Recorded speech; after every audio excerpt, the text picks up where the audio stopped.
Chapter 1981, Trial Difficulty. What? Even the guild leader is going to train? I wonder how far the guild leader can reach. Didn't the guild leader say that he would wait for us on the second floor's training ground? That means he has to pass through the first floor. This trial is so difficult, I wonder how the guild leader will clear it. As Shi Feng approached the first floor training ground, Zero Wings members stopped their respective training and turned to look at Shi Feng, curious to see his performance. By this time, they had all attempted the training grounds trial already, so they knew that its difficulty was frustratingly high. Hence, they couldn't believe that Shi Feng would succeed. As Shi Feng got increasingly closer to the boundary of the training ground, he did not make any preparations at all, unlike everyone else.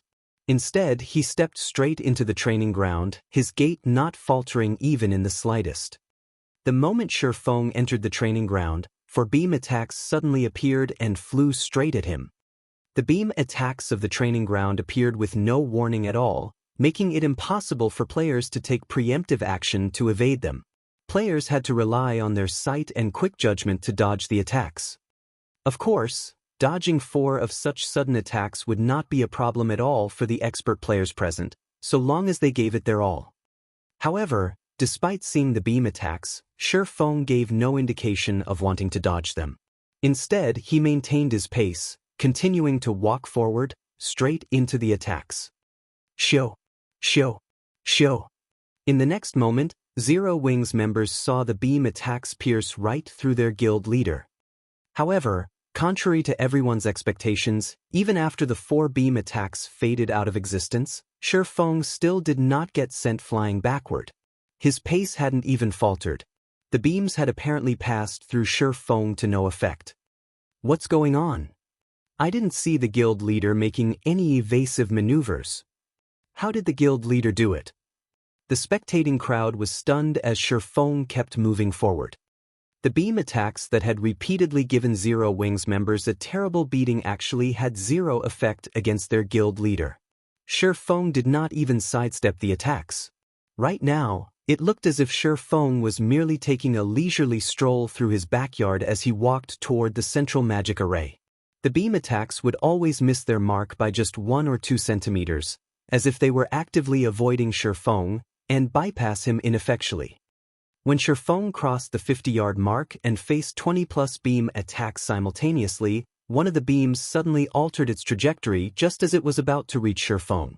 However, despite this abrupt change, Shi Feng reacted to it calmly and simply slashed it with one of his swords. In the end, the beam attack got sliced through cleanly. It did not even manage to slow Shi Feng's advance for even a heartbeat. Following which, as Shi Feng continued advancing, the number of beam attacks that abruptly altered their trajectories increased as well. By the time he neared the 100-yard mark, the number of transforming attacks had already reached 8. However, this increase was trivial to him. It just meant that he needed to swing his swords a few more times, at most. From a spectator's perspective, it would look as if the beam attacks were attracted to his swords, as if they all automatically headed toward the weapons. Are you kidding me? Did the difficulty of this training ground change? Zero Wings members were at a loss for words as they watched Shi Feng's leisurely progress through the training ground. The players who were formerly members of adventurer teams, in particular, found themselves doubting their own eyes right now. Before today, they had rarely ever seen Shi Feng fighting in person. Most of their knowledge regarding Shi Feng came from battle videos. Now that they were seeing Shi Feng in action with their own eyes, however, they doubted their senses. Meanwhile, after Shi Feng crossed the 100-yard mark, the attacks he faced were no longer limited to straight beams and beams that abruptly altered their trajectories. Slashing beams joined the onslaught. The addition of the slashing beams instantly increased the surface area under threat by a significant margin. Moreover, the slashing attacks contained great power. When Shi Feng tried blocking one with his swords, he found himself stumbling back several steps. So, this is the first floor training? Shi Feng deflected a slashing attack with Killing Ray, surprised by the change in attack patterns. The first floor training was much more difficult than the Extraordinary Tower's initial entry test. If the trial before the 100-yard mark trained players' dodging capabilities, then the trial past the 100-yard mark focused on players' offensive and defensive capabilities. While Shi Feng was entertaining such thoughts in his mind, the number of slashing attacks had very quickly increased from 1 to 4. The difficulty of the trial now already rivaled that of Reinbeck's trial, which Shi Feng had undergone to obtain the Sea God's legacy. However, despite the high difficulty, Shi Feng, who had already reached the Ascension realm, had no problem controlling his body's instinct to dodge and block the incoming attacks. This was also the most rudimentary usage of the realms of truth, the skillful utilization of one's own body. Instead of moving just his arms and legs, he had to employ his entire body. Otherwise, he wouldn't be able to dodge and block all these beam attacks. Following which, under everyone's gaze, Shi Feng started advancing toward the central magic array at flying speeds. The numerous beam attacks couldn't hinder his progress at all. After a short moment, Shi Feng finally set foot on the central magic array. Shock filled the eyes of Aqua Rose and the others, who were spectating outside the training ground, at this sight. Although they had long since expected that the first-floor training ground wouldn't pose a problem for Shi Feng, they still had not imagined that he would clear it so effortlessly. "That's it for the demonstration. You'll have to rely on yourselves to get through," Shi Feng said as he glanced at the flabbergasted crowd behind him. He then teleported to the second-floor training ground. The first-floor training ground provided very thorough training for players to master the Truth Realm. If not for him having already reached the Ascension Realm, he would have most likely had a difficult time reaching the central magic array, as even the slashing attacks had started altering their trajectories suddenly toward the end of the trial. Trying to defend against such attacks was extremely challenging. Merely moving one's arms and legs wouldn't be enough to cope with these attacks. One needed to coordinate their entire body with their weapons in order to effectively block and deflect these attacks. The difficulty was doing so was extremely high. At the very least, if Shi Feng were still in the Truth Realm right now, he would have an even chance of receiving a direct hit from the changing slashing attacks. In other words, if one had just entered the realms of truth and barely had any attainments, clearing the first-floor trial would be impossible. Meanwhile, Shi Feng's demonstration allowed everyone to understand that reaching the central magic array wasn't exactly impossible. After all, Shi Feng had done so, and in a very leisurely manner at that. From start to end, he had not made any large movements at all. Is the guild leader really human? He actually got through such a challenge. After snapping out of his daze, Seven Light was bursting with excitement and motivation. So, this is the Sword King's strength? Watching Shi Feng's leisurely display had likewise ignited Stubborn Bones' fighting spirit. In the past, although he knew that there was a massive gap in strength between himself and the peak experts of the various superpowers, he had attributed this disparity to the difference in basic attributes. He had believed that there wasn't much difference between them when it came to combat standards. In hindsight, he found his thoughts laughable. The difference was not limited to just basic attributes. Even his combat standard was inferior by leaps and bounds. Moreover, aside from Shi Feng, he was also inferior to the guild's vice-guild leader Aqua Rose, the main force's commander Fire Dance, and the healer Violet Cloud. Only, the gaps between him and the three women were not as gigantic as the one between him and Shi Feng. However, it was precisely because of this discovery that he became keen on the training ground before him. In the past, he did not know how far behind he actually was, but now he knew. Chapter 1982, Breakthrough. After Shi Feng disappeared from the first floor, Zero Wing's members quickly snapped out of their daze and resumed challenging the first-floor trial. Extraordinary Tower's second-floor training ground. So, this is the second floor's training? The scene before Shi Feng took him by surprise. At this moment, the space he stood in was no longer inside the Extraordinary Tower. Instead, he had arrived in an alternate realm. Unlike the first-floor training ground, the second-floor training ground consisted of a mist-covered staircase, which had 100 steps, and a pair of stone doors at the top of the staircase. It was obvious the second-floor trial required players to ascend this staircase and reach the stone doors. However, what caught Shifeng's attention the most was the mana density here, which was at least 50% higher than what he felt in the Extraordinary Tower. Surrounded by such concentrated mana, Shifeng felt his mind becoming extraordinarily clear. For a moment, he felt as if he could accomplish anything so long as he put his mind to it. In such a mana-rich environment, he would not have to worry about running out of stamina and concentration, even if he were to use advanced combat techniques non-stop. He could exert his full strength as much as he wanted. Shifeng finally understood why activating the second-floor training ground had cost 100,000 magic crystals, why the second-floor training ground required 5,000 magic crystals to operate every day, and why only 50 people could undergo the training at the same time. With such an excellent environment, as well as the fact that the training ground here provided in-depth training for the realms of truth, the second-floor training ground was indeed worth every magic crystal he had paid. Given the opportunity, the various superpowers would be willing to pay 5 times that price to obtain such a training ground. After Shifeng familiarized himself with the environment here, he promptly stepped onto the snow-white staircase. Each step of the staircase was half a meter tall, requiring players to make quite a large movement just to climb one. A distance of roughly 13 yards separated each step. Even a Tier 2 expert would need some time to climb each step. They wouldn't be able to climb the next step in a single breath at the very least. The moment Shifeng climbed onto the first step, he felt his entire body weakening. His basic attributes and the improved life rating he gained from his dark iron bloodline became useless as soon as he set foot on the staircase. After 3 seconds, his basic attributes had fallen to the standard of a level 50, Tier 1 swordsman fully geared in bronze equipment. Even his physique had regressed to the Tier 1 standard. He was as ordinary as an ordinary player could get now. Meanwhile, before Shifeng could adapt to this sudden drop in strength, 2 Tier 1 swordsmen, who looked exactly like him and were geared in silver armor, appeared on the step he stood on. As soon as they had fully materialized, these swordsmen unsheathed their twin swords and charged at him. Within a breath of time, both level 50, Tier 1 swordsmen crossed the 10-yard distance and arrived before Shifeng. Tier 1 skill, Gale Sword.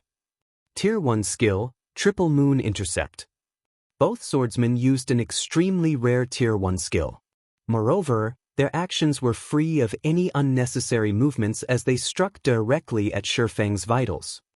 Upon seeing this, Shifeng hurriedly countered by executing Sword's Orbit. Boom, boom, boom. After the swords of the two sides clashed about 5 or 6 times, Shifeng got sent flying off the staircase's first step.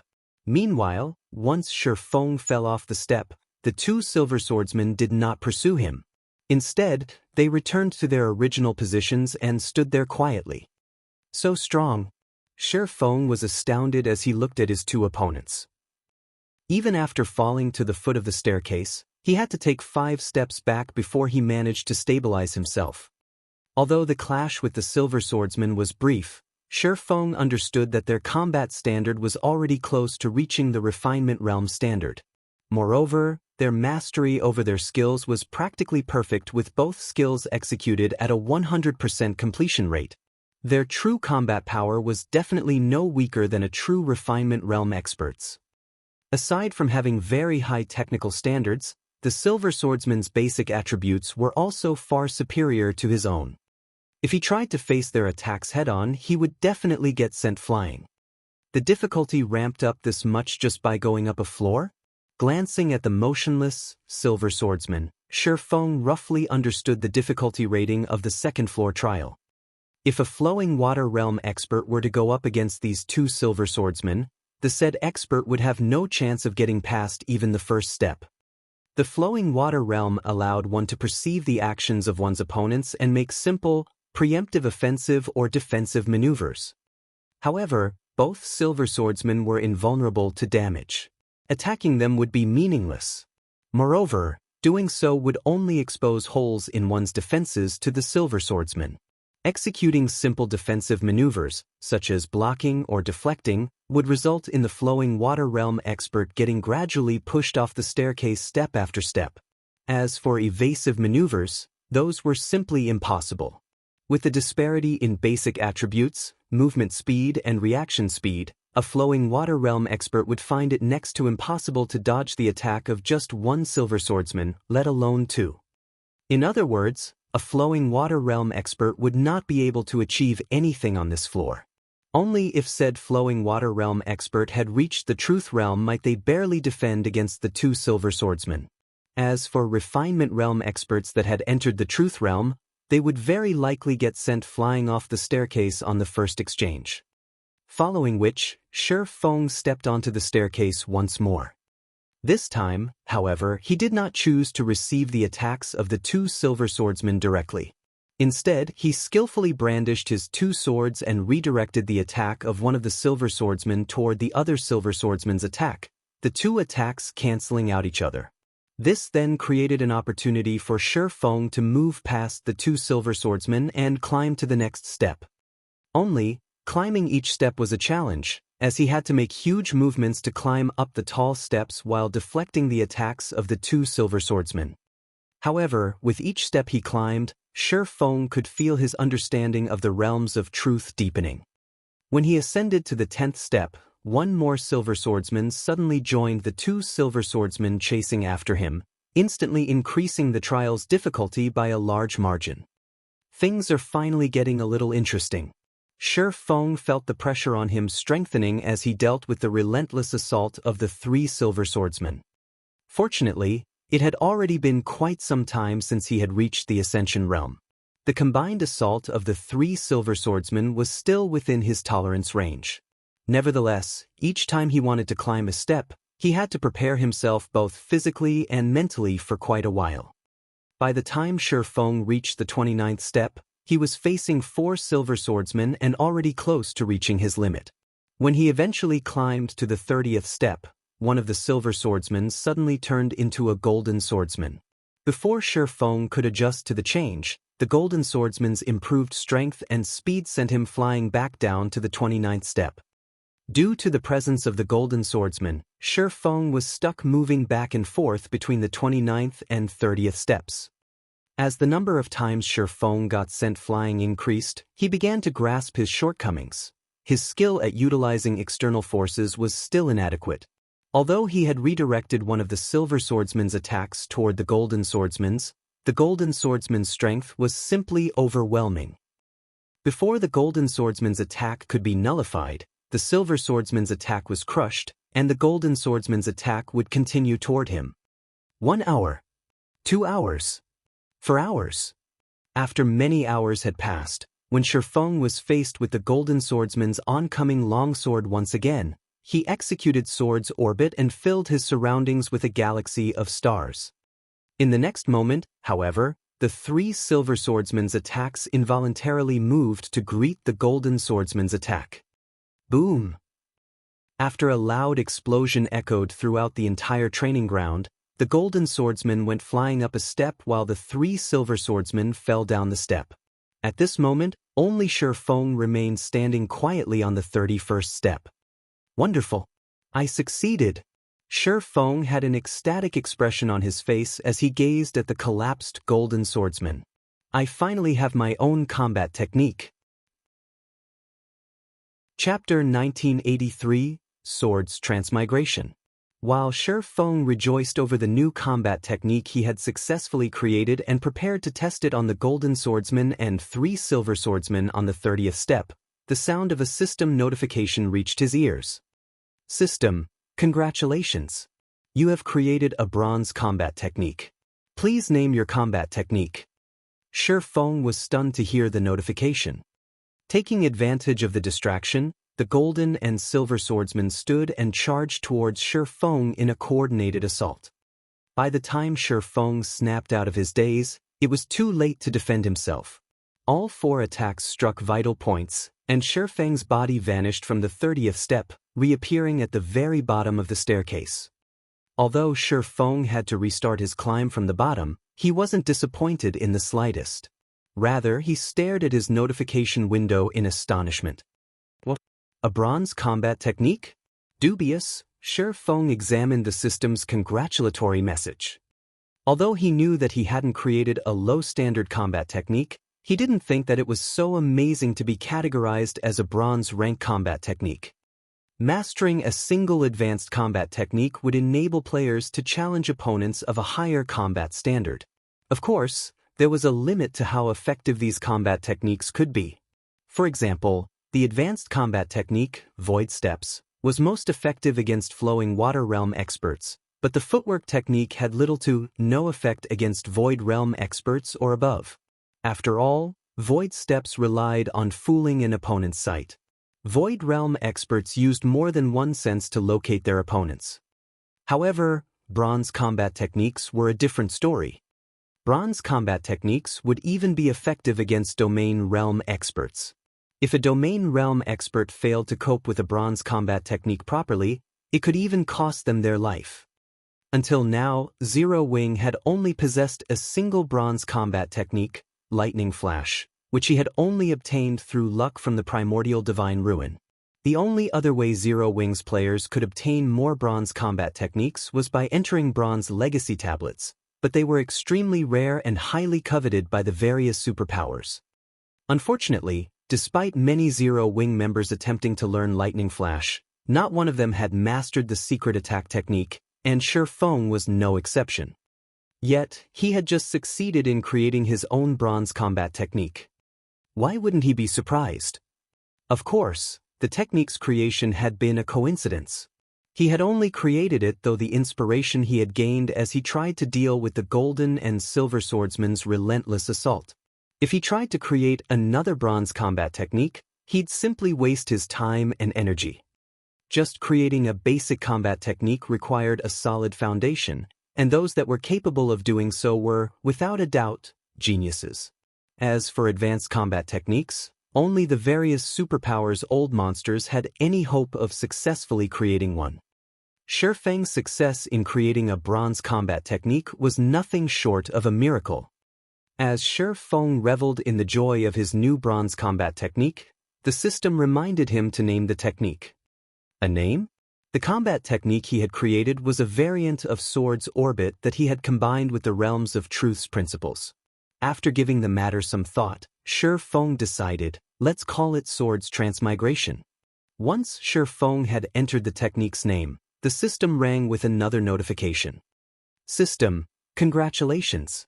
You are the first player to create a bronze combat technique, rewarding 1 bronze legacy orb and the title Bronze Legatee.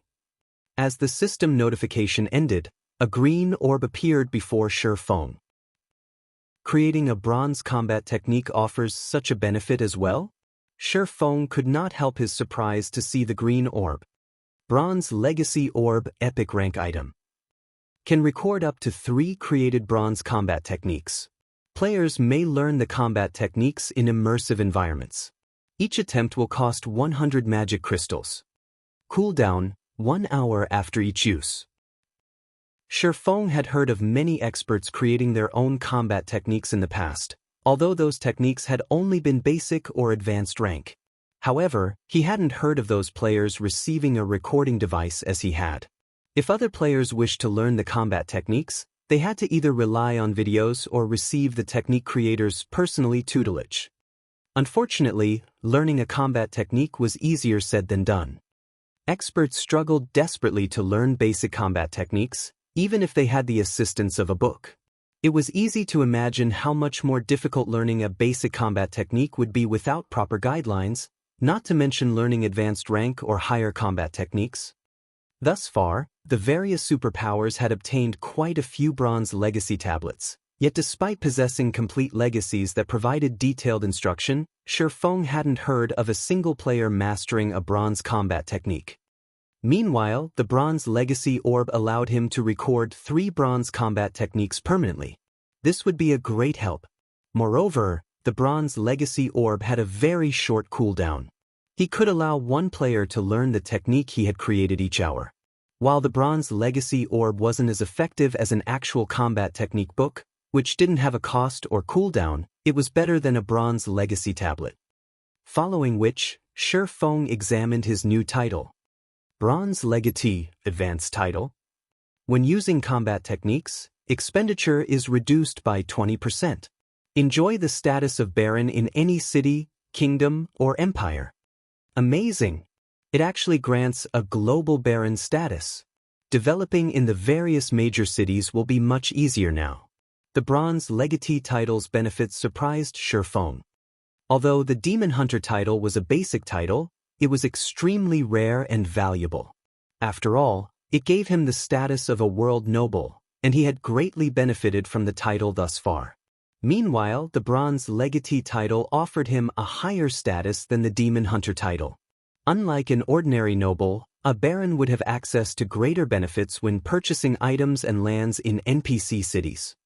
As he considered the situation, the names of a few super large-scale neutral cities came to Shifeng's mind. These super large-scale neutral cities were similar to the Sea of Trees. All of the various superpowers wanted access to these cities to conduct business. Only, unlike the Sea of Trees, these neutral were not located within secret lands. Gaining entry to these cities was much easier.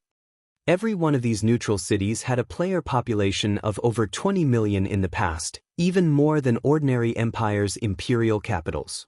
Hence, the various superpowers had frequently fought over dominance in these cities, while first-rate guilds and below had only been able to watch from the sidelines.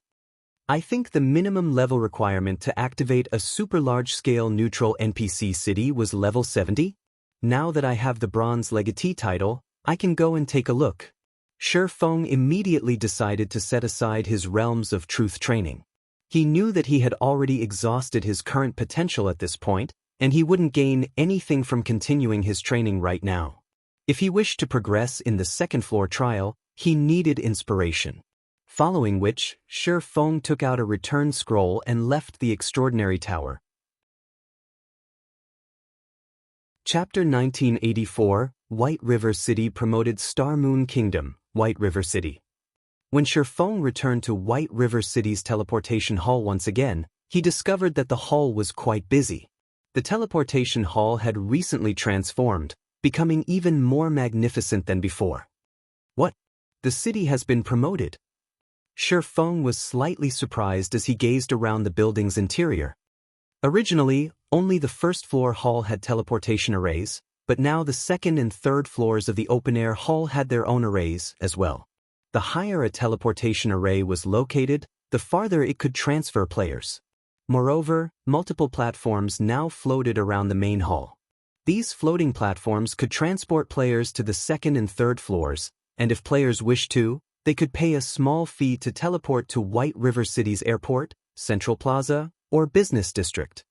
The floating platforms moved even faster than dark gold mounts, becoming the fastest mode of transportation in White River City. By using these platforms, players could save plenty of time while moving around the city. While this new function might not seem like much, NPC cities would grow larger as they were promoted, accommodating more players. After a certain rank, running from one end of the city to the other would require a considerable amount of time. Although floating platforms had fixed destinations, they could save players half the travel time. Normally, NPC cities only activated the floating platform function once they had become a main city with a certain level of prosperity. However, this prosperity wasn't the equivalent to the city's player population. Rather, it referred to economic interactions between players and NPCs, as well as the shop's quantity and quality within the city walls. Thus far, only the various empires' imperial capitals had unlocked the floating platform function, and they had only done so recently. Kingdom's capital cities were still some time away from the upgrade, yet White River City had achieved the feat. As Shifeng walked through the city streets, he discovered that White River City was far livelier than it had been before the latest promotion. The number of merchant players in the city, in particular, had increased drastically. Moreover, more shops lined the streets now that the city streets had been broadened. Selling level 50 secret silver leather armor. Prices open for negotiation. Selling various types of level 50 equipment with magic resistance. Welcoming long-term partnerships with adventurer teams. Purchasing energy essence and primordial crystals in bulk. Offer available long-term. Idle and merchant players fervently hawked their wares, all selling much higher quality products than during Shifeng's last visit to White River City.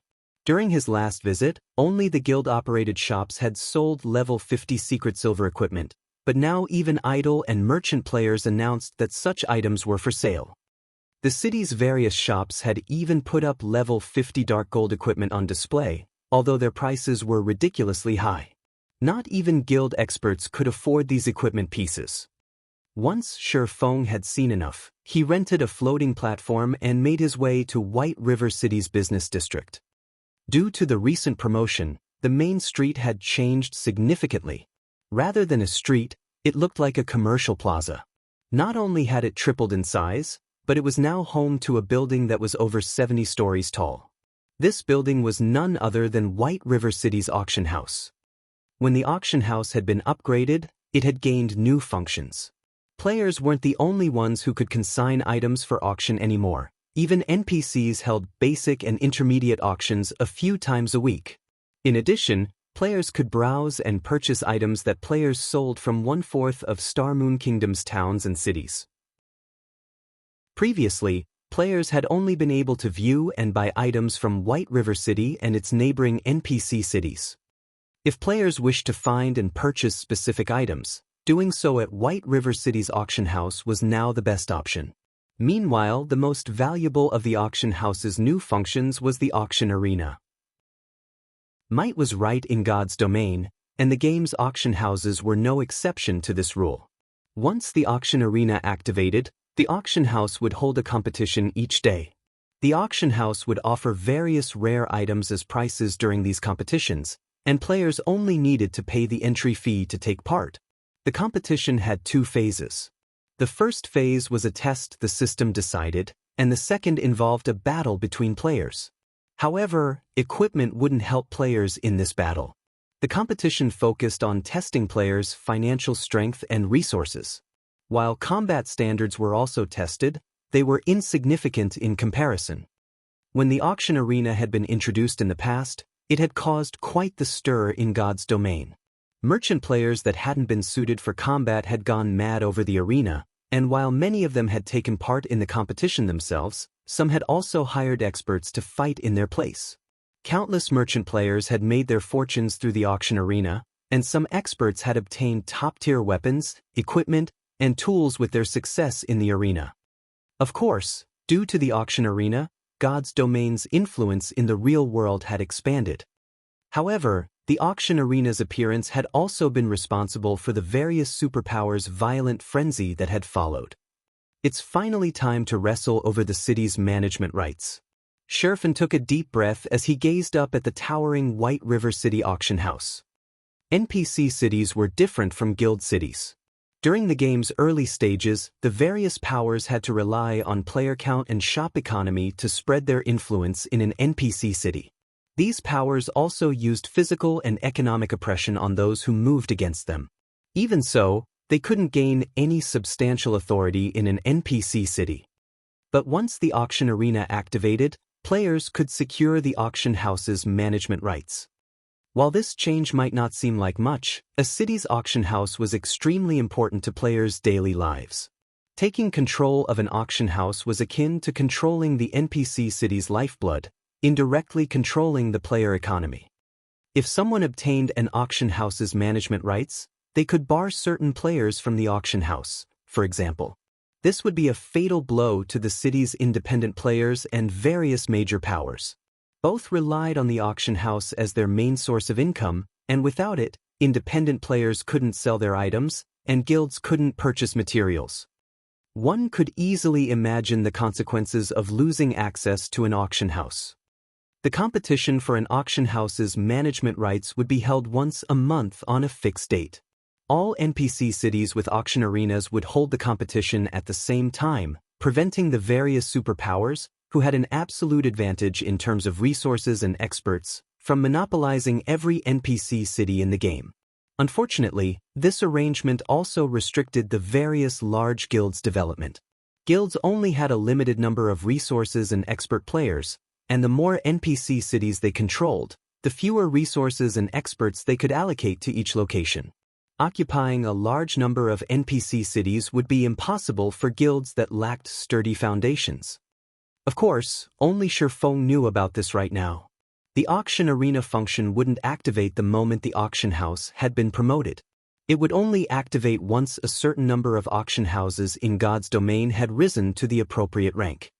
Although the auction arena hadn't activated yet, this did remind Shi Feng that he had to prepare funds and resources for the inevitability.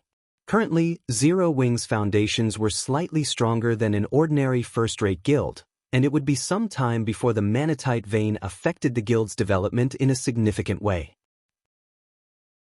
Following which, Shi Feng entered the candlelight trading firm and notified Melancholic Smile, instructing her to bring him the Tier 1 mysterious flames the guild had collected so far. He then took his fire spirit to the warehouse that housed the Holy Grail. He intended to increase his strength before he left to activate a super large-scale neutral city. The quest to do so was even more difficult than an ordinary epic quest after all, and he'd only get himself killed if he didn't prepare. Chapter 1985, Strengthening Fire Spirit Candlelight Trading Firm's Private Warehouse. Due to the Holy Grail, divine might filled the entire room. The divine might's powerful pressure would even suppress Tier 1 expert players until they moved as slow as turtles. Despite having the strength to rival great lords of the same level, even Shi Feng felt uncomfortable as he entered the warehouse, his movements becoming somewhat sluggish. Shi Feng hadn't originally planned to use the Holy Grail since the power of evolution was so costly, and he wouldn't get a refund if the evolution attempt failed. However, if he wished to complete a super large-scale neutral city's activation quest, he needed to grow stronger. He had to rely on the fire spirit. To increase his chances for success, he had no choice but to gamble on the Holy Grail.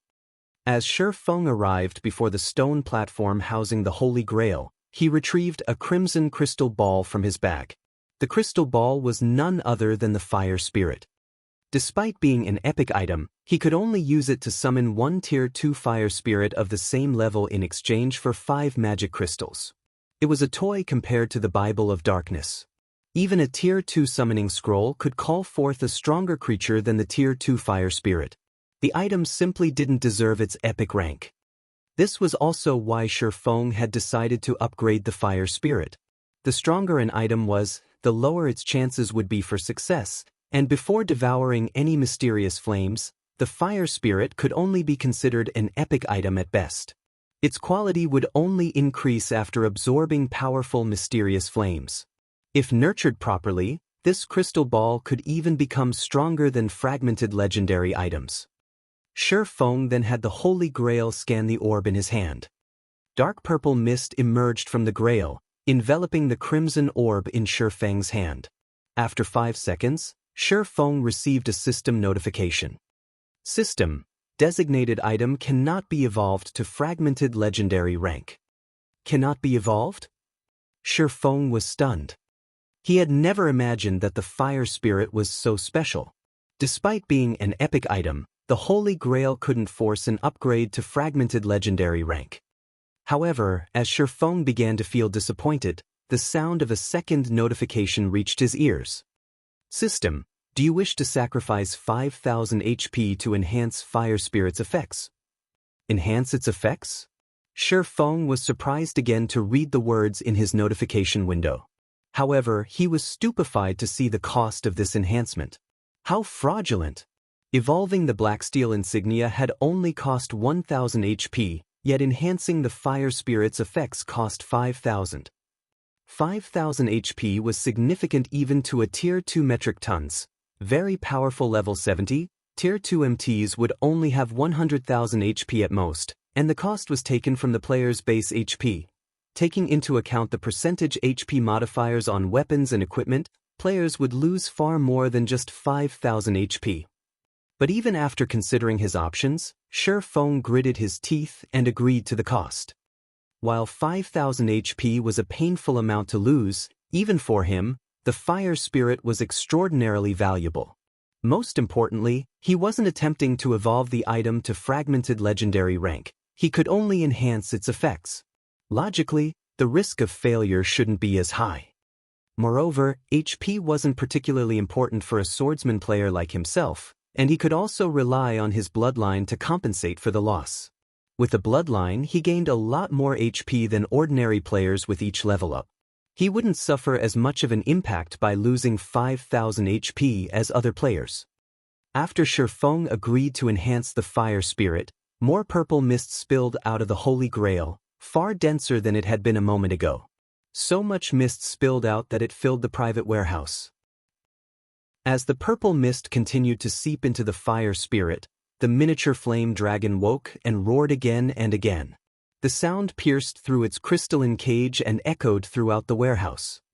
Due to the purple mist's invasion, the baby dragon began to grow. In less than 10 seconds, the baby dragon had transformed into a mature flame dragon and was nearly twice as large. Intelligence flashed in its eyes, no longer lacking emotion as it had earlier. Was it a success? Shifeng could not help his growing excitement as he gazed at the adult flame dragon. God's Domain's players might not know about fire spirits, but Shifeng was very familiar with the items. He also recognized how valuable an intelligent fire spirit was. To put it simply, the difference between a fire spirit with higher intelligence and an ordinary fire spirit was like the difference between an expert and an ordinary player. Even if both fire spirits possessed the same basic attributes, the combat power they could exert would be worlds apart.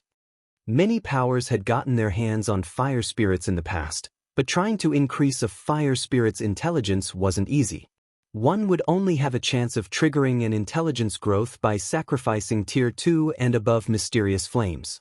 Unfortunately, despite many owners feeding their fire spirits the appropriate mysterious flames, very few had succeeded in increasing their fire spirit's intelligence. A fire spirit was a very special epic item with endless potential. Countless experts had even guessed that by feeding the item enough mysterious flames, a fire spirit could grow to become a Tier 6 god. Even Tier 6 god-ranked players would flee from a Tier 6 god with higher intelligence. Once the purple mist had dissipated, Shifeng carefully picked up the fire spirit and inspected its attribute panel. As expected of the Holy Grail. Despite the fact that I haven't fed it any mysterious flames, the fire spirit has already grown so much? Shifeng was ecstatic when he saw the fire spirit's updated attributes.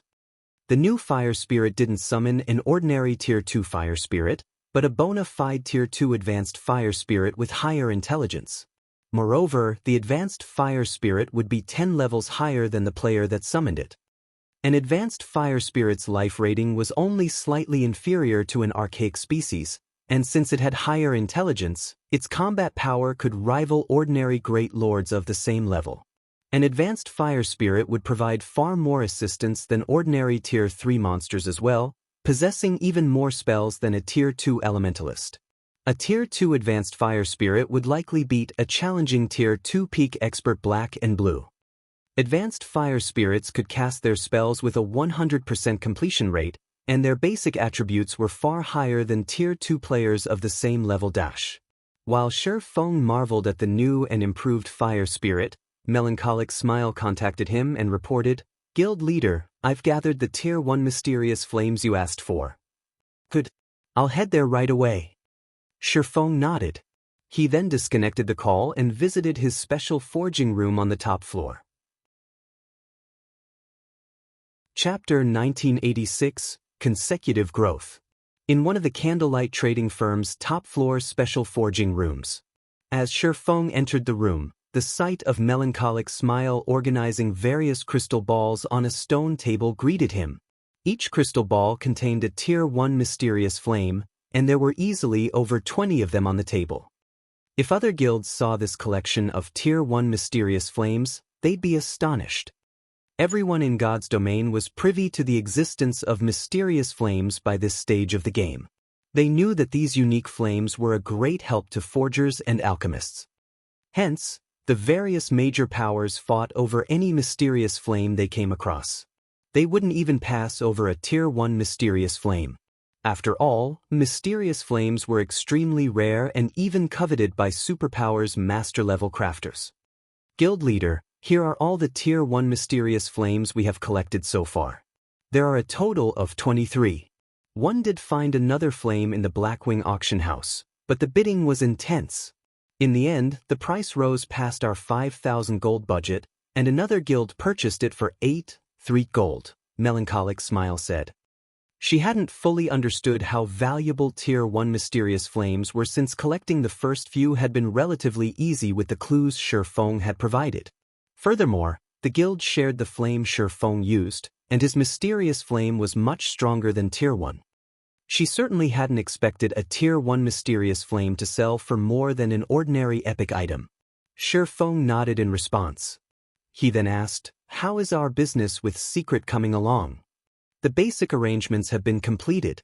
We have even started to sell many of our products through Secret's channels, but as we are only a basic member, we can only sell our products in up to 80 of the Chamber's NPC cities. Among them, only 25 can be within empires, and only 5 of those can be major cities. Of the 55 kingdom cities, we can only select 10 major cities," Melancholic Smile said, a little excited. Currently, the candlelight trading firm's influence only reached across a little over 50 NPC cities, nearly half of which were located in Star Moon Kingdom. Now that Candlelight had joined the Secret Chamber of Commerce, it had access to an additional 80 cities. This more than doubled Candlelight's sales channels. Secret is quite impressive, to think it can even give its basic members 80 city slots. Shifeng was slightly astonished by Melancholic Smile's report. Joining a Chamber of Commerce in God's domain didn't mean that one would gain immediate and full access to its sales channels. That depended on one's rank within the alliance. Normally, newcomers were given positions as basic members. Only powerful superpowers could be promoted to an advanced member upon joining. Based on Shifeng's knowledge, most chambers only granted 60 city slots to basic members, yet Secret had given them 80. It was clear how powerful Secret's foundations were. "Guild leader, here is the list of cities we've selected. Once we begin our collaboration, Candlelight's income will double at the very least. We won't have to worry about lacking development funds," Melancholic Smile said, smiling as she took out a list and handed it to Shifeng. She had worked with Aqua Rose to choose the cities on the list. They had decided to do business in a total of 3 empires and 6 kingdoms. And although they couldn't sell all of their products in the selected kingdoms and empires, as doing so would be unprofitable, they wouldn't have to worry about a lack of customers. They would have chosen many more kingdoms and empires had they not been limited by a specific number of cities. After all, they couldn't afford to waste the referral fee they had paid to the Secret Chamber of Commerce. "I see no issues with the chosen cities," Shifeng said. Changing topics, Shifeng asked, "How is the resuscitation potions production coming along?" Silent Wonder and the others are doing their best to brew the potion now. Moreover, Candlelight has recently gained another master alchemist. Now, we have a total of 4 master alchemists working on the potion, and they have made over 3 bottles thus far, Melancholic Smile replied. She had very high hopes for the resuscitation potion.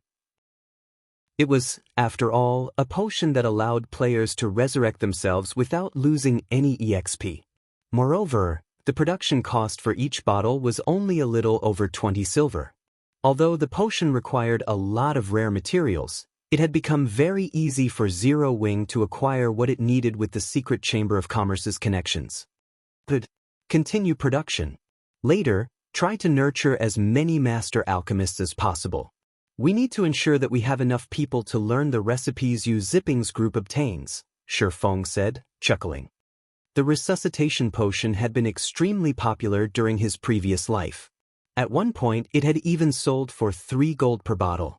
3 gold was incredibly expensive even for ordinary expert players, not to mention ordinary players. Only the various adventurer teams and guilds could possibly afford such a price. Normally, he wouldn't have bothered to push for so many resuscitation potions since there was a limit to the number of adventurer teams and guilds in Zero Wing's territories, but now that Candlelight had joined the Secret Chamber of Commerce, they didn't have to worry about a lack of customers. Hence, they needed to craft as many resuscitation potions as possible. After Shifeng finished giving Melancholic Smile her latest instructions, he shifted his focus to the mysterious flames on the table. While one Tier 1 mysterious flame might be of little help to the fire spirit, He had a total of 23 on hand. Furthermore, he had upgraded his fire spirit to advanced rank. An advanced fire spirit would gain more from absorbing mysterious flames than a normal fire spirit. As Shi Feng pulled the fire spirit from his bag, the flame dragon within quickly noticed the Tier 1 mysterious flames on the table and grew restless. Start absorbing. Show me how much you can grow. Shi Feng immediately picked up a Tier 1 mysterious flames and placed it before the fire spirit. Like a hungry wolf, the flame dragon burst forth from the crystal ball and pounced on the mysterious flame. As the flame dragon devoured the mysterious flame, the flame grew weaker until it eventually vanished. Although the fire spirit's attributes hadn't transformed, the little dragon began to emit more heat. Its previously blurry form also began to sharpen. Shi Feng immediately chose to feed the fire spirit another Tier 1 mysterious flame. With each mysterious flame the fire spirit devoured, the flame dragon's figure became clearer. By the time it had absorbed its 7th mysterious flame, Shi Feng could see the scales across the flame dragon's body. After devouring the 8th mysterious flame, the flame dragon began to expand, releasing a low growl. The fire spirit's attributes finally changed. Tier 3? Shi Feng's excitement grew when he saw the new attributes. Tier 3 meant that the fire spirit had now reached the Great Lord standard. With its higher intelligence, it was even more powerful than a Tier 3 peak expert of the same level. Following which, Shi Feng continued to feed the fire spirit Tier 1 mysterious flames. 12th, 15th, 20th. Finally, after the fire spirit absorbed the 21st mysterious flame, it underwent a transformation. Not only did the flame dragon grow larger, but Shi Feng could also sense that its life rating had improved. Wonderful! I've finally succeeded! Shi Feng's eyes glowed as he gazed at his fire spirit. Chapter 1987 Giant Race. The flames that surrounded the fire spirit's body expanded drastically, transforming from their original crimson color to a scorching white. Even the space around the flame dragon began to show signs of crumbling under the power of its flames. Tier 3 archaic species? Shi Feng's heart skipped a beat when he examined the attribute panel. He hadn't thought that a measly 24 or so Tier 1 mysterious flames would be enough to upgrade the fire spirit to a Tier 3 archaic species. So many powers in his past had fed their fire spirits a large number of Tier 1 mysterious flames, yet the results of their efforts had been disappointing. Most powers had only nurtured their fire spirits into Tier 3 archaic species after feeding them a significant number of Tier 2 flames. Shi Feng had assumed that his fire spirit would grow to the Tier 3 standard at most, and he'd have to feed it Tier 2 mysterious flames if he wanted it to become an archaic species. He hadn't expected the advanced fire spirit's absorption rate to be so effective. Now that his advanced fire spirit was a Tier 3 archaic species with higher intelligence, its combat power should be even greater than an ordinary Grand Lord of the same level. Though, if it really came down to a one-on-one fight, the advanced fire spirit would still have a high chance of losing since actual Grand Lords had far more HP. However, Shi Feng was satisfied with these results. Although he could summon Kite and Anna to help him with his quest, he did not want to risk them. Resurrecting personal guards was very troublesome, and even if he resurrected them, they'd need quite some time to recover their losses. Fortunately, the fire spirit was a different story. Even if it died, he could simply spend magic crystals to resummon it. Furthermore, each time he summoned the fire spirit, now that it was a Tier 3 archaic species, he only had to spend 300 magic crystals. Moreover, its cooldown was even shorter than the Bible of Darkness's demon summoning. He only had to wait 30 minutes to resummon the fire spirit. However, unlike the Bible of Darkness, he could only summon a single fire spirit to fight for him at a time. Once Shi Feng had finished upgrading the fire spirit, he collected a small stock of magic crystals and left the candlelight trading firm. He then made his way towards the Adventurers Association in Star Moon City. Although God's domain didn't have many super large-scale neutral cities, there was one near every few empires and dozen or so kingdoms. Like the fairy country's forest city, These super-large-scale neutral cities served as trade hubs between the game's neutral races and the nearby empires and kingdoms. To enter super-large-scale neutral cities, like the Sea of Trees, players had to complete specific quests. The neutral city Shifeng aimed to activate was called Thunder Axe City, home to the giant race. Appearance-wise, giants looked no different than humans, only larger. Generally, giants stood at least 4 meters tall, and their physiques were even more powerful than Ors. Giants were born for combat. Aside from the Titan race, giants' defense was the highest among the numerous neutral races. In the past, Giant Shield Warrior and Guardian Knight players had been incredibly popular among the various major powers. Some of the various superpowers had even pressured some of their members to convert to the giant race since there was nothing that prohibited neutral race players from joining human guilds. However, they would be restricted within human cities. But how could such a small issue compare to the benefits of having a powerful MT? Of course, while the giants' advantages were obvious, their flaws were just as glaring. Giants weren't very skilled with magic, and their mobility was atrocious compared to humans. Defeating players or monsters that were particularly fast and agile would give giant players a massive headache. These obvious weaknesses were the reason many players refused to become giants. There had been far fewer giant players than half-elf and beastkin players in the past. Meanwhile, as a super-large-scale neutral city, Thunder Axe City had a wide variety of unique aspects. Chief among them was the city's location within the Icefire Mountain Range, a neutral map that was rich in ores. Due to their environment, giants were experts in the art of forging. Their forging techniques had been passed down from the Titan race, making their standards even superior to the dwarves. This was also one of the reasons that Shifeng had chosen Thunder Axe City.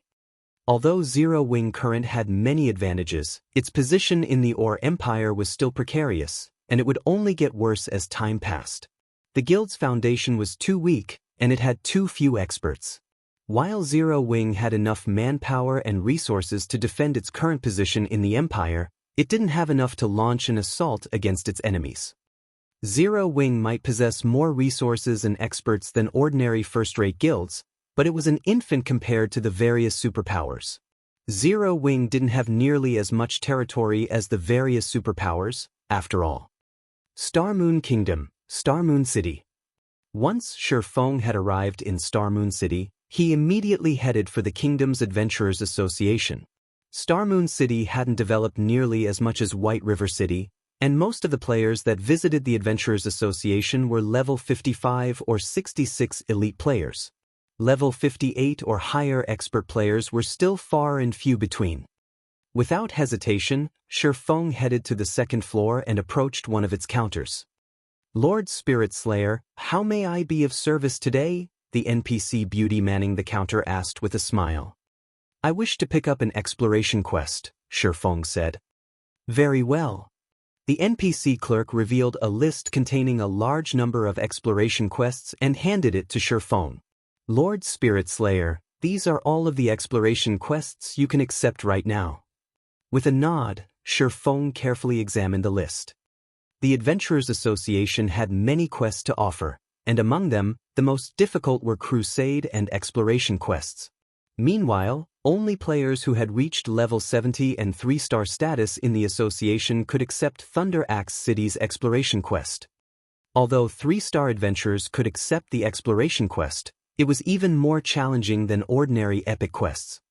Players had only entered Thunder Axe City in Shifeng's previous life after he had reached level 75. At the time, peak experts had already reached level 77 and beyond and were geared in level 75 top-tier weapons and equipment. I'll take this quest, Shifeng said as he pointed to a quest named Giant's Hideout. Very well. I will mark you down as this quest challenger. Please pay a 1,000 gold deposit. Should you abandon this quest, your deposit will not be returned, the NPC clerk informed him. The other Tier 2 experts picking up quests on the second floor were astonished to hear the NPC clerk's comment. Crap, what kind of quest is that? A 1,000 gold deposit? That can't be real, right? Even my 2-star quest only required a 3 gold deposit. Many of the Tier 2 experts stared at Shifeng's cloaked figure in shock. Normally, the Adventurers Association only charged 3% to 5% of a quest's reward as a deposit fee, preventing players from picking up quests they had no hope of completing. The fact that Shifeng's quest cost 1,000 gold meant that its reward was worth at least 20,000 gold. After Shifeng accepted the quest, the sound of a system notification reached his ears. Chapter 1988, 3-Star Reward. System, congratulations. You are the first player to accept a 3-star unique exploration quest. You have the right to choose between two options. System, the first option will reduce the quest difficulty by 15%, but the reward will remain the same. System, the second option will maintain the quest difficulty but increase the reward by 1 rank. System, you have 10 minutes to consider. If you do not make a decision within 10 minutes, the difficulty will remain the same by default. I have such an option? Shifeng read his notification window in surprise. He had picked up 3-star exploration quests in the past, but this was the first time the system had presented such an option. While the Thunder Axe City's exploration quest was more difficult than ordinary epic quests, it awarded far more. It would also grant him the opportunity to occupy Thunder Axe City before other players. That benefit alone was worth the effort of completing the Giant's Hideout exploration quest. If he could lower the quest's difficulty by 15%, it would become easier than completing an ordinary epic quest, giving him a much higher chance of completing it. However, he could increase his reward by 1 rank if he maintained the quest's difficulty. In other words, he would receive the reward of an inferior legendary quest that was just as tempting, and Shifeng had accepted the Giant's Hideout exploration quest with the understanding of the quest's difficulty. After giving the matter some thought, Shifeng decided on the second option, maintaining the quest difficulty and upgrading his reward. The exploration quest's reward was a large part of the reason he had chosen it, aside from access to Thunder Axe City's resources. Although the Adventurers Association did not mention the quest reward, he knew what to expect. Conversion slots for players.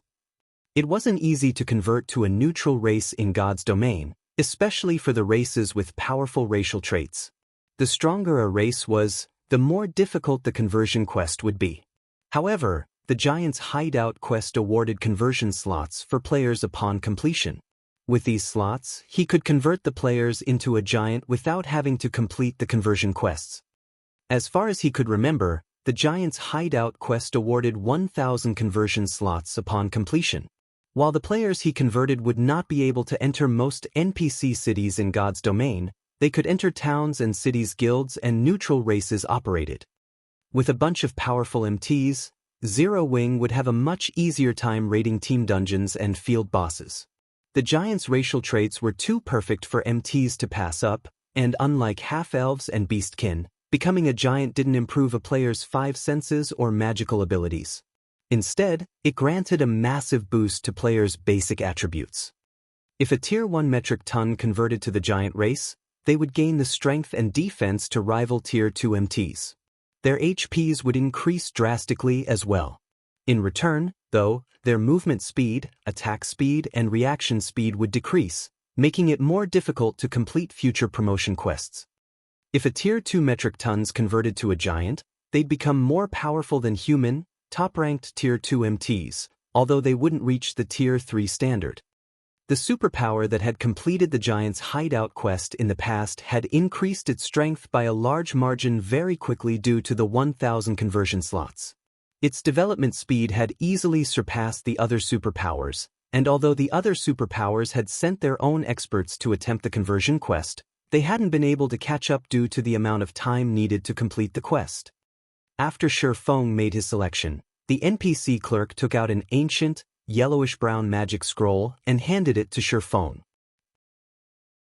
Lord Spirit Slayer, this magic scroll will help you temporarily remove the magic seal on the path. However, you can only use it once, so please choose your timing carefully.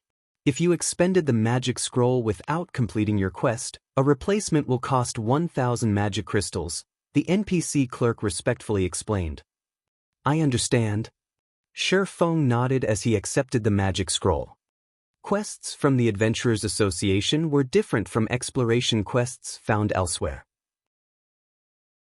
If players failed the quests they had accepted from the association, they'd at most lose some coins or magic crystals. They wouldn't suffer penalties that affected their performance in battle, such as basic attribute reductions. This was why most players preferred to accept quests from the Adventurers Association. Once he left the association, Shifeng made his way to the teleportation hall and traveled to a border town in the Purple Thorns Kingdom. This was also the closest town to the Icefire Mountain Range. Unbeknownst to Shifeng, his actions in the Adventurers Association had aroused quite the commotion. No quest requiring a 1,000 gold deposit was ordinary, and many players within the association had begun to search for the Giant's Hideout quest. Although multiple players couldn't accept some of the Adventurers Association's quests, they would show up on the list of available quests until they were completed. What's going on? Why isn't there such a quest on my list of exploration quests? Maybe we aren't a high enough rank. That can't be possible. I'm a 2-star adventurer. Was that guy a 3-star adventurer? That's even less possible. Not even the first-rate guild's peak experts, who have focused on the Adventurers Association's quests, have reached the 3-star standard yet. A 3-star quest? Who was that guy? After Shifeng left, the players within the Adventurers Association fell into a heated discussion. They all wanted to know the identity of the player who had accepted this mysterious exploration quest. News of the event quickly reached the Star Alliance's residence in Star Moon City. I've never considered that the Adventurers Association had hidden such a major quest. Have someone notify Crimson Feather and the others. Tell them to become 3-star adventurers as quickly as possible, Galaxy Past, who sat in the guild leader's office, commanded after reading the report he had received from a subordinate. The various large guilds often had numerous teams focus on different aspects of development. Some teams specialized in completing the Adventurers Association's quests and raising their rank within the association, while other teams focused on quests that were only available out in the fields, and other teams focused on increasing their reputation in particular NPC cities. By doing so, guilds could secure greater advantages in the game. HI notify Crimson and the others immediately. Purple Eye, who currently wore a set of luxurious, dark blue robes, replied. Guild leader, what should we do about the Witch's Hill situation? The guilds that own the 2 guild towns in the area have invited us to join their alliance, and I've heard that multiple corporations are now supporting the towns. Even Sin Realm, a first-rate guild from the Purple Thorns Kingdom, has joined the alliance.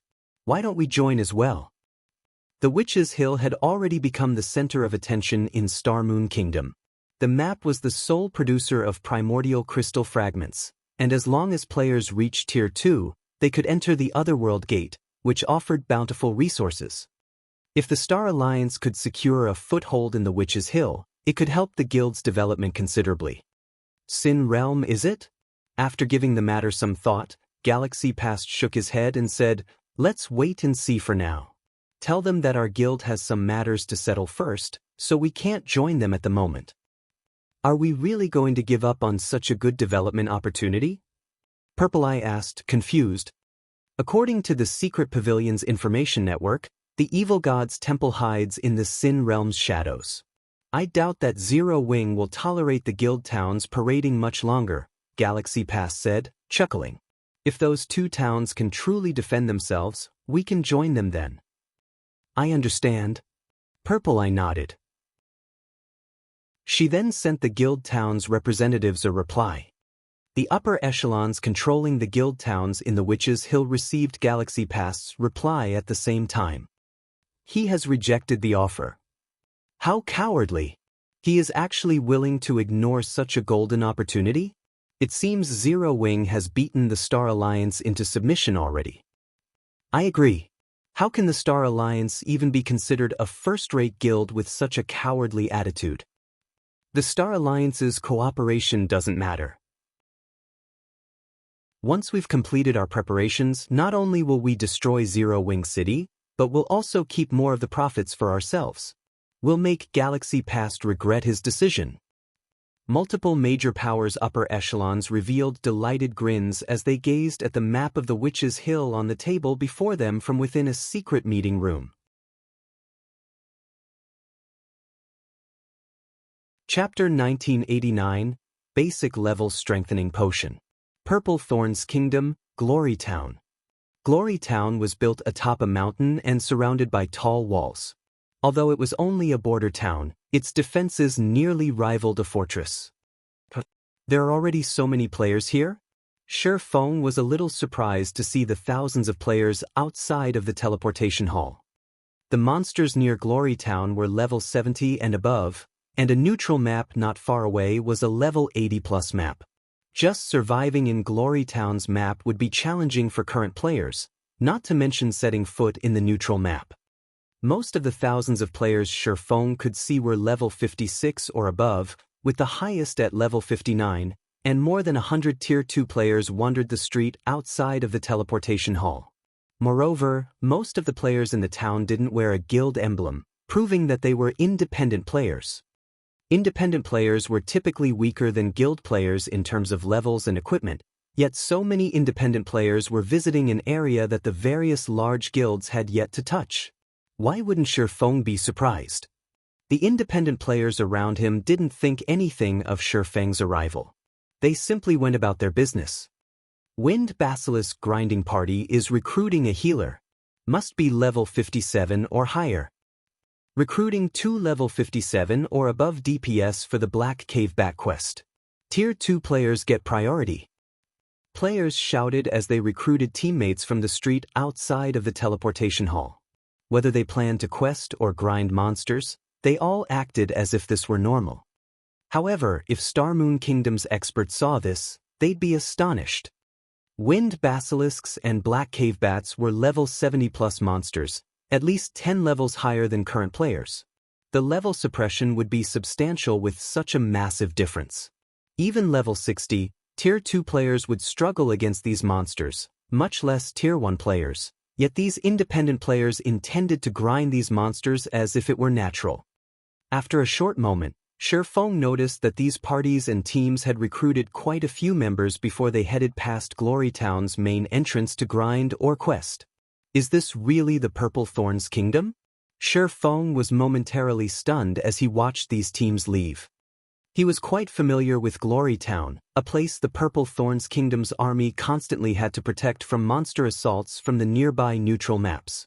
This wasn't a safe place. In the past, players had only dared to visit this town after they had reached level 65.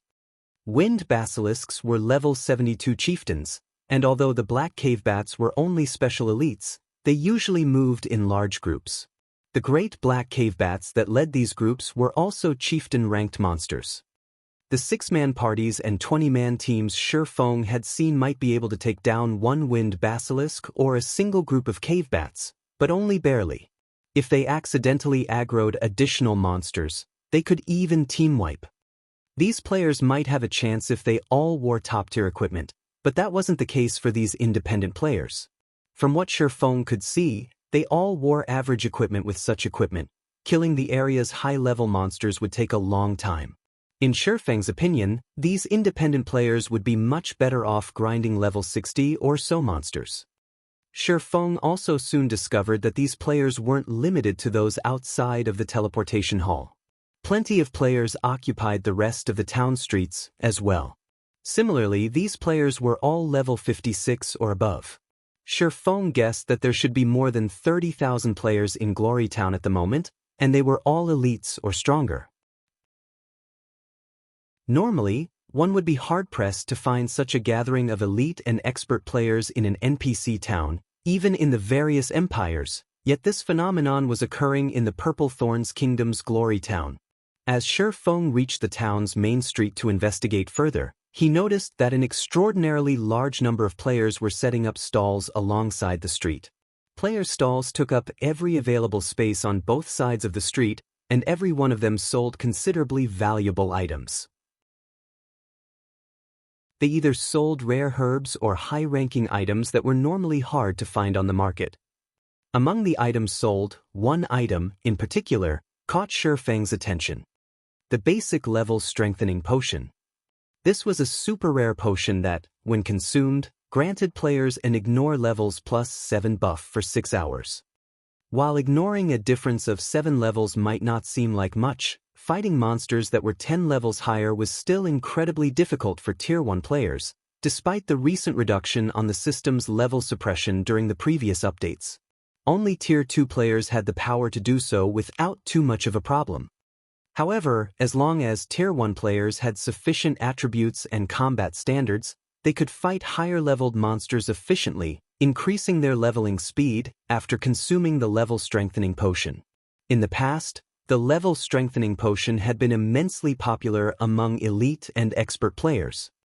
No wonder why so many players are grinding here. Realization dawned on Shifeng. Although the basic level strengthening potion wasn't as effective as Zero Wing's Void Field Magic Array, it was the best option for independent elite and expert players when grinding higher-leveled monsters. After this discovery, Shifeng approached one of the stalls selling the basic level strengthening potions. More than 10 players had lined up at the stall, everyone a level 57 or higher expert. The strongest among them was even a level 59, Tier 2 expert. Producing the basic level strengthening potion was laughably cheap compared to the Void Field, with each bottle only costing 8 silver to brew. In the past, basic level strengthening potions had sold for roughly 50 silver per bottle. Unfortunately, the potion's recipe was painfully rare and could only be acquired by opening treasure chests found in level 50+ maps. Moreover, the luck attribute wouldn't affect its drop rate, so players had to rely on their personal luck to obtain it. Each recipe had easily sold for around 800 gold in the past due to its rarity. Meanwhile, only 2 players manned the stall that sold the basic level strengthening potions, a man and a woman. Both appeared quite young. The handsome, young man was a level 58, Tier 2 assassin named Smiling Breeze. Most of his equipment consisted of level 50 mysterious iron and secret silver equipment, with a few pieces of level 55 mysterious iron equipment. Even independent experts would have a hard time getting their hands on such items at this stage of the game. As for the beautiful, young woman, she was a level 57, Tier 1 summoner named Cool Summer, and her equipment was in no way inferior to her companions. However, unlike Smiling Breeze, she did not possess a Tier 2 class insignia. Instead, she wore an advanced alchemist insignia. Why are these 2 people? Shifeng was astonished to see these 2 players. He was actually familiar with both of them. After all, the brother and sister duo had been very famous in the Black Dragon Empire in the past. Smiling Breeze had ranked as one of the Black Dragon Empire's top 10 assassins, while Cool Summer had been a master alchemist. Moreover, Cool Summer hadn't just been a basic master alchemist, but an advanced master alchemist. Even the various superpowers had been wary of her. Although the siblings were independent players, ordinary large guilds had avoided provoking them due to their superb combat power. Although the younger sister, Cool Summer, hadn't been as strong as her brother, she had still been a refinement realm experts, and the various large guilds' ordinary experts had been no match for her in battle. As Shifeng wondered why these 2 were in the Purple Thorns Kingdom, a group of players approached the stall, surrounding it. Sin Realm is conducting business here. Anyone who isn't a member needs to scram. Chapter 1990, Heavy Sword. The town's main street fell silent as the shouted announcement echoed. Very quickly, the players waiting in line distanced themselves from Smiling Breeze and Cool Summer's stall. Even the expert players that had waited to purchase basic level strengthening potions had retreated. Why are Sin Realm's people here? Does Sin Realm plan to expand its control to Glory Town? Damn it! Sin Realm's members again!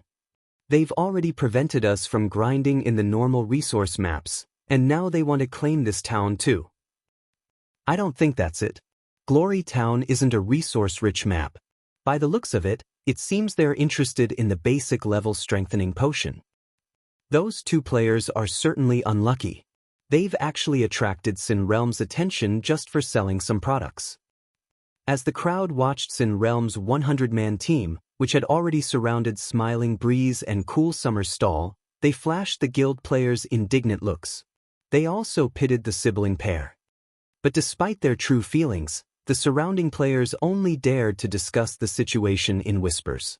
Even though only 100 of Sin Realm's members were here, which the crowd outnumbered by several fold, no one dared to voice their opinions loudly enough for the guild players to overhear. Even the level 59, Tier 2 experts gritted their teeth and reluctantly left the scene. They all knew that they wouldn't have a future in the Purple Thorns Kingdom if they provoked Sin Realm. They'd be lucky if they only died a few times. In the past, players' accounts had been crippled, forcing them to start over, due to Sin Realm.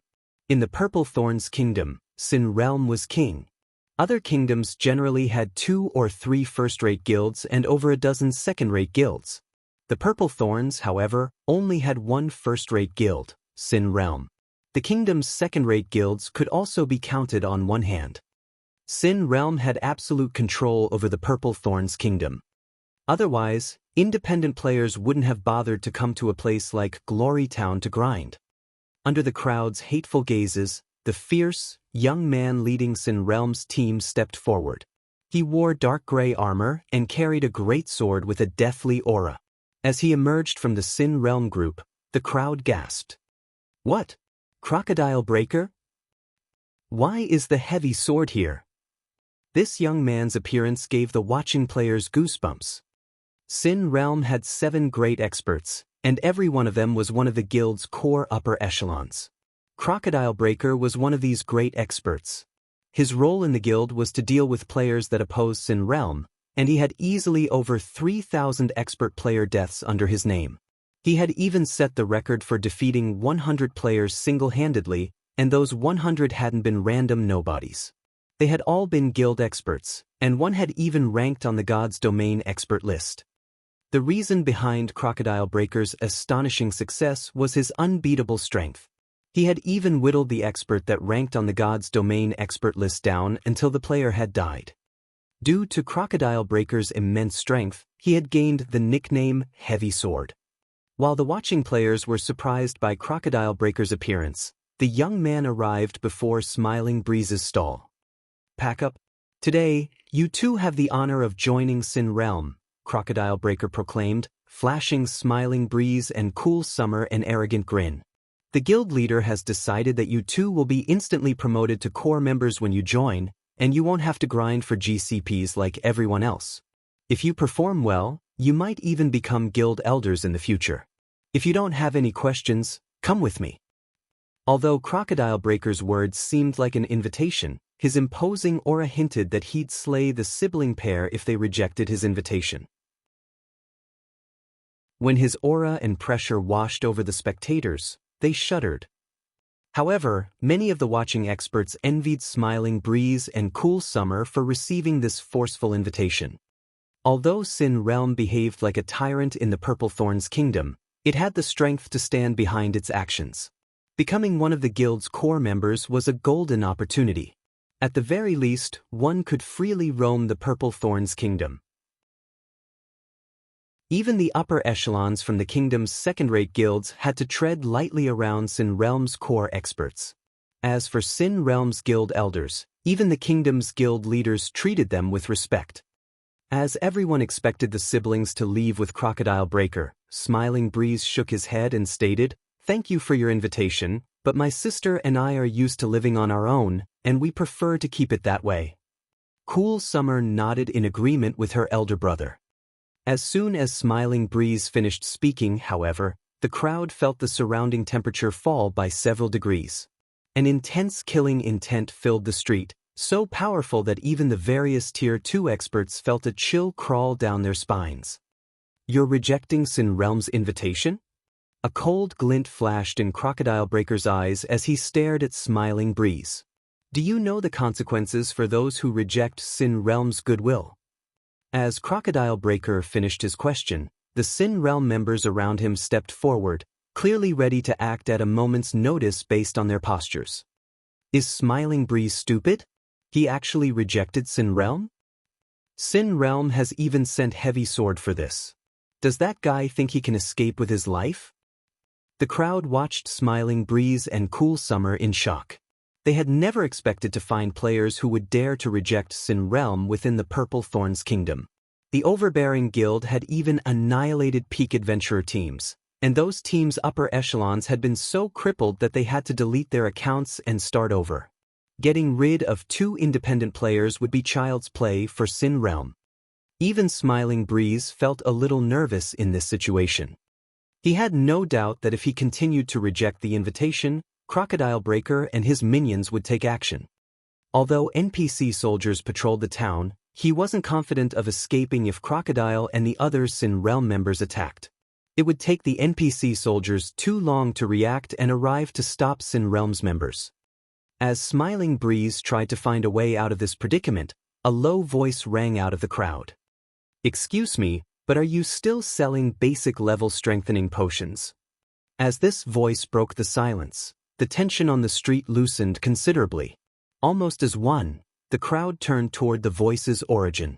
They were all curious to know what fool dared to interfere with Sin Realm's affairs. As they turned, the spectating players found themselves looking at a cloaked player. At a glance, everyone assumed that this player was a young swordsman.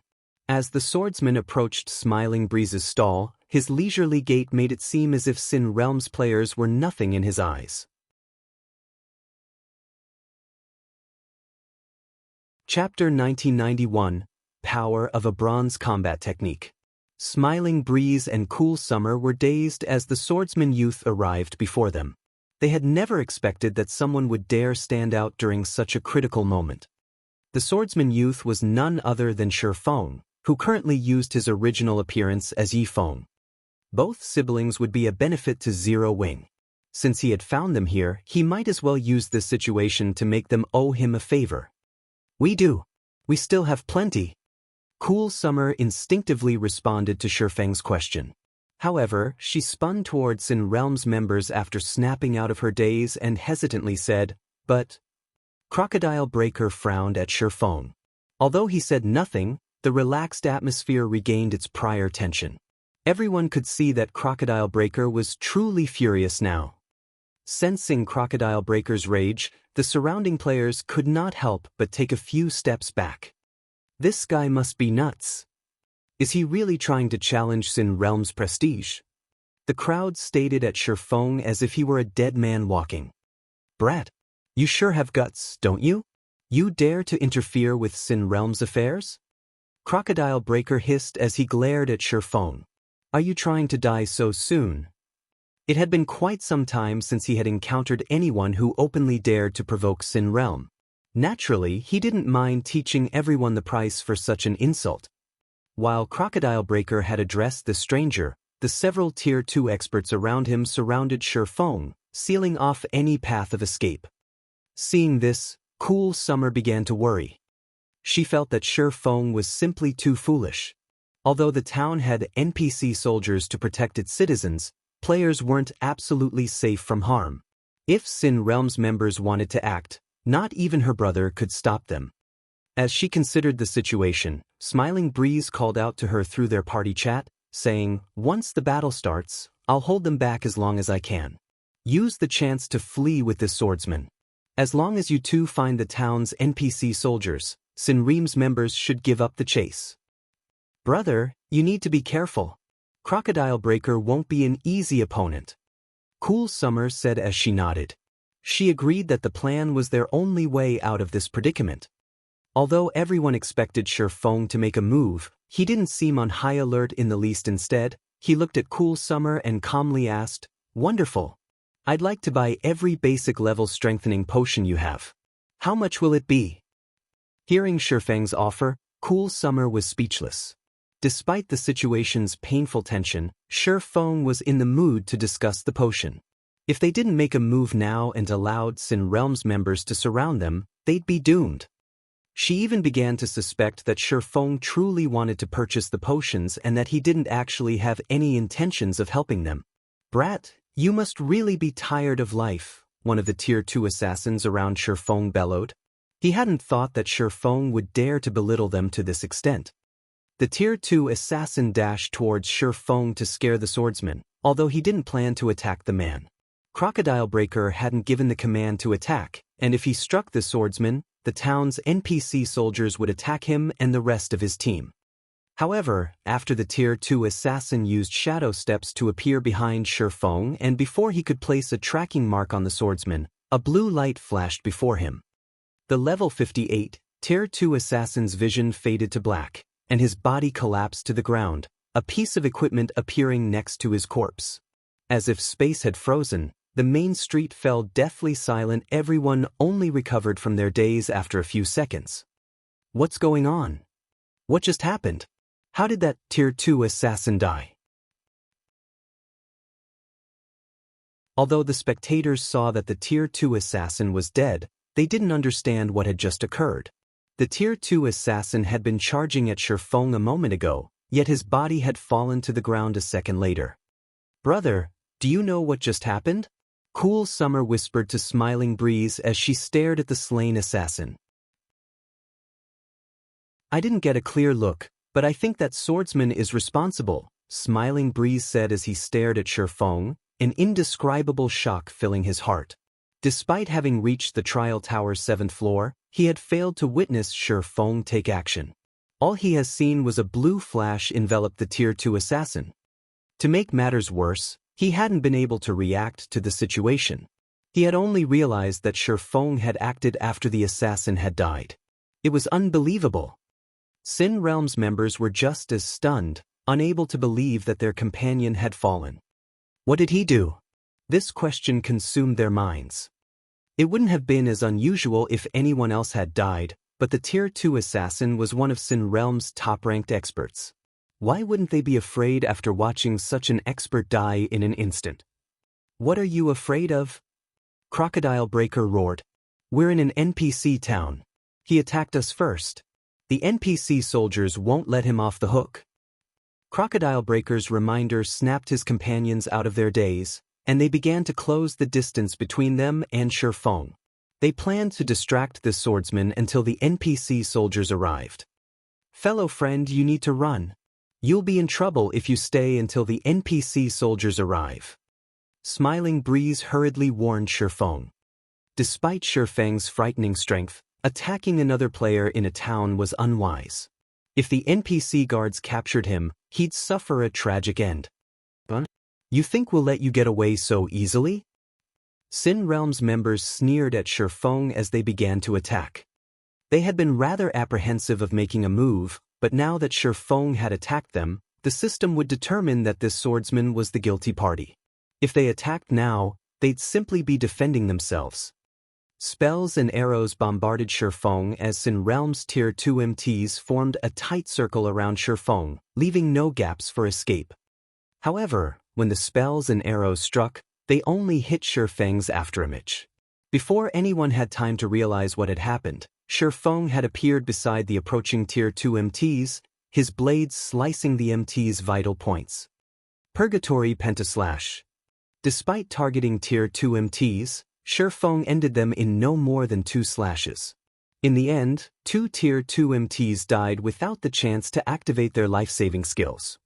When Crocodile Breaker saw his companions dying, his expression darkened. He immediately activated his Berserk skill and launched a vicious slash at Shifeng with his greatsword. Sin Realm's other Tier 2 experts activated their Berserk skills, as well, assisting Crocodile Breaker from the side and aiming to pin Shifeng down.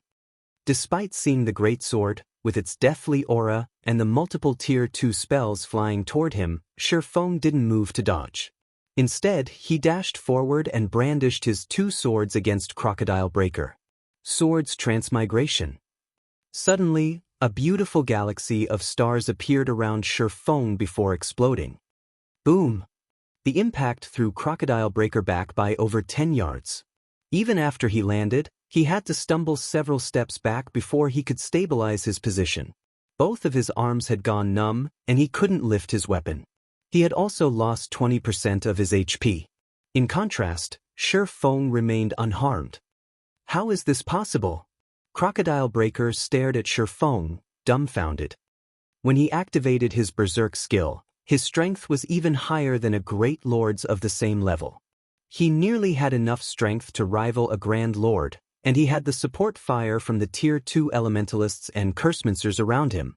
Still, Shi Feng had sent him flying, not the other way around. To make matters worse, he could tell that this swordsman hadn't used a skill or spell, both of which would change the user's ambient mana when activated. Crocodile Breaker's companions were just as stupefied. The berserker, known as Heavy Sword, had been thrown from a head-on clash. Moreover, Crocodile Breaker had already activated his berserk skill, while his opponent hadn't. So, this is the power of a bronze combat technique? Shi Feng was similarly surprised to see the results of his attack. He had never thought that a bronze combat technique would be so powerful. Boss Croc, the NPC soldiers are here. This swordsman is dead for sure. Sin Realms players sent Shi Feng gleeful sneers when they noticed the approaching NPC soldiers. Although Shi Feng's combat power had exceeded their expectations, his demise was assured now that the NPC soldiers had arrived, regardless of how powerful he was. It's over. Why didn't he run away? Cool Summer anxiously muttered as she watched the town's guards surround Shi Feng. Just as Sin Realms members assumed that they'd get to watch Shi Feng struggle against the NPC soldiers, the Tier 3 NPC leading the patrol squad approached the swordsman and respectfully asked, "Lord Bronze Legatee, how may we be of service?" Chapter 1992, Taking Action in Purple Thorn's Kingdom. Rows of level 150 NPCs stood at attention before Shi Feng between him and the street crowded with players. When they heard the level 150, Tier 3 patrol captain's question, the watching players were stunned. How is this possible? Why aren't the soldiers arresting him? Who is that? Is the system bugged? Questions plagued the players' minds, and Sin Realms members were particularly stupefied. The scene they had just witnessed had thoroughly altered their worldview. It was common knowledge in God's domain that any player that attacked another within an NPC town or city would be killed, captured, or both. It was an ironclad rule. Yet this player had just broken that ironclad rule. In fact, the NPC soldiers who were supposed to administer justice to Shi Feng treated the swordsman with respect. "Brother, am I dreaming?" Cool Summer asked as she tugged on Smiling Breeze's sleeve, blinking in confusion as she watched Shi Feng. Glory Town was one of the most heavily fortified towns in the Purple Thorn's kingdom, and its laws were just as strict as in NPC cities. The NPCs that ensured order within the city wouldn't ever pardon a player that had intentionally committed murder. Not only would the guards kill the offender on the spot, but they'd also lock the player in jail for another 2 or 3 days. Unless one could escape the NPC soldiers' pursuit, avoiding punishment was impossible. Despite hearing his sister's question, Smiling Breeze didn't reply. He was preoccupied with his frustration over this situation. Naturally, Shi Feng wasn't particularly surprised by the NPC soldiers' reactions. He was, after all, a bronze legatee, enjoying the status of a baron in any NPC city he visited. Although the baron rank was the lowest among nobles, one was treated differently in NPC cities based on their title. Although Sin Realms Tier 2 assassin hadn't attacked Shi Feng, the assassin had planned to use a tracking skill on him. Using a tracking skill on a normal player in an NPC city might not be a crime, but using it on a titled noble was. The system would consider the act as a premeditated attack. The NPC soldiers wouldn't question him for killing the Tier 2 assassin. Needless to say, although the other Sin Realm members hadn't landed an attack, they had attacked him. He could kill these players without consequences from the system as well. This was the true benefit of being a titled noble. Of course, if 2 titled noble players fought, the system would deem the first to cause damage as the offender. However, an advanced town like Glory Town might not have a single ordinary noble, much less a titled noble. Hence, Shi Feng didn't have a reason to hold back and could slay all who had attacked him. "These people attacked me. What is the most severe punishment they can receive according to the laws?" Shi Feng asked the patrol captain, smiling as he gestured to Crocodile Breaker and his minions. "Lord Bronze Legatee, since they have attacked a titled noble within the town, they can be imprisoned for a maximum of 3 days, the patrol captain replied, flashing Crocodile Breaker's group of frosty glare. Good. Lock them up for 3 days, then. Shifeng nodded. Understood. Upon hearing Shifeng's instructions, the patrol captain waved a hand and signaled his soldiers to arrest Crocodile Breaker and the rest of Sin Realm's members. The crowd gaped in shock as they watched the NPC soldiers arrest Crocodile Breaker's group. Shifeng had clearly attacked and killed a player first, yet Sin Realm's members were going to jail. This would be a huge loss for the guild. Damn it! How does he have a titled noble position in Glory Town? Crocodile Breaker's expression darkened after hearing the patrol captain's command. He knew a little about the privileges a titled noble enjoyed, but he hadn't dreamed that Shifeng would be a titled noble here. Spending 3 days in jail was far less acceptable to expert players like himself than losing a single level. In God's domain, time was money. He would fall far behind the frontline players if he lost 3 days. Not only would he fall behind in terms of levels, but his weapons, equipment, and skills would as well. Boss, what should we do? Sin Realm's members grew anxious as the NPC soldiers approached. Spending 3 days in jail was akin to being locked out of God's domain for 3 days. To players like them, who had already gotten used to living in God's domain, this outcome was worse than death. Retreat! Everyone retreat! Crocodile Breaker shouted. The only way to escape imprisonment was to flee Glory Town. They'd be ruined if the NPC soldiers captured them.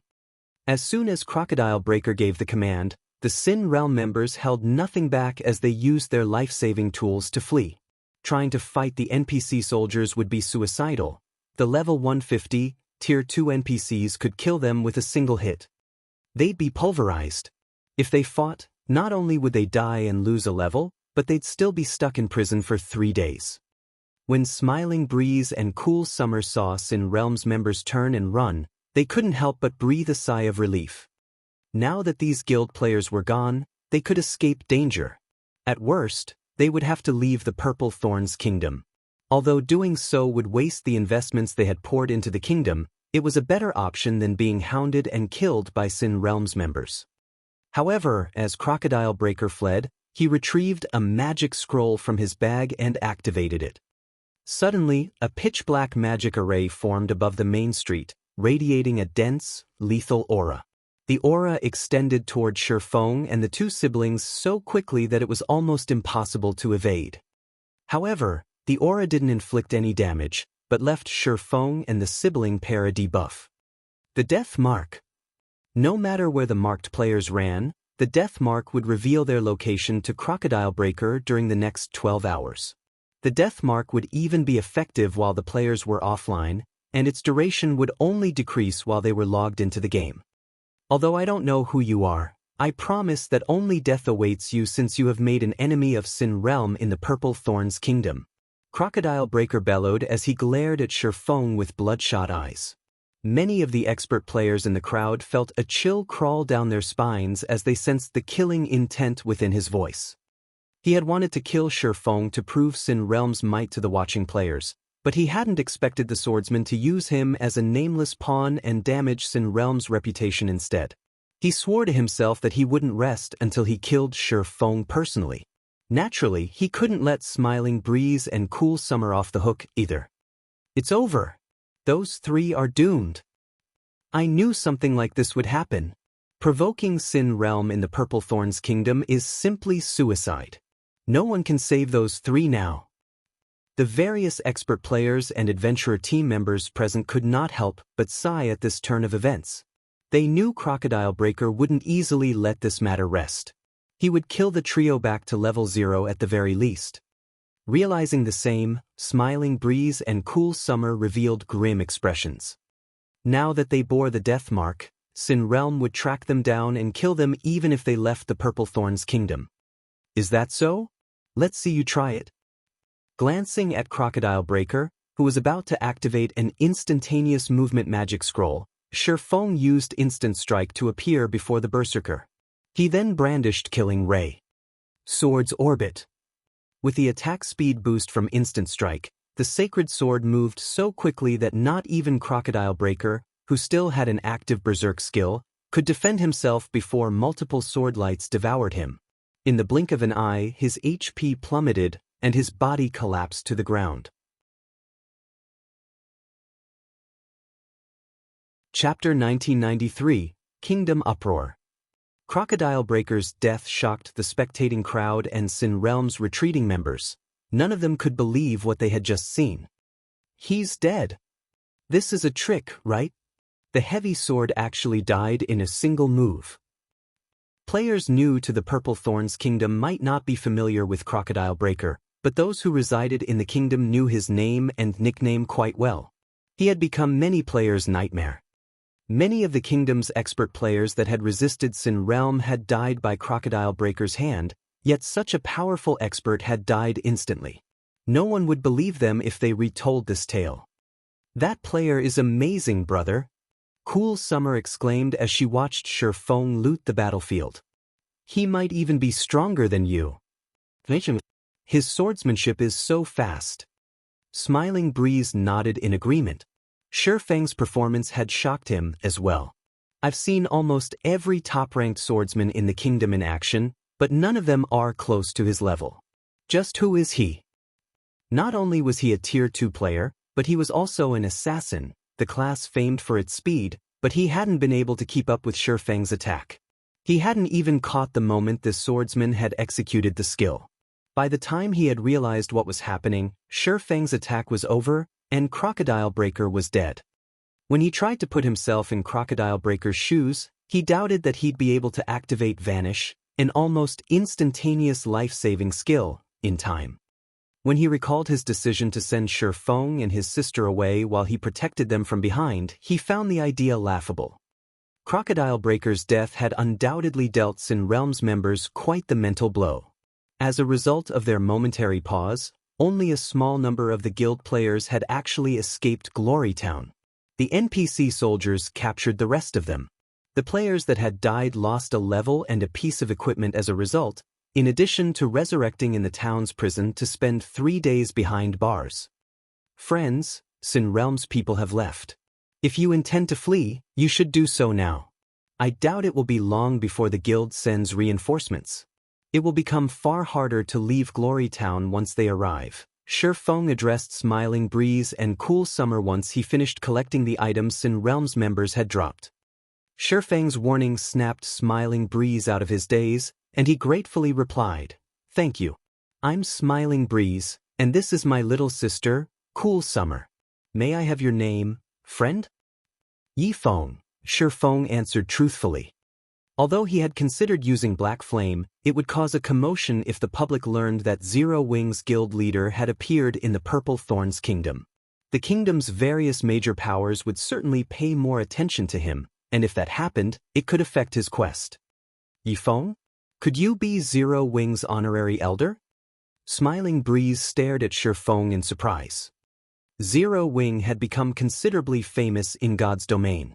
Its success in repelling a veteran super first-rate guild's offensive and joining the secret chamber of commerce had earned the guild some notoriety, increasing Zero Wing's chances of becoming a super first-rate guild itself in the future.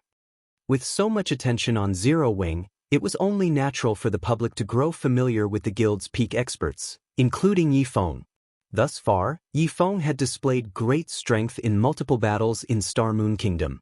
Not only had he become well-known in his own kingdom, but he had become extremely famous among the Purple Thorns Kingdom's expert players. During their free time, expert players enjoyed discussing nearby kingdoms' experts and comparing themselves to figure out who was stronger. Cool Summer stared at Shi Feng in shock as well. She felt as if she were dreaming. "Brother, is this really happening? We actually got to meet Zero Wing's honorary elder, Yi Feng." Cool Summer whispered to Smiling Breeze, her eyes glowing with excitement. Even existences like Crocodile Breaker were out of reach for independent players like them, not to mention an honorary elder from a guild with the potential to become a super first-rate guild. A single sentence from Yi Feng was enough to cause most second-rate guilds to shudder with fear. When nearby players overheard Shi Feng's introduction, they couldn't help but gape at the swordsman. They finally understood why Shifeng had been so relaxed during the earlier exchange with Sin Realm's members and shrugged off Crocodile Breaker's mighty aura. "That's right," Shifeng replied, at a loss for words after seeing the two siblings' surprise. Both Smiling Breeze and Cool Summer had been beyond his reach in the past. Smiling Breeze had been one of the top 10 assassin experts in the Black Dragon Empire during his peak, and if not for his status as an independent player, he would have likely reached Tier 5. As for Cool Summer, she had only been a step away from becoming a Grandmaster Alchemist. Second-rate guilds hadn't had a prayer of encountering her, and even first-rate guilds had treated her like a VIP, doing almost anything to recruit her. "May I know what plans you two have after this?" Shifeng asked. "Remaining in the Purple Thorns Kingdom is no longer possible now that we have a tracking mark on us. We'll probably head over to the Black Dragon Empire and check out the situation there," Smiling Breeze replied, sighing. "The Black Dragon Empire? That is certainly a good place to develop," Shifeng said after giving the matter some thought. He then sent the two players friend requests and said, "Zero Wing has a branch guild in the Black Dragon Empire as well. If you encounter any trouble or run into Sin Realm's people, you can contact me. If you need to buy or sell anything, you can also do so at the Candlelight Trading Firm. I'll make sure you both enjoy the membership benefits." Although Shifeng had considered inviting Smiling Breeze and Cool Summer to join Zero Wing, he knew that they'd never accept. Many superpowers had tried to recruit them in his previous life, as well, even offering incredibly lax conditions that barely restricted their freedom. In the end, however, the siblings had rejected every offer. This proved to him that these two weren't interested in joining any guild. So he shouldn't try to force the situation. Befriending them would be a wiser choice. If these two ever changed their minds, they'd at least consider joining Zero Wing. "Thank you." Smiling Breeze and Cool Summer expressed their gratitude. Continuing, Smiling Breeze said, "We really don't know what to say. If you need our help with anything in the future, please feel free to ask. We'll help you to the best of our abilities." Ordinary players might not understand the benefits of Zero Wing's protection and the Candlelight Trading Firm's membership, but they did. Countless independent players dreamed of such an advantage. After conversing with Shifeng for a little while longer, Smiling Breeze and Cool Summer departed from Glory Town.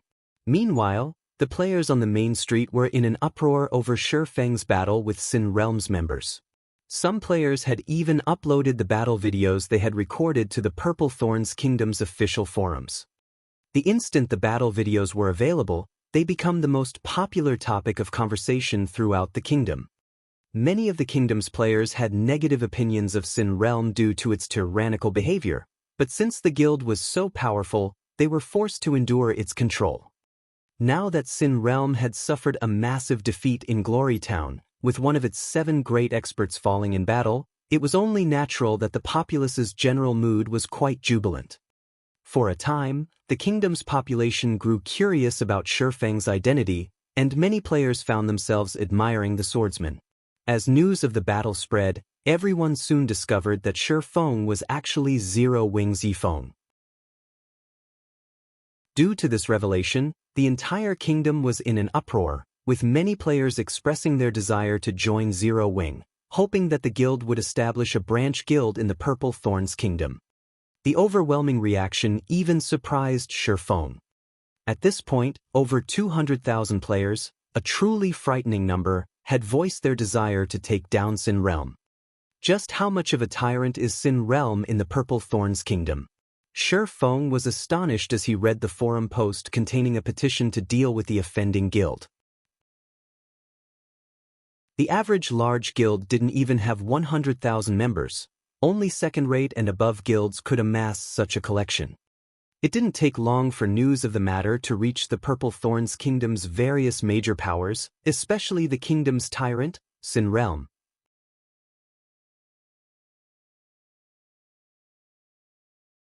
Chapter 1994, Unexpected Joy. Purple Thorns City, Sin Realm's residence. The glorious, magnificent guild hall was hectic due to the incident in Glory Town. The guild members in the building struggled to control their bloodlust after learning about the defeat, and some players had even tried to form an expedition to flatten Glory Town. Meanwhile, Sin Realm's upper echelons had gathered in the guild leader's office. Guild leader, we've looked into the situation. The player that killed Crocodile Breaker is Yi Feng, Zero Wing's honorary elder. An indifferent man in purple gold robes and carrying a silver staff addressed the emaciated man in the guild leader's seat. Although the emaciated man looked like a shriveled tree, he felt like a towering mountain. Some of the guild's upper echelons didn't even dare to look him in the eye due to the powerful pressure he gave off. Sin Realm's members only felt awe and reverence towards this emaciated man. He was the strongest guild leader in Sin Realm's history. Lone Beacon. Sin Realm had still been considered a lowly second-rate guild a few years ago, but after Lone Beacon had become the guild leader, Sin Realm had rapidly developed. Now, it was a publicly acknowledged first-rate guild.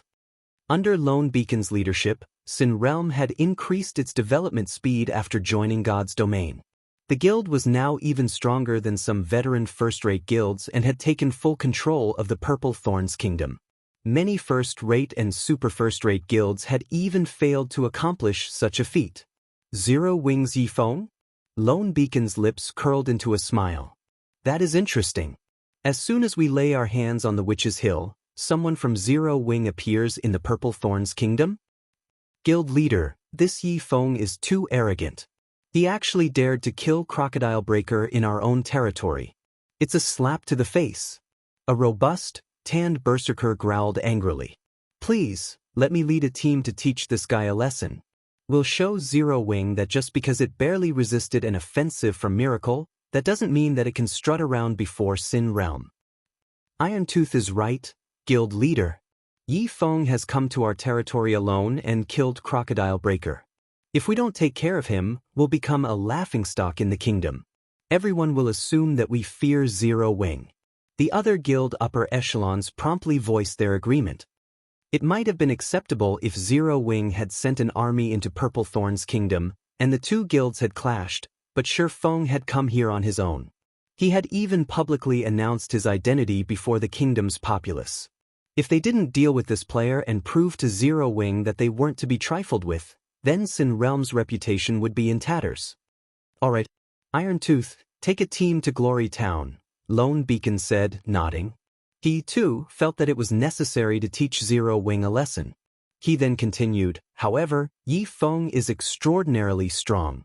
Take the steel puppet with you as a precaution. The guild's upper echelons were surprised by Lone Beacon's decision. Sin Realm had only obtained the treasured steel puppet after many difficulties. The guild had lost more than 10,000 lives and numerous Tier 3 magic scrolls. Although the steel puppet couldn't fight on its own like a summon creature, needing a player's control, it could kill players as easily as killing ants. The steel puppet wouldn't have any issues dealing with Tier 3 experts, much less Tier 2 players. Yet, Lone Beacon wanted to use the steel puppet against a single expert player from Zero Wing. He was simply making a mountain out of a molehill. Now that Shi Feng bore the death mark, the guild could easily track his movements. Sending Iron Tooth and his team, along with some magic scrolls and magic array scrolls, would be more than enough. There was no need to mobilize the steel puppet. The steel puppet? Iron Tooth rejoiced when he heard his guild leader's command. Hurriedly, he replied, "Leave it to me. I'll make sure Yi Feng regrets ever setting foot in the Purple Thorns Kingdom." Following which, Iron Tooth, one of Sin Realm's 7 great experts, walked out of the guild leader's office to organize a team for his trip to Glory Town. In the meantime, Shi Feng had arrived at Glory Town's town hall. Although Glory Town was not located in a high-resource map, based on the situation, Shi Feng felt that this was an excellent place to make money and recruit expert players for Zero Wing. Although the monsters around Glory Town were average in all aspects, a specific rare herb was available in the area, the Phantom Flower, the main material for producing the basic level strengthening potion. Even in a herb-rich country like the Purple Thorns Kingdom, the Phantom Flower was far from common, and it didn't even grow in Star Moon Kingdom. Other kingdoms and empires that contained the Phantom Flowers didn't produce the flowers in large quantities either. This was why Cool Summer had come to Glory Town. Due to the basic level strengthening potion's popularity in the past, the Phantom Flower had become incredibly valuable. Each flower had initially sold for 3 silver, but the price had eventually skyrocketed to 15 silver. Currently, one could count the number of basic level strengthening potion recipes that existed in God's domain on one hand.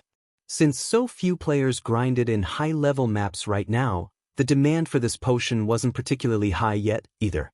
However, as players progressed in the game, they would need more EXP per level, making it far more difficult to level up. Fighting higher-leveled monsters would soon become a necessity if players wanted to increase their level quickly. At that time, the basic level strengthening potion would become intensely popular, which in turn would increase the scarcity of the Phantom Flowers. Although Shi Feng didn't yet have the recipe, he could take advantage of the situation to stockpile Phantom Flowers. Producing basic level strengthening potions would become impossible without them, after all. Naturally, more of the potion's recipes would surface as time passed. Lord Bronze Legatee, how may I be of service today? The town hall's senior administrator took the initiative to approach Shi Feng as he entered the building. I wish to buy 2 plots of land, Shi Feng replied. Very well. These are all the lands available for sale in the town, the senior administrator said as he revealed a map of Glory Town. Despite being an advanced town, Glory Town's size was only the size of an intermediate town. As a result, it didn't have many lands for sale. As Shi Feng inspected the lands in the town's central district, he noticed a dark blue marker.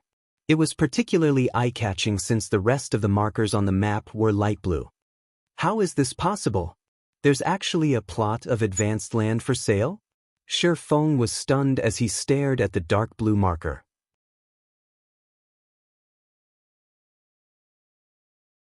Chapter 1995, Advanced Land.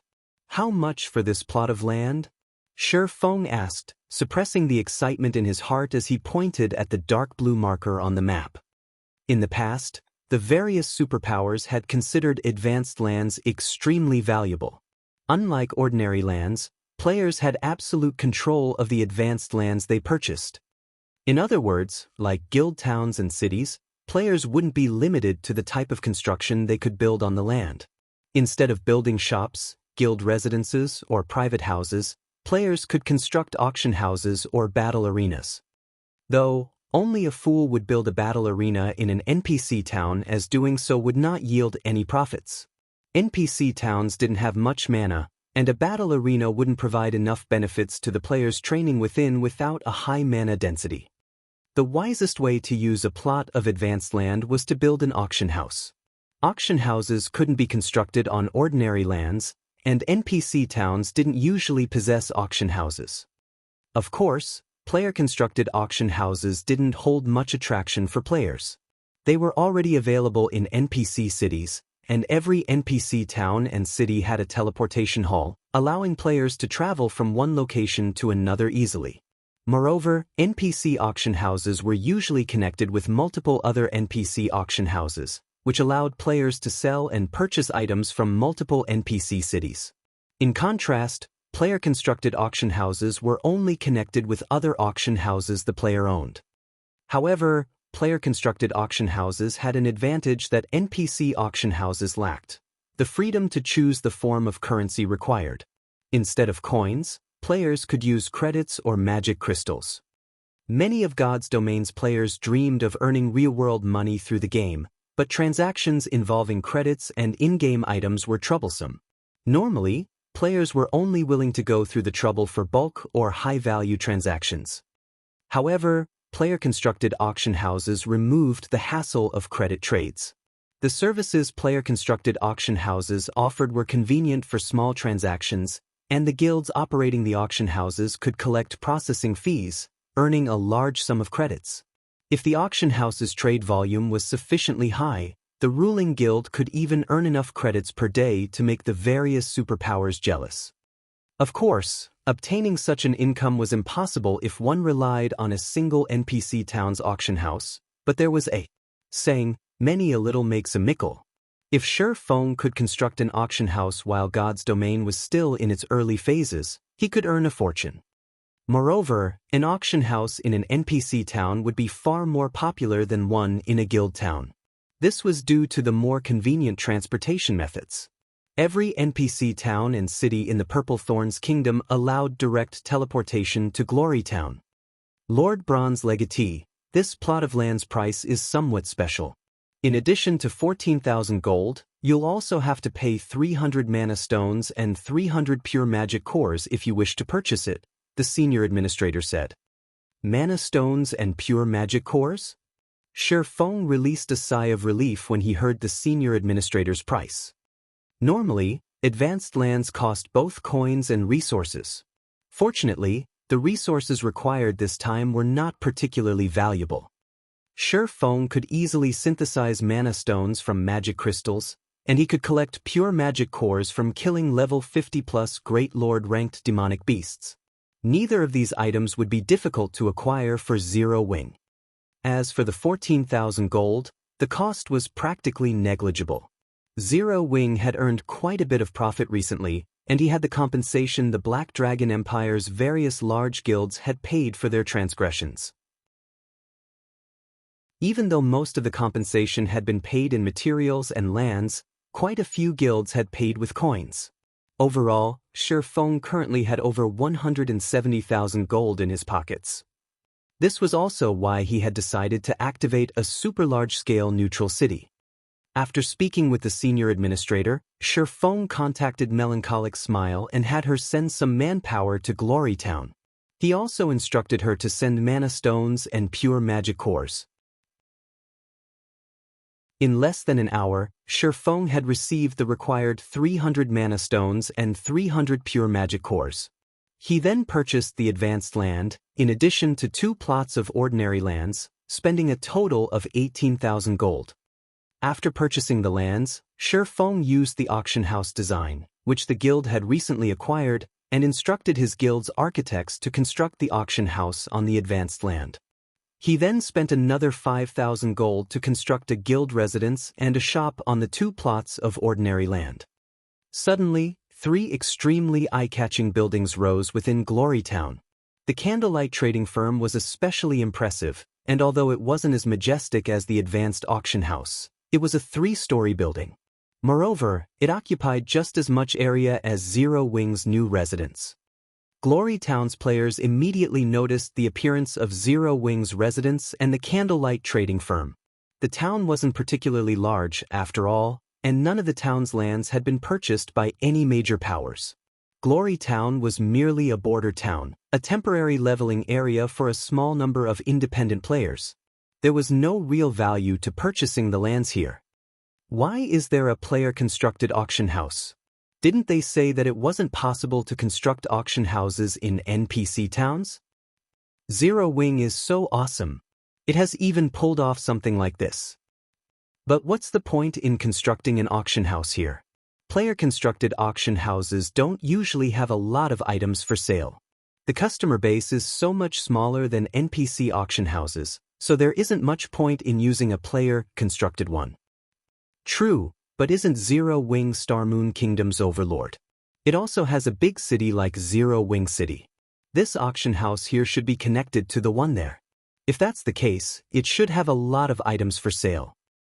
Glory Town's players were all curious about the candlelight auction house that now graced their town. They immediately entered to inspect the building and its services. However, once players examined the items for auction, they were stupefied. The candlelight auction house had just as many items as the auction houses in NPC cities.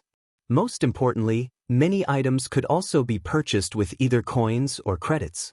Players could even spend credits to buy a single piece of bronze Oregon. This discovery excited the players that didn't have many coins but had spare credits lying around. Moreover, the weapons and equipment the candlelight auction house offered were much cheaper. Amazing!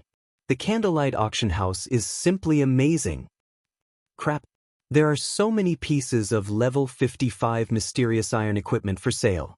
You won't even find this many in NPC cities' auction houses. Everyone's eyes turned bloodshot as they read through the item lists in the candlelight auction house. Meanwhile, news of Glorytown's new auction house soon reached the Purple Thorns Kingdom's official forums with a particularly eye-catching title. Candlelight Auction House appears in Glorytown.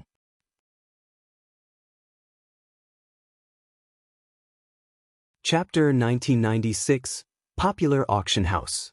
Due to the appearance of the Candlelight Auction House, the players viewing the Purple Thorn Kingdom's official forums were in an uproar, especially the ordinary independent players. Once they read the forum thread, they headed to Glorytown. Normally, these independent players struggled to earn money, yet God's domain had many aspects that required coins. Exchanging credits for coins wasn't easy either, since most workshops and money farming teams sold coins at a minimum of 5 gold. Sellers very rarely sold small amounts, such as 50 silver or 1 gold. Players from ordinary households couldn't afford to spend the credits on 5 gold, and although they were willing to purchase individual pieces of bronze or mysterious iron equipment with credits, such opportunities were incredibly rare. Most players only sold bronze and mysterious iron equipment for credits when they were selling in bulk. Although it was possible to purchase individual bronze and mysterious iron equipment with coins in Guild Town's auction houses, there was generally a limited supply. Furthermore, traveling to Guild Towns wasn't very convenient. Now that the Candlelight Auction House had appeared in an NPC town and had a large stock of items, Purple Thorns Kingdom's general populace couldn't sit still and do nothing. In less than half an hour, Glorytown's sparsely populated streets had become crowded with players. Everyone visiting the town swarmed toward the Candlelight Auction House to purchase and sell items. The town had become even more lively than Zero Wing City. Shi Feng was overwhelmed as he watched from within the auction house. According to the auction house's statistics, over 30,000 items had been put up for auction, and over 50,000 items had sold. Meanwhile, the auction house had collected over 200,000 credits from processing fees and over 100 gold in consignment fees. Glorytown's Candlelight Auction House made even more money than Zero Wing City's. Suddenly, Melancholic Smile contacted Shi Feng and demanded, "Guild leader, what did you do in the Purple Thorns Kingdom? The Candlelight Auction House has gained several thousand members in the last few moments. We've earned over 40,000 magic crystals via membership fees alone. In addition, the total trade volume for the auction houses in Zero Wing City, Silverwing Town, and Stone Forest Town has increased drastically. It's 30% higher than usual."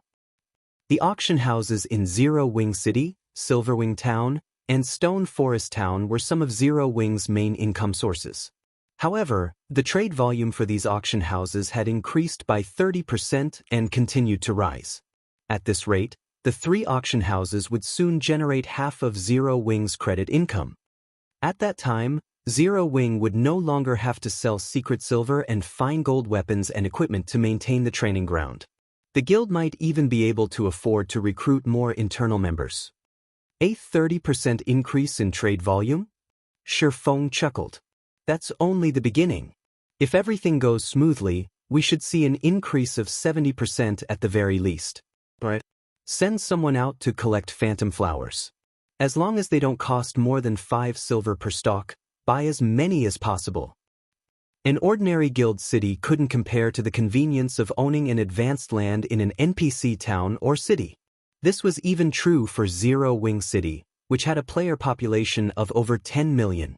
No other guild had built a guild auction house in an NPC town in the Purple Thorns Kingdom, and Shi Feng's success would attract a large number of players to Glorytown. Soon, the NPC town would see more player traffic than Zero Wing City, and almost every player that visited had done so specifically to use the Candlelight Auction House. Melancholic Smile was dazed when she heard that the trade volume would increase by at least 70%. If it really were possible to secure so much income, they wouldn't have to worry about the new training grounds operation costs. Phantom flowers? I'll have my people purchase them via secrets channels, Melancholic Smile said after recovering from her shock. No, we cannot purchase the flower through secret. I don't want to attract any unnecessary attention. Have people purchase the flowers from the various kingdoms and empires in secret, but try not to affect the market price, Shifeng said. Although the phantom flower wasn't particularly special, if Zero Wing purchased the flower in bulk through the secret Chamber of Commerce, the chamber's other members would notice. That could affect his plans to stockpile the phantom flowers. He was not willing to take such a risk. I understand. I'll have people collect phantom flowers in secret, Melancholic Smile said, understanding Shifeng's intentions. She then disconnected the call and began to arrange the necessary manpower. Meanwhile, a group of cloaked players had reserved a bar not far from the candlelight auction house and had settled in to observe the situation. Commander Irontooth, I've sent some players to investigate, but we haven't discovered how Zero Wing got permission to construct the auction house. We only know that Zero Wing had dispatched a group of architects to construct it on that plot of land, a masked, level 58, Tier 2 assassin reported. Zero Wing has also constructed a residence in the town. By the looks of it, the guild plans to recruit members from Glory Town and begin its development in the kingdom from here. What an arrogant guild. First, Zero Wing kills our guild members, and now it intends to start a branch guild in our kingdom? This is an insult to Sin Realm. Rage flared within Irontooth as he listened to his subordinate's report. Commander, why don't we go and kill Yifeng now? A level 58, Tier 2 ranger suggested. No. We'll wait until he leaves Glory Town. Irontooth growled, shaking his head. Although Glory Town is only a town, it is a heavily fortified border town. Moreover, he must be aware that he has a tracking mark on him. He will expect an ambush and remain around a high number of NPCs. He might even have a bunch of companions with him. If we strike abruptly, we'll just end up like Crocodile Breaker. Right now, we need to wait. Once the tracking mark disappears, Yifeng will sense it. He'll think that he is free and will act more boldly. That will be the perfect time to take his life. Notify Feather Hunter and tell him to keep a close eye on Yifeng. Understood. The Tier 3 tracking scroll Crocodile Breaker had used was incredibly rare and effective, but it had an obvious flaw. The targeted player could perceive the mark. However, Sin Realm used such a tracking scroll for that reason, letting their prey know that they were being tracked and hunted. The tracking scroll was merely a distraction, a setup for the true attack that would occur after the death mark disappeared. Their killing move was a special legacy Sin Realm had obtained Covert Killer. Not only did the Covert Killer hidden class allow a player to track others without being detected, but it also allowed the player to land a fatal blow from an extremely long distance. The class was almost tailor-made for rangers. Sin Realm had nurtured a group of true tracking experts with this special legacy. Feather Hunter was the best among the players that had obtained the Covert Killer hidden class. While Sin Realm's Feather Hunter watched his target, Shifeng boldly left the Candlelight auction house and headed for the trading firm a short distance away. The Candlelight trading firm's interior was finally complete. The first floor would be reserved for selling daily necessities, the second would sell valuable items Candlelight produced, and the third would contain workspaces and a warehouse. The shop was also fully staffed by NPCs and Candlelight members from White River City. Now, all that was left was the shop's grand openings. Once Shifeng entered the Candlelight trading firm, he instructed an NPC to purchase materials and focus on buying phantom flowers. The guild members would be responsible for managing sales and producing items. With everything set up, Shifeng's true purpose of setting up the trading firm in Glory Town should remain hidden. I should head to the Icefire Mountain range now. Shifeng glanced at the time once he had settled his affairs in Glory Town. Since the tracking mark on him had disappeared some time ago, he decided that it was finally time to leave. He immediately donned his black cloak and snuck out of the town. He only called out his mount and made his way towards the neutral map after he had put some distance between himself and Glory Town. The moment Shifeng left the town, Feather Hunter notified Irontooth of the development. Commander Irontooth, Yifeng has snuck out of Glory Town. Feather Hunter reported as he watched the moving red dot on his system map. Good. He's finally getting impatient. Follow him closely. We'll head to your location immediately, Irontooth said, laughing as he finished the beer in his hand.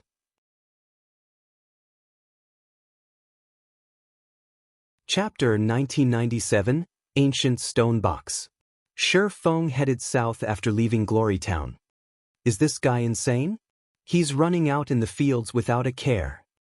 What's going on? Why haven't the monsters noticed him?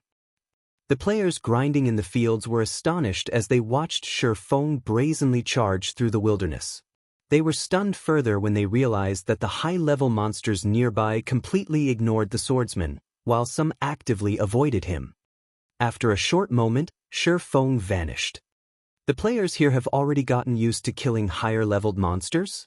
As Shi Feng rode through the wilderness on his mount, he noticed many parties fighting in the wild. Seeing these elite players' performance, he realized that they were slightly stronger than Star Moon Kingdom's elites. The monsters these elite players faced were clearly level 70 or higher. Not only did the monsters have an advantage in levels, but their basic attributes were also much higher. However, these elite players handled the monsters adeptly. They never tried to take the monsters head-on, sending the party's MT to distract the target while evading the monsters' attacks instead. Meanwhile, the party's ranged players bombarded the monsters, slowly but surely whittling down the higher-leveled opponents. While this combat method might seem simple, it was not easy to implement since the monsters in the area had considerably high combat standards. Including the attribute differences, distracting these monsters without taking a hit would be very difficult for current MTs, much less doing so for a long period. Players' combat standards would be tested here. However, despite their excellent performances, the best these players could manage was grinding in Glory Town's nearby maps. The farther they were from Glory Town, the stronger the monsters would be.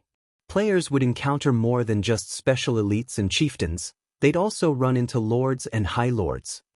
Even level 60, Tier 2 experts would have to flee from level 70+ lords and high lords, not to mention Tier 1 players. Not only were these monsters' combat standards superior to special elites and chieftains, but they also had an arsenal of skills.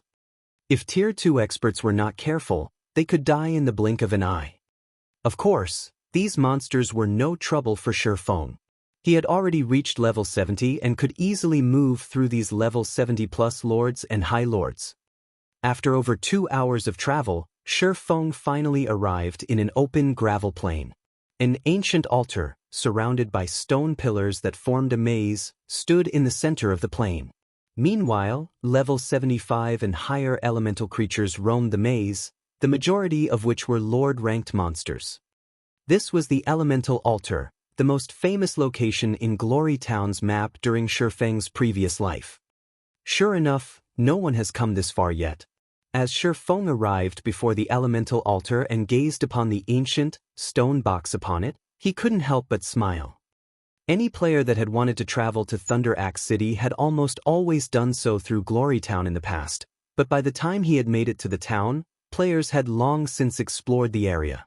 Meanwhile, among the various locations found, players had talked about the Elemental Altar more than any other.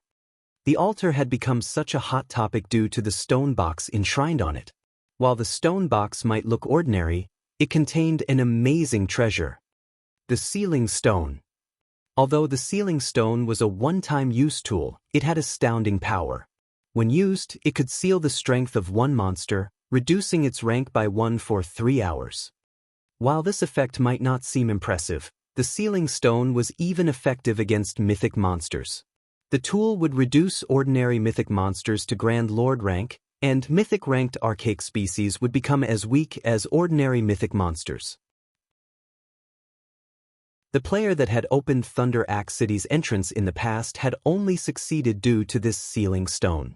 The guardian boss that protected the entrance would have been unbeatable for individual players at that time otherwise. As proof, many superpowers Apex experts had failed to unlock the neutral city. Now that Shi Feng wanted to open Thunder Axe City, he had to get a Sealing Stone of his own. However, opening the stone box was easier than said due to the Thunder Beast that guarded it. Thunder Beast, elemental creature, Grand Lord, level 77.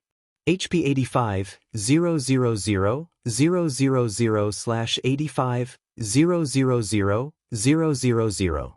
This Thunder Beast would be a challenge, and as more players gathered, it would become stronger. Unlike other field bosses, it would grow stronger once more than one hostile life form was within range. If more than 6 life forms were nearby, the Thunder Beast would grow into a Grand Lord-ranked archaic species, and it would become as strong as mythic monster. If more than 20 life forms were within range, although it wouldn't grow past mythic rank, its combat standards would skyrocket. The Thunder Beast would become impossible to defeat if more than 100 life forms were nearby. Meanwhile, the life forms in question included summoned creatures and players' personal guards. To make matters worse, the Thunder Beast would obtain more and higher quality skills as more life forms entered its range of influence. Because of this, the Thunder Beast had remained undefeated even after many guild experts had reached level 70 in the past. The Sealing Stone had only been discovered after a level 75 peak expert had visited the elemental altar and defeated the boss with special tools in hand. Although Shi Feng had yet to reach level 75, he had incredibly powerful outside help. Following which, Shi Feng took out the Bible of Darkness and summoned a level 85, Tier 3 lava demon. When the lava demon emerged, the surrounding temperature rose sharply due to the molten lava that covered its body, creating a natural domain. The lava demon was fond of melee combat, and while it might not be able to contend with a Grand Lord of the same level, it shouldn't have any issues against a Grand Lord 8 levels lower with the Bible of Darkness's strengthening effects. Go! Shi Feng commanded, gesturing at the Thunder Beast that slumbered beside the elemental altar. The lava demon released a war cry before charging at the Thunder Beast, appearing before the Grand Lord in an instant and activating the Tier 3 taboo skill, Lava Claw. By the time the Thunder Beast woke from its slumber, the lava demon's claw had struck the monster's lightning-formed body. Roar! The Thunder Beast cried out in agony, instantly losing more than 2 million HP. Due to Lava Claw's weakening effect, the Thunder Beast's basic attributes dropped by 10% as well. However, not one to be outdone, the Thunder Beast responded with a swipe of its tail, sending a whip of lightning at the lava demon. Tier 3 skill, Lightning Annihilation. With just one swing of its tail, the Thunder Beast launched a lightning attack in a 100-yard cone. Even a Tier 2 metric tons of the same level with an active life-saving skill would barely survive the attack if they were on the receiving end. Any other class would die. Fortunately, the skill was nothing to the lava demon. The summoned demon only lost a little over L5 of its 24 million HP. Shi Feng finally made his move after the lava demon and Thunder Beast struggled against each other for some time. Activating Instant Strike, he appeared beside the Thunder Beast and bombarded the Grand Lord with his attacks. Shadow Blade, Purgatory Pentaslash, Flame Burst, Phantom Kill. Shi Feng used one skill after another, each hit dealing tens of thousands of damage, with some even dealing over -100,000. The Thunder Beast's HP began to plummet. 90%, 70%, 50%. Since the Thunder Beast only had 2 opponents, Shi Feng and his lava demon, it could only use 2 of its skills. The AoE Tier 3 skill, Lightning Annihilation, and the single-target Tier 3 skill, Lightning Claw. Against Shi Feng, a player with the strength to rival a great lord of the same level, the Thunder Beast could only watch, helpless, as it continued to lose HP. In the end, Shi Feng activated Divine Providence and landed the killing blow when the Thunder Beast's HP fell below 1%. The Grand Lord's body then dispersed as countless arcs of lightning, vanishing from the elemental altar.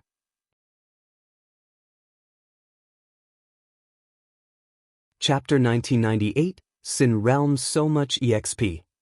Shi Feng stared at his experience bar in astonishment. After the Thunder Beast had died, his experience bar had increased by 11%. If he were grinding normally, he'd need at least half a day to earn that much EXP, but he had gained so much after less than 20 minutes. When he remembered that the Thunder Beast as a special boss, so much EXP made sense. If a 20-man team killed an ordinary Grand Lord of the same level, every member of the team would receive a significant amount of EXP. Not only was the Thunder Beast 7 levels higher than Shifeng, but he had also killed the Grand Lord without help, monopolizing the awarded EXP. It was only natural that he received so much. Any other level 70 player would have likely gained enough EXP to fill 20% of their experience bar. When the Thunder Beast had fallen, it had also dropped over 30 items, filling Shifeng with delight. Past level 50, even ordinary mythic field bosses only dropped around 30 to 40 items. Although he was responsible for the Thunder Beast's first kill, 30 items were still impressive. Meanwhile, over half of the items were materials, and all of them were unique materials from the Thunder Beast's body. Thunder Skin, epic rank material. When producing leather armor, the Thunder Skin can be used to enhance the armor's basic attributes and grant lightning resistance. Thunder Claw, inferior legendary rank material. When added to a weapon's production process, the Thunder Claw increases the weapon's attack power and adds additional lightning-type damage. All of the materials were unique items for tailoring, leatherworking, forging, alchemy, enchanting, and engineering. Every one of these items was incredibly valuable. The Thunder Claw was just as valuable as an ordinary epic weapon since materials that altered a weapon's damage to lightning type were particularly rare.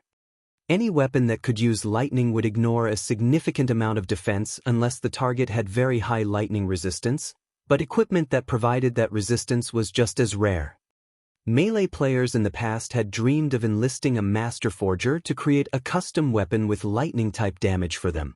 With such a weapon, players would have a massive advantage when fighting monsters or players. As expected of a unique boss. Its loot is amazing. Shifeng's eyes glowed as he gazed at the weapons and equipment the Thunder Beast had dropped. The Thunder Beast had dropped a total of 7 weapons and equipment. 6 pieces were level 70 equipment, of which 3 were fine gold rank, and 3 were secret silver rank. Of the 3 fine gold equipment pieces, 1 was a cloth chest piece, 1 was a pair of leather pants, and 1 was a pair of plate armor boots. The lightning combat boots pleased Shifeng the most. Although the cloth armor and leather pants were good, they weren't quite as powerful as the boots. Not only did the lightning combat boots add 10 points of lightning resistance, but they also possessed a powerful additional active skill called Lightning's Shadow. When activated, the skill transformed the wearer into a streak of lightning for 10 seconds. Players wouldn't be able to attack during this time, but they would move as fast as lightning. If the player attacked during the transformation, they'd revert to their original state. The skill also had a 10-minute cooldown. This skill would undoubtedly make up for a plate armor class's lack of mobility. Whether the player used the skill to chase an opponent or flee, it would be exceptionally effective. Moreover, the lightning combat boots' basic attributes were even higher than those on the level 60 fine gold boots Shifeng currently wore. Without hesitation, Shifeng switched his current boots for the lightning combat boots, gaining more than 20 points to his basic attributes overall. Although the increase was minor, the additional skill, which would drastically increase his survivability, was far more important. Level 70 experts would covet the 3 pieces of level 70 secret silver equipment since each item offered lightning resistance. Not only would the resistance protect the wearer from lightning-type damage, but they'd also have more defense against skills and spells that inflicted numbing effects. The 3 pieces were even more valuable than ordinary level 70 fine gold equipment. However, the weapon the Thunder Beast had dropped, an extremely rare epic growth type weapon, was even more impressive than the 6 pieces of equipment. Howling Thunder, throwing weapon, bronze rank. Equipment requirement, strength 1000, agility 900, and tier 2. Attack power, value is set at player's strength *1, 7. Strength plus 36, agility plus 27, endurance plus 5, attack speed plus 4. Maximum throwing distance, 42 yards when attacking. Ignore 20% of target's defense. Attack speed increases by 12%. 20% chance to land a critical hit. 10% chance to trigger a knockback effect. 10% chance to trigger the thundering wind effect, increasing attack speed by 150% and ignoring defense completely. Additional skill 1 dash. Lightning guidance. Deals 120% lightning damage every second for 5 seconds in a 10-yard radius around the targeted area. Can store to a maximum of 3 lightning guidance charges. Each charge has a 2-minute cooldown. Additional skill 2 dash. Sundering Thunder. Causes a lightning impact that carries 100% of user's strength in a 30-yard cone. Cooldown 5 minutes. Upgrading this weapon requires a large amount of mana. Can be upgraded to epic rank at maximum. Currently bronze rank. Requires 1,000 magic crystals to reach the mysterious iron rank. Throwing weapons were extremely rare in God's domain, even more so than ornaments. They were also the only ranged attacks available to melee players. Moreover, throwing weapons were categorized by ranks, not levels. They were the only type of weapon that players could use throughout the entire game without becoming obsolete. Hence, every throwing weapon was worth a fortune. In the past, most melee experts had still used mysterious iron throwing weapons after reaching level 100.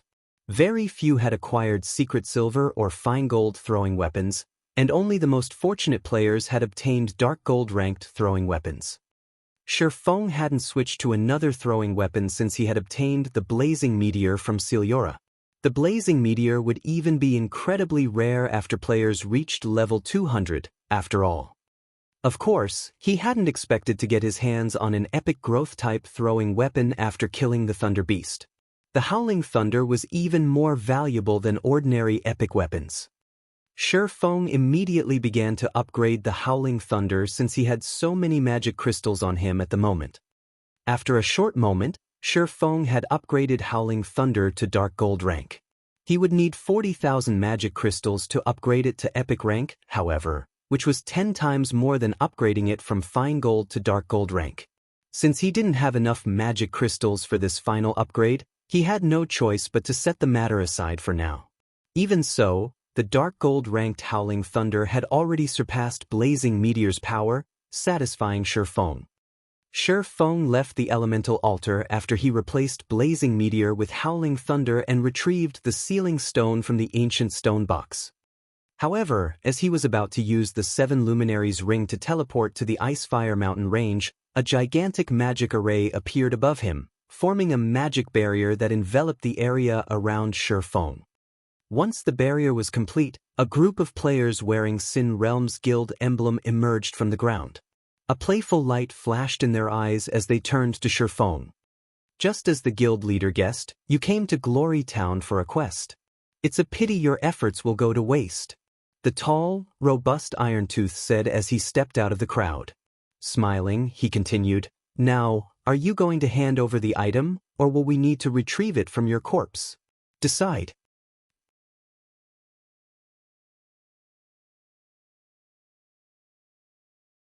Chapter 1999, Instant Kill. As Irontooth finished his question, the players around him burst into action. Wasting no time, these players formed a tight circle around Shifeng. The shield warriors and guardian knights stood at the forefront with their shields raised, followed by the berserkers and swordsmen who offered their MT companions support. The ranged DPS players and healers stood farther behind. Sin Realm's members left Shifeng no room to flee. Even if Shifeng could tear through the encirclement and escape, the area had been sealed off with a magic barrier. He was trapped unless he could destroy it. Based on this pressure, you must have used an intermediate magic array? Shifeng thought aloud as he glanced at the players channeling the array. This magic array had also reduced his basic attributes by 25%. In God's domain, magic array's suppression was far less effective against players than monsters, and the higher tiered a player was, the weaker the suppression would be. To rob a Tier 2 player of 25% of their basic attributes, one would need to use an intermediate magic array at the very least. You've guessed correctly. This Earth's Wind is an intermediate magic array, and even a mythic monster would need some time to destroy it while within the array. You won't be able to use teleportation spells or tools, Irontooth informed his prey, sneering. We prepared this magic array for you specifically. Is it to your satisfaction? Earth's Wind was one of the few sets of intermediate magic array scrolls Sin Realm possessed. They had originally saved it to use against particularly powerful field bosses. However, to ensure Shifeng's death and teach Zero Wing a lesson, Lone Beacon had decided to send the scrolls with Irontooth's party. You don't really think one intermediate magic array is enough to take me down, do you? Shifeng calmly asked as he eyed the several hundred Sin Realm players before him. Around 50 of these players were Tier 2 experts. The rest of them were only Tier 1 players. The strongest player among them was Irontooth, a mere level 59, Tier 2 shield warrior, and Shifeng could tell that his combat standards were not quite as powerful as Crocodile Breaker's. This man was only an ordinary Refinement Realm expert. This team wasn't enough to deal with a peak expert head-on. Peak experts had exceedingly powerful basic attributes, and even if those attributes had been reduced by 25%, they were still higher than ordinary Tier 2 experts. Naturally, killing ordinary Tier 2 experts would be child's play. They'd only need a little more time to complete the task. Of course, a single intermediate magic array and these ordinary experts won't be enough to deal with you, Irontooth said, smiling at Shifeng. But what if these experts have violent blood potions? Earth's Wind would suppress Tier 2 experts' basic attributes by 25%, but a peak expert could still easily annihilate ordinary experts of the same level and tier while subjected to the array's effects. A 100-man team of ordinary Tier 2 experts still wouldn't be enough to take Shifeng down. This team would need over a dozen Refinement Realm experts working together to have any chance of victory. Although Sin Realm did not have that many Refinement Realm experts, it did have the extremely valuable Violent Blood potions. Sin Realm had gone to great lengths to obtain the recipe for this potion, and after consuming it, players would gain an additional 1,200 points to every basic attribute. Moreover, these attribute points would add to players' base attributes. With their weapons and equipment's percentage modifiers, the potion's effects would be even greater. Meanwhile, the Violent Blood potion had a 20-second duration and 5-minute cooldown. An ordinary Tier 2 expert would instantly gain the combat power of peak experts after drinking the potion. Unfortunately, the materials to produce the Violent Blood potion were incredibly rare and valuable, and not even an advanced alchemist would have a high success rate when brewing it. To ensure Shifeng's defeat, Irontooth had specifically received 4 Violent Blood potions from the guild. With 4 peak experts and an intermediate magic array's suppression, they could even kill a superpowers apex expert, much less Shifeng. When Irontooth had finished speaking, 3 Tier 2 experts near him took out their Violent Blood potions and drank them. The intensity of the trio's auras instantly skyrocketed. The 3 Tier 2 players in question were a berserker, a swordsman, and an assassin. In this lineup, the berserker would act as the MT, the swordsman would offer support, and the assassin would find the opportunity to land the final blow. Yifeng, today, we will prove to you and Zero Wing that resisting an attack from Miracle doesn't mean that you can stand up to Sin Realm. Irontooth bellowed as he pointed at Shifeng. Go! Kill this arrogant fool! The trio then advanced on Shifeng. The berserker used charge, the swordsman used wind blade, and the assassin entered stealth. The Violent Blood potion? Watching the approaching berserker and swordsman, Shifeng retrieved Howling Thunder and flicked it. Sundering Thunder. Countless arcs of lightning then surged forth. Once Shifeng had upgraded the throwing weapon to Dark Gold rank, Howling Thunder skills had considerably improved. Now, Sundering Thunder could exert 180% of its user's strength and covered a 45-yard cone. The attack speed was also extraordinary. The attack caught the charging trio off guard. The impact sent all 3 flying while their HPs rapidly decreased. The Sin Realm members that had stood behind the trio had suffered an even more tragic fate.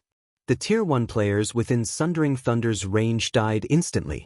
Only Tier 2 players had survived the attack, although their HPs had fallen to a critical level. While Sin Realm's players were stunned, Shifeng took the opportunity to throw Howling Thunder a second time. Lightning Guidance. Suddenly, 3 arcs of lightning charred the ground beneath the 3 Tier 2 experts that had consumed the violent blood potions. Numerous arcs of lightning then descended from the sky and bombarded the area around the trio. Boom. Since lightning guidance was an AoE attack, players could only evade it by escaping its range. Meanwhile, numbed by Sundering Thunder's effects, the 3 Tier 2 experts had no hope of dodging out of lightning guidance's range before the skill struck. The expert trio lost their remaining HP to the skill after 3 seconds. Not even the healers had time to save them as they lost tens of thousands of HP each second. How is this possible? Irontooth paled when he saw the 3 Tier 2 experts' corpses. Shi Feng had killed 3 players with the combat power to rival peak experts without much effort. Moreover, he had accomplished this feat while suppressed by an intermediate magic array. For a moment, Irontooth couldn't believe his eyes. Shi Feng, however, wasn't particularly surprised by the outcome. Peak experts were considered such due to their ability to react to danger. Some peak experts could even predict an enemy's attack before the player launched it. While Sin Realm's expert trio had greater combat power than peak experts, their ability to react was no more impressive than in ordinary experts. Furthermore, even with the additional 1,200 points to their basic attributes, they were still no match for Shi Feng's. "Commander, what should we do?" a Tier 2 assassin asked. As expected of Zero Wing's honorary elder, "I had considered giving you an easy death, but since you don't appreciate my kindness, I'll make you suffer." Irontooth snarled. Gritting his teeth, he pulled the steel puppet from his bag.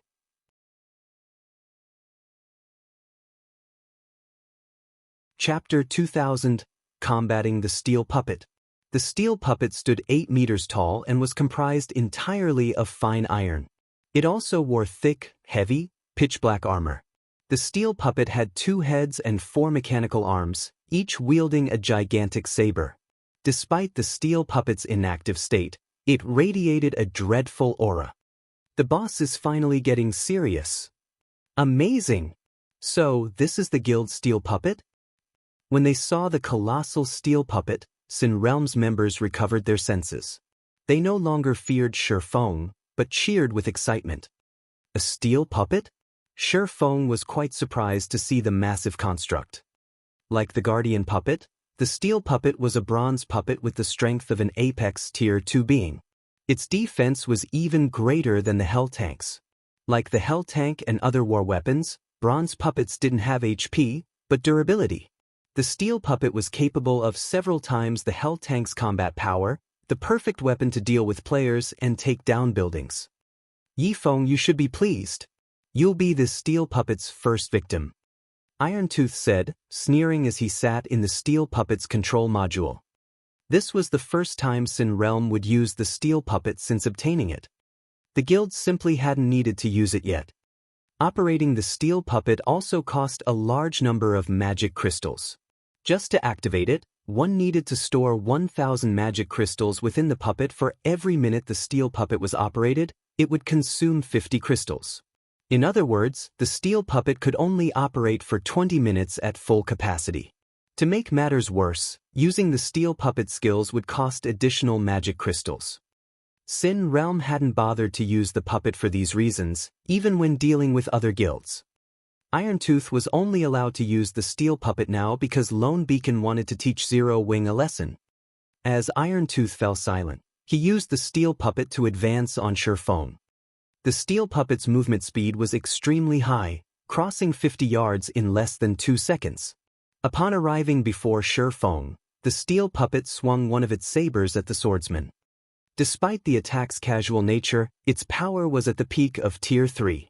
The wind even howled as the saber soared toward Shi Feng. So fast. Shi Feng immediately responded by swinging Killing Ray. Boom! With the sound of an explosion, the saber's trajectory altered, and it crashed into the ground beside the swordsman, the impact tearing a 20-meter-long gash in the ground. Shi Feng instantly lost over 20,000 HP. You really are something to survive an attack like that. But how will you fare against 4 sabers? Irontooth brandished his 3 remaining weapons after seeing his target only lose a small fraction of his HP. Since a player controlled the steel puppet, all 3 sabers accurately flew towards Shifeng's defensive blind spots. Boom. As one slash after another descended, the blades devastated the ground around Shifeng.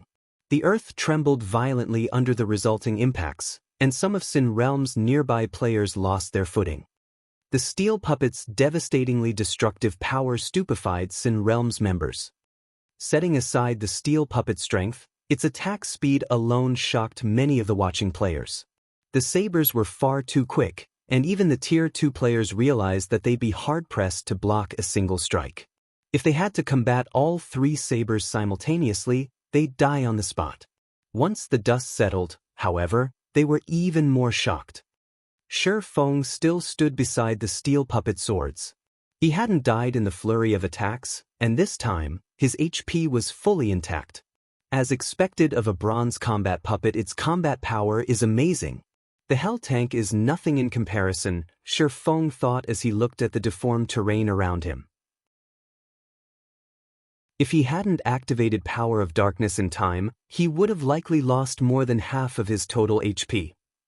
Controlling a combat puppet was very similar to controlling a divine beast. Players essentially merged with the combat puppet, and although they couldn't control the puppet as easily as they did their own bodies, executing simple attacks at maximum efficiency wouldn't be difficult. Moreover, a bronze combat puppet's every attack contained the strength and speed of Tier 2 at its peak. It was the equivalent of a Grand Lord-ranked archaic species. In addition, every attack a combat puppet executed would contain its full power, like a player at their peak. Even a Tier 3 expert would be at a disadvantage against a bronze combat puppet with the same combat standard. A berserk skill? Do you think that can save you? Irontooth sneered when he saw the black aura around Shifeng. He then raised his 4 sabers and attacked again. Although he couldn't control the steel puppet as nimbly as his own body, he was confident of defeating a real Tier 3 expert with the puppet's strength, speed, and 4 arms. We'll see about that. Shifeng brandished his 2 swords to meet the 4 sabers. Swords orbit. A galaxy of stars formed around Shifeng, and he either blocked or deflected every attack Irontooth launched with the steel puppet. How is this possible? How is he keeping up with the steel puppet? Sin Realm's members watched the battle with dropped jaws as the steel puppet was rendered ineffective against Shifeng. However, none of them knew that Shifeng's attributes could normally rival a great lord's of the same level. After using Power of Darkness, his strength was as high as an ordinary Grand Lord's under the intermediate magic array's suppression. He was also as fast as a Tier 3 player of the same level. Hence, the steel puppet's basic attributes were only slightly higher than his, and Shifeng could easily make up for the gap with his techniques. He's actually so strong? Irontooth's expression darkened when he realized that he couldn't gain any ground against Shifeng. He had never thought that this swordman's attributes were so high that they could rival the steel puppets. After trading blows for a short moment, Shifeng lost interest in passively defending himself. He started to find opportunities to attack the steel puppet. Ding, ding, dang! Dazzling sparks filled the air as Shifeng's sword stabbed and slashed at the puppet, but despite taking multiple attacks, there wasn't a single mark on the puppet's armor. It's useless. Even if you have heaven-defying basic attributes, they are nothing before the steel puppet's defense. I want to see just how long your berserk skill will keep you alive. Irontooth growled, sneering. He was fully confident in the steel puppet's defense, which had Tier 3 defensive capabilities. Only a Grand Lord-ranked archaic species attacks could reduce its durability. Ordinary Grand Lords would only accomplish the feat if they used particularly powerful skills. Is that so? Shifeng chuckled. He then activated Blade Liberation and slashed at the puppet again. Wah! Suddenly, a visible tear appeared on the steel puppet's armor.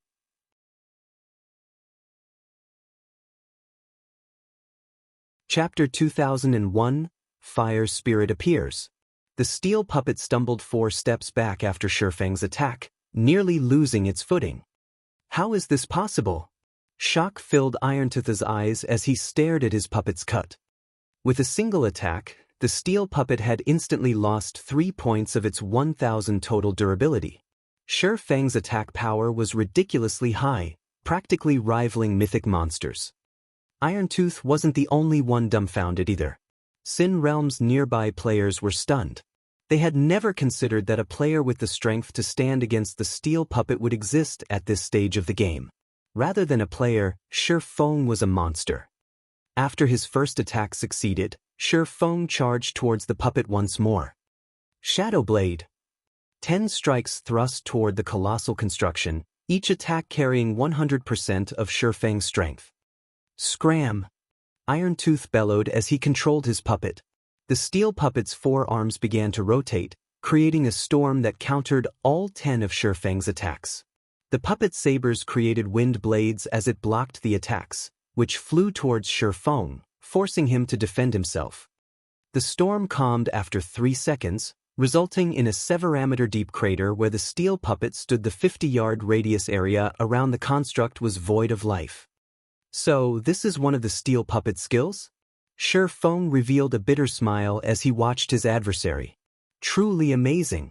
It seems that it's truly impossible to defeat a bronze combat puppet as a Tier 2 player. Every one of the steel puppet's attacks resembled a defense turret. The fact that it had 4 arms meant it wielded 4 turrets. It could launch attacks without rest. Only, unlike actual defense turrets, the steel puppet wasn't capable of ranged attacks.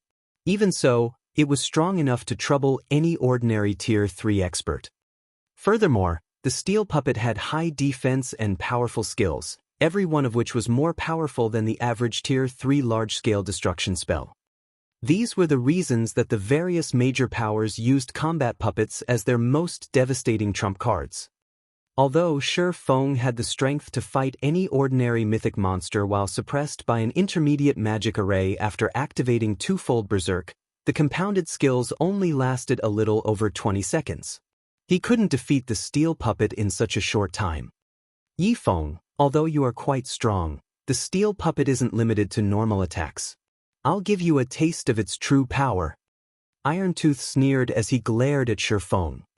He had been surprised that Shi Feng had actually damaged his puppet, but the steel puppet had 3 skills that were incomparably powerful. The skill he had used to drive off Shi Feng had been a defensive skill with a powerful knockback effect. When activated, the skill would force all enemies within a 50-yard radius back. Both of the puppet's remaining skills were offensive skills, Steel Meteor and Death's Judgment. Steel Meteor was a single-target skill, whereas Death's Judgment was an AoE. Since both skills consumed a lot of magic crystals, he had avoided using them, but he didn't have the leeway to conserve magic crystals with how this fight had progressed. Suddenly, the steel puppet's back bulged.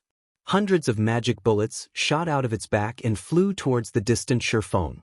Although each magic bullet only contained power at the peak of Tier 3, the attack could even instant-kill a Tier 3 player since it fired several hundred at once. However, as everyone expected the magic bullets to shred Shi Feng, golden, divine runes began to appear around the swordsman. The moment the magic bullets encountered the divine runes, they evaporated like snowflakes landing on a burning furnace. In the blink of an eye, the several hundred magic bullets vanished as if they had never existed. An invulnerability skill? Iron Tooth's expression darkened slightly as he watched the divine runes circling Shi Feng's body. But then he smiled and said, "Steel Meteor only has a 30-second cooldown. I want to see just how you plan to block the next wave." Sin Realm's watching members laughed. Shi Feng might possess heaven-defying combat power, but at the end of the day, he was only a player. How could a lone player possibly defeat a war weapon? "I might not be a match for the steel puppet, but I doubt that is the case for your magic barrier," Shi Feng said as he glanced at Iron Tooth. He then dashed towards the magic barrier. "Crap! Stop him!" Iron Tooth shouted to his subordinates. As Shi Feng had said, although he couldn't defeat the steel puppet, he'd have no issues destroying the Earth's wind magic array. The barrier could only endure a few mythic-level hits before it shattered. Sin Realm's members responded by bombarding Shi Feng with ranged attacks, but with twofold Berserk, Shifeng's movement speed was just too high. Sin Realm's members could barely follow him with their eyes, much less land an attack. In a split second, Shifeng had reached the Earth's wind's magic barrier. Purgatory Pentaslash. As the 5 sword lights descended, the impact cracked the magic barrier. Boom! Following an explosion, the Earth's wind magic array transformed into countless particles of light and disappeared. Shifeng immediately recovered his basic attributes and regained the ability to use tools. Yi Feng, don't even think about escaping. Iron Tooth charged forward with his steel puppet as the magic barrier faded. Although Shifeng was very fast, the swordsman still wasn't as strong as the steel puppet. As long as he kept up the chase, he'd have no problems reaching his target. Escape? Shifeng laughed. It's impolite not to return what one receives. Since you want to fight, I'll give you one. After saying so, Shifeng retrieved the fire spirit from his bag and spent 300 magic crystals to activate it. Suddenly, a massive, crimson magic array appeared above him, enveloping the battlefield. The array began to fervently absorb the ambient mana, concentrating it to form an 8-meter-tall flame dragon.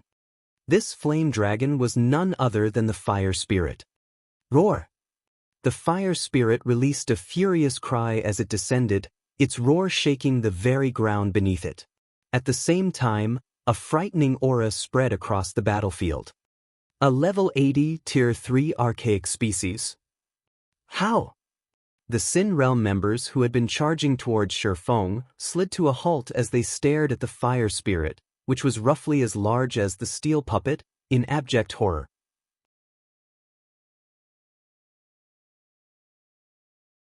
Chapter 2002, Steel Puppet Destroyed. The fire spirit's appearance stunned Irontooth. He's just an honorary elder, yet Zero Wing gave him a Tier 3 archaic species to protect himself?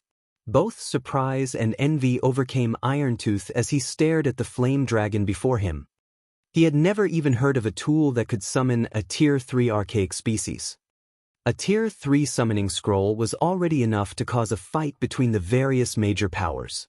Despite Sin Realm's success in the Purple Thorns Kingdom, the guild had only collected 8 Tier 3 summoning scrolls, and every one was reserved as a final trump card. The guild didn't even allow their players access to these scrolls while raiding a particularly important field boss. They would only be used when the guild faced annihilation. Yet, Shifeng had just summoned a Tier 3 archaic species, a creature even more powerful than those summoned with Tier 3 summoning scrolls. The guild had only allowed him to use the steel puppet because it could be used repeatedly. It only needed to be refueled with magic crystals. Had the steel puppet been a consumable item like summoning scrolls, he definitely wouldn't have been allowed to use it against Shifeng. When the other Sin Realm members saw the angry fire spirit, they couldn't help but take a step back. They didn't back away because the fire spirit was a Tier 3 archaic species, but because the dragon's aura was growing more intense, which felt painfully uncomfortable. Moreover, a radius of 30 yards around the flame dragon had transformed into a lava field due to its appearance. Players could feel the lava's scorching heat from over 100 yards away, and those with low fire resistance began to lose HP. The players around the fire spirit had no choice but to back up. Only Irontooth, who sat within the steel puppet, remained unaffected. Go! Kill him! Shifeng commanded, pointing at the steel puppet. Upon receiving Shifeng's command, the fire spirit roared again before extending its wings with a flap. Yi Feng, do you think you can destroy my steel puppet with one Tier 3 archaic species? Irontooth sneered disdainfully as he watched the approaching fire spirit. He immediately controlled the steel puppet to meet the flame dragon in battle. At the end of the day, a monster was still a monster. Monsters were only capable of defeating players due to their powerful attributes. However, the steel puppet was different. Although controlling the steel puppet was a challenge, it would still exhibit greater combat standards than the average monster when driven by a refinement realm expert like Irontooth. In a situation where the difference in attributes meant nothing, the steel puppet could easily destroy the fire spirit. It would be akin to an expert beating up an ordinary player. The steel puppet swung 2 of its 4 sabers at the fire spirit's claws. At the same time, it swung the other 2 sabers at the fire spirit's head and neck. However, just as the 4 sabers were about to strike the flame dragon, the summoned creature altered its trajectory. Not only had it stopped the 2 sabers that aimed for its claws, but it had also diverted the blades to collide with the other pair of weapons, cleverly neutralizing the steel puppet's offensive. The flame spirit also swept its tail at its opponent, catching the steel puppet off guard with the additional attack. Ping! As the fire spirit's burning tail slammed into its target, the construct was forced to take a step back, now sporting a new burn mark. Irontooth's heart skipped a beat as he saw the scorched line across the steel puppet's chest. Irontooth had fought and defeated countless experts in God's domain. Hence, he could roughly determine an opponent's combat standards after a brief clash. Yet, not only did this flame dragon have the strength and speed to rival the steel puppet, but it also had higher combat standards than the construct. Just thinking about it caused a chill to crawl down Irontooth's spine. With such power, the fire spirit would be even more frightening than a steel puppet in large-scale combat. Meanwhile, Shifeng's eyes glowed after watching the exchange. As expected of an advanced fire spirit, it already possesses such a high combat standard despite only being a Tier 3 archaic species. It's no wonder why the Tier 5 advanced fire spirit in the past had forced Tier 5 experts to run with their tails between their legs. Shifeng was ecstatic right now. Unlike an ordinary fire spirit, an advanced fire spirit's intellect wasn't constant. The more mysterious flames an advanced fire spirit devoured, the greater intellect it would possess. It would have no trouble surpassing Refinement Realm experts' combat standards. Including the dragon's superior basic attributes, not even apex experts of the same standard would be a match for the advanced fire spirit. Furthermore, the advanced fire spirit had a plethora of curses. Yifeng, I have to give it to you. I didn't think you would use such a precious tool to save your skin. Irontooth said as he glared at Shifeng. Gritting his teeth, he turned to look at his teammates and said, "We're retreating." After this last encounter, he realized what outcome awaited him if he continued this fight. While he did not mind dying here, he couldn't afford to lose the steel puppet. The fire spirit had already proven that it could damage the construct, and if this battle dragged on, there was a very high chance that the dragon before him would deplete the steel puppet's durability and turn it into a pile of scrap metal. Leaving? Shifeng smiled. Do you think I'll allow that? You couldn't stop us even if you wanted to. Irontooth snapped. The steel puppet's combat power was at the apex of Tier 3 due to its overwhelming strength and speed. Even a Tier 3 archaic species would struggle to catch up to it. Is that so? Shifeng retrieved the Ring of Gospel and activated World Projection. With Shifeng in the center, World Projection enveloped a 3,000-yard radius. World Projection suppressed the flow of mana within range. By doing so, it reduced players' physique and basic attributes. Players would also be prevented from teleporting and communicating with the outside world. Although World Projection couldn't reduce a combat machine's attributes, it affected the steel puppet's performance by stagnating the flow of mana. Controlling it would become far more difficult, and even the steel puppet's speed would be affected. The moment World Projection took effect, the fire spirit resumed its attack on the construct. This time, damaging the steel puppet was much easier for the flame dragon, and the construct lost 1 point of durability after another. Shifeng wasn't idle in the meantime. He jumped in the fray, hunting down Sin Realm's other members.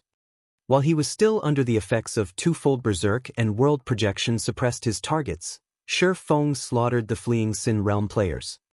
No! Irontooth's heart pounded as he watched the steel puppet's durability dwindle.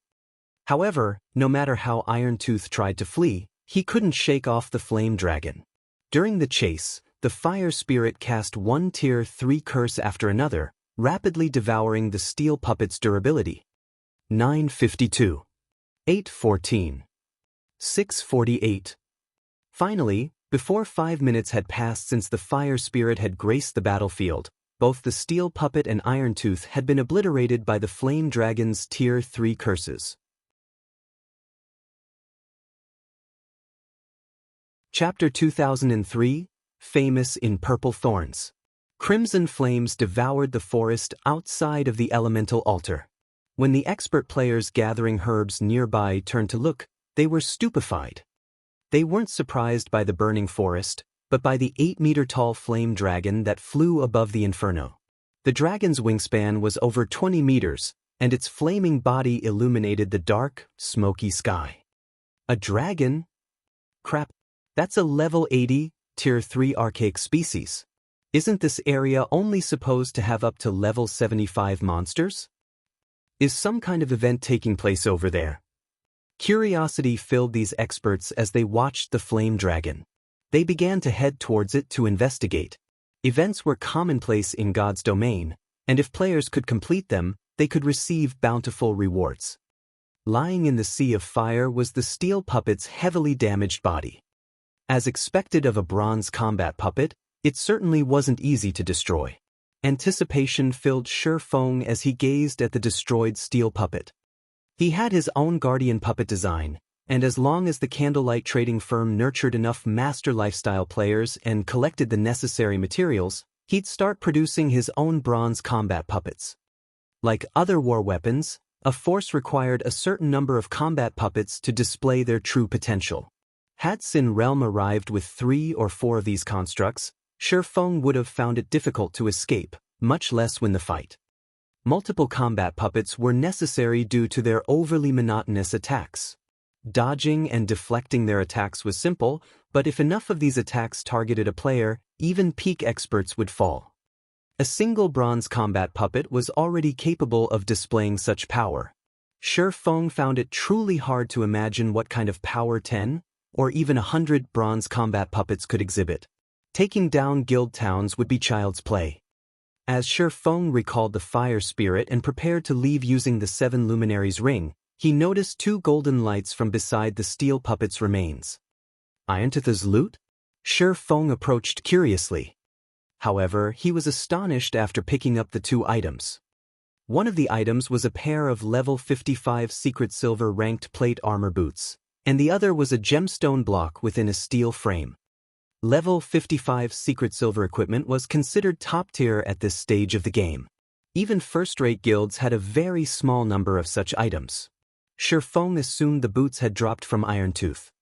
However, Iron Tooth wasn't the origin of the gemstone block. Rather, it had dropped from the destroyed steel puppet. The steel core. This had been the steel puppet's power source, a must-have item when producing combat puppets. Combat puppets' power sources were the most difficult part to produce.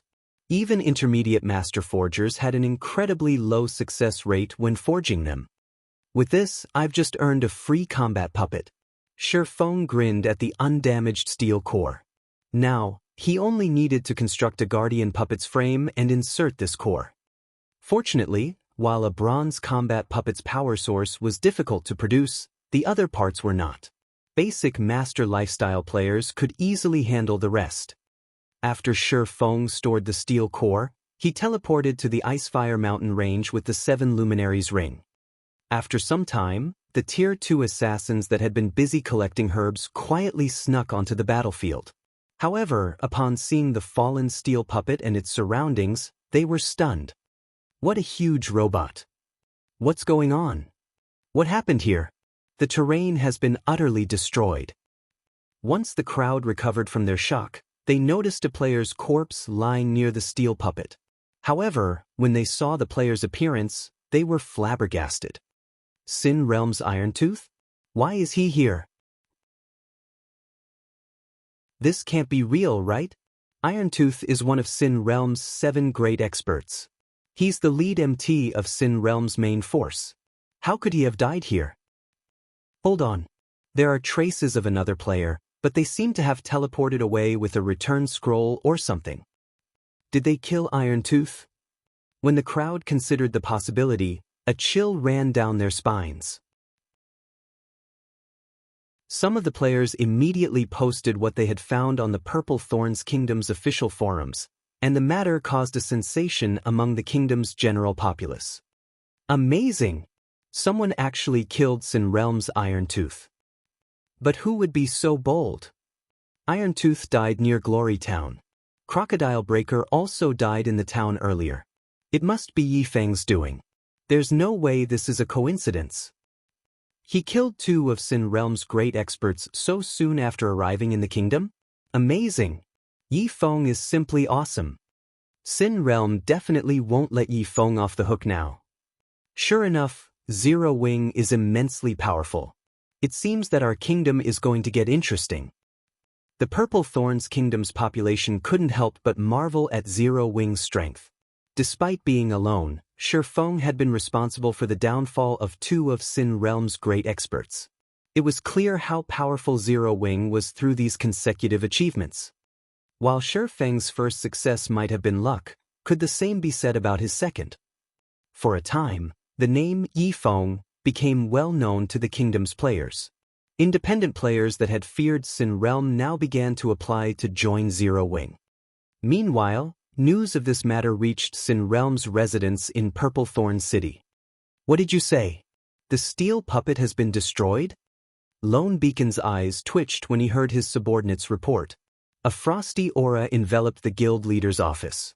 That steel puppet had Tier 3 defensive capabilities. How could a Tier 2 player possibly destroy it? It's true, guild leader. That Yi Feng used a treasure to summon a level 80, Tier 3 archaic species, Feather Hunter, who reported to Lone Beacon, explained. Since he had only been tasked to track Shi Feng, he hadn't fought alongside Iron Tooth. Instead, he had observed the situation from afar, escaping Shi Feng's detection. Even so, he had broken out in a cold sweat while he had watched Shi Feng slaughter his guildmates. He had also been relieved that he had refrained from joining the battle.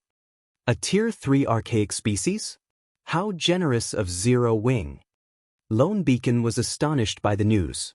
He had never heard of such a treasure, yet Zero Wing had spent it on a player that wasn't even one of the guild's vice guild leaders. However, Lone Beacon quickly calmed and continued coldly, "People are starting to look down at us since we haven't expanded our territory beyond the Purple Thorns Kingdom. And now, even a measly guild like Zero Wing dares to pick a fight. Notify everyone in the guild. From now on, they are to kill every Zero Wing member they come across."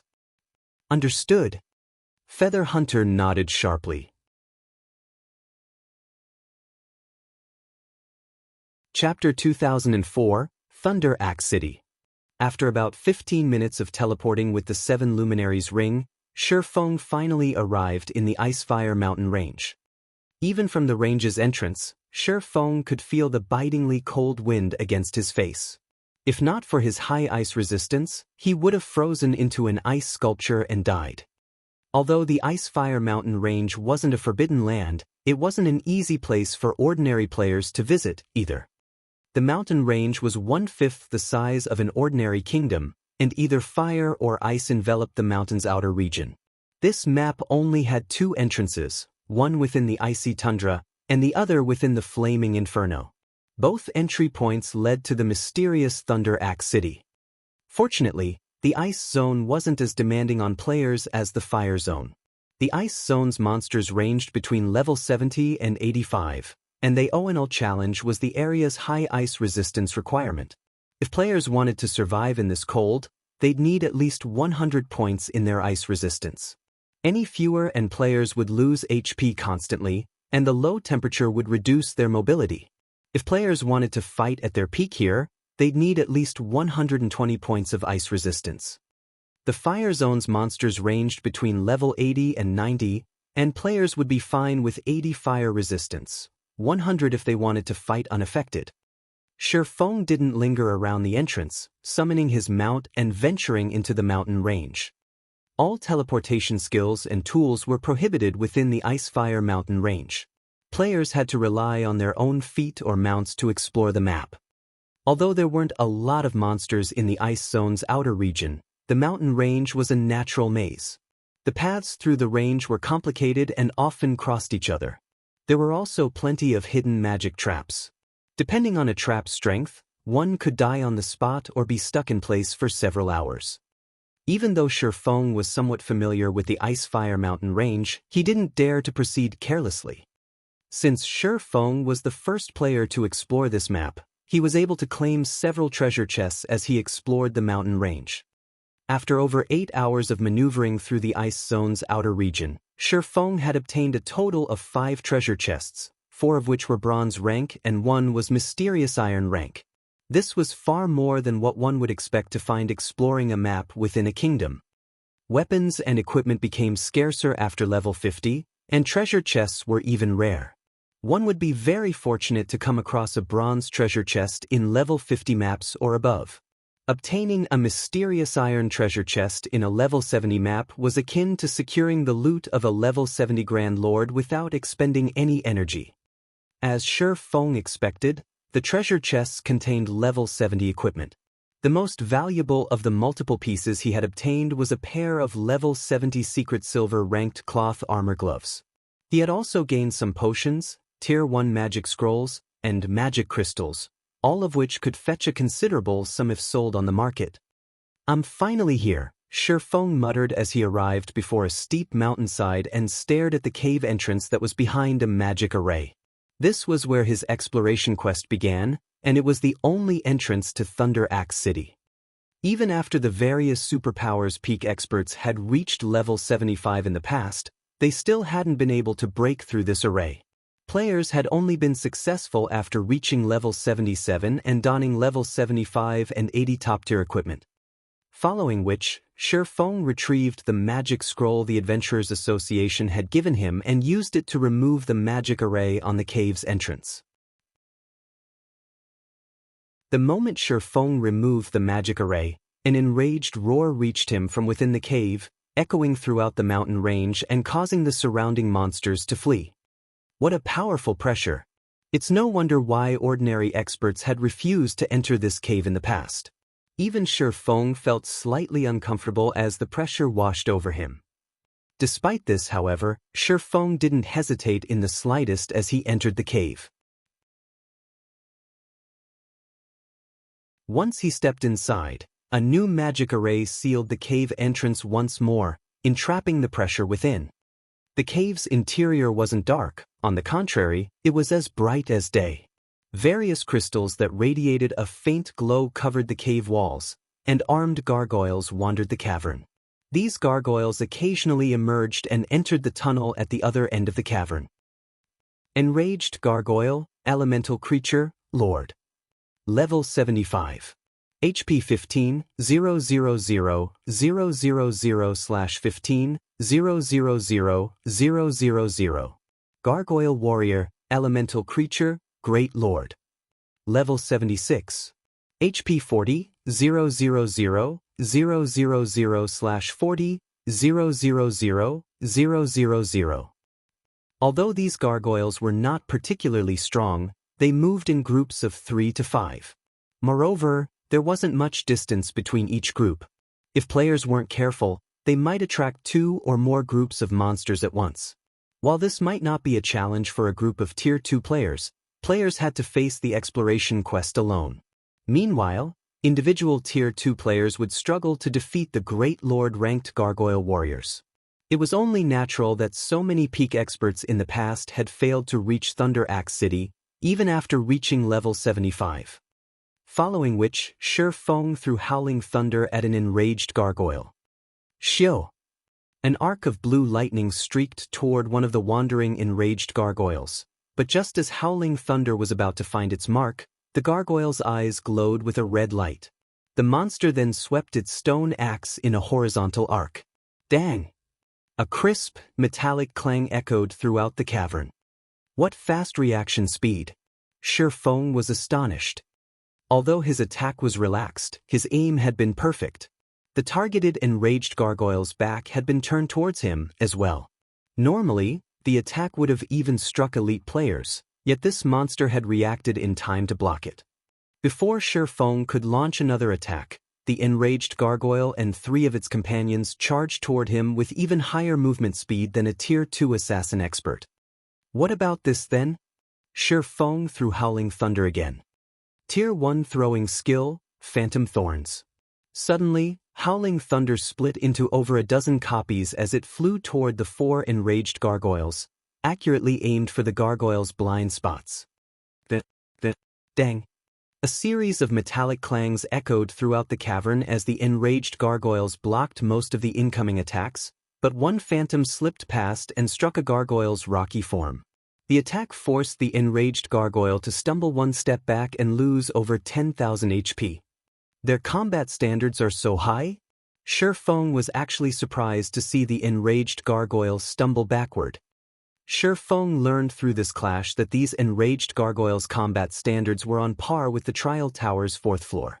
They weren't far behind expert players in terms of combat standards. If an ordinary Tier 2 expert encountered 4 Lord-ranked monsters with such high combat standards, their death would be guaranteed. Only Refinement Realm experts and stronger players would have any hope against them. Now, Shi Feng, more or less, understood why the past's level 75 peak experts hadn't been able to activate Thunder Axe City. If the monsters at the beginning of the quest were so tough, it was easy to imagine how challenging the monsters would be further down the tunnel. Although these 4 enraged gargoyles were impressively strong, against Shi Feng, who had the attributes of a level 70 Great Lord, they were a joke. Shi Feng took less than 10 minutes to eliminate all 4 gargoyles. When the enraged gargoyles died and dropped their loot, one shining item, in particular, caught Shi Feng's attention.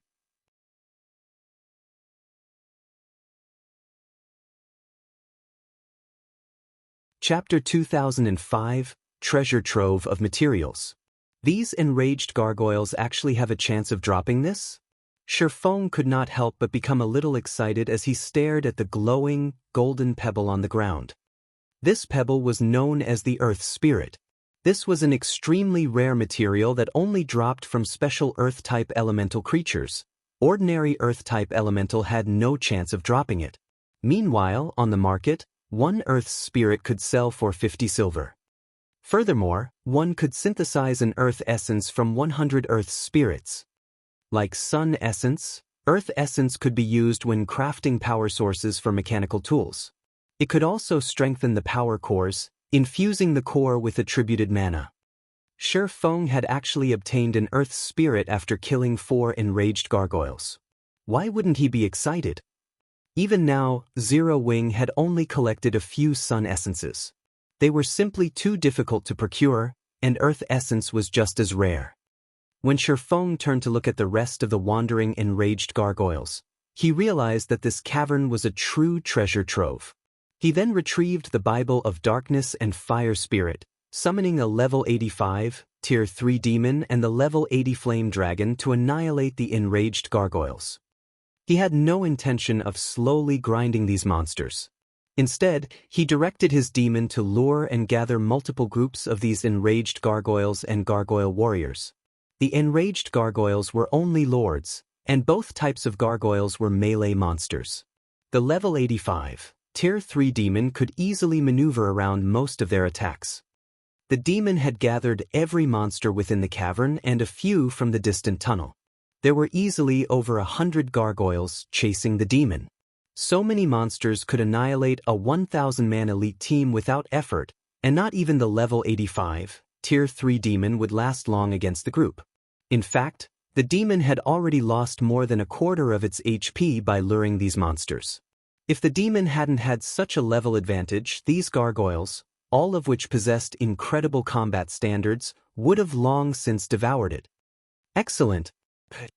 Shi Feng ordered the Fire Spirit to join the fray as the Tier 3 demon ran back from the distant tunnel. When the Fire Spirit had become a level 80, Tier 3 archaic species, it had gained plenty of Tier 3 curses.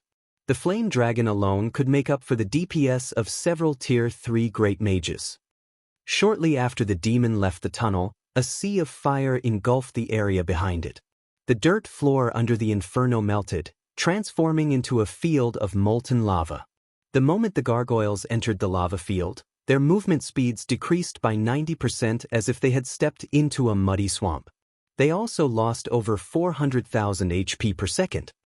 Joining the attack, Shi Feng used Flame Domain, and a towering fire pillar enveloped the tunnel's entrance, catching every gargoyle within. Although his flame domain only dealt a little more than minus 200,000 damage each second, which couldn't compare to the fire spirit's DPS, it was still an impressive amount of damage. As the gargoyles tried to flee the lava field, the flame dragon cast another Tier 3 curse. A vortex of raging flames manifested in the center of the gargoyle army, pulling the monsters into the fire and preventing them from escaping the lava field. At the same time, damages exceeding minus 300,000 appeared above the gargoyles' heads every second, and this damage increased as time passed. Taking advantage of the opportunity, Shifeng and the Tier 3 demon used one AoE attack after another. Under the constant bombardment, the enraged gargoyles quickly lost all of their HP and collapsed, items appearing beside their corpses, but despite their high levels, they awarded very little EXP. By the time the gargoyles escaped the lava field, only 24 or so monsters remained of the 100+ group.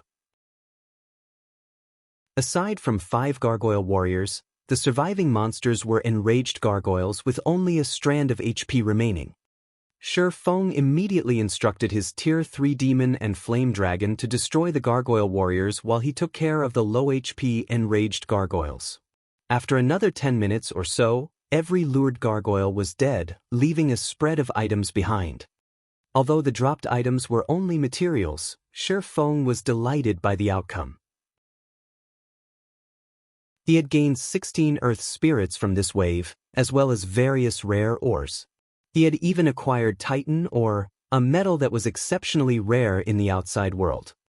Although Titan ore was not as good as fine Titan ore, which could be smelted into fine Titan ingots directly, Shifeng could create fine Titan ingots with his harvest. However, he'd need 10 times as much Titan ore to do so. After tidying up the loot, Shifeng continued to rely on the Tier 3 demon to lure monsters from the tunnel, clearing the tunnel out while advancing.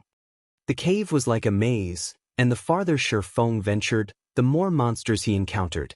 The monsters also grew stronger as he progressed through the tunnel system. However, this strength increase wasn't in the form of basic attributes, but combat standards.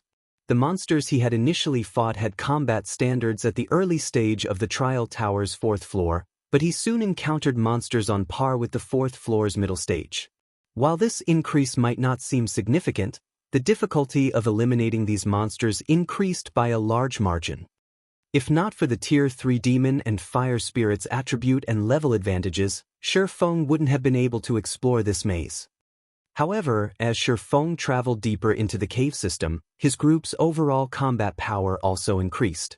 With the Bible of Darkness's cooldown and duration, he could command up to 3 demons at a time. Combined with the fire spirit's overwhelming firepower, dealing with large groups of gargoyles wasn't much of a problem, although his progress through the tunnel was painfully slow. After fighting for 4 consecutive days, Shifeng finally emerged from the underground maze. Although several traps had nearly claimed his life, he, fortunately, had the flame dragon to help with the burden, forcing his way through the tunnel. Although the past 4 days had been an incredible challenge for Shifeng, he had secured a bountiful harvest. He had collected more than 3,200 earth spirits and over 11,000 pieces of Titan Oregon. If sold, he could easily make a fortune off these items. Despite how little EXP the gargoyles rewarded, Shifeng had slain enough to raise his experience bar to 43% of level 70. His leveling speed was only slightly slower than ordinary expert players of his level. As Shifeng left the underground maze, he arrived before a vast, ancient shrine.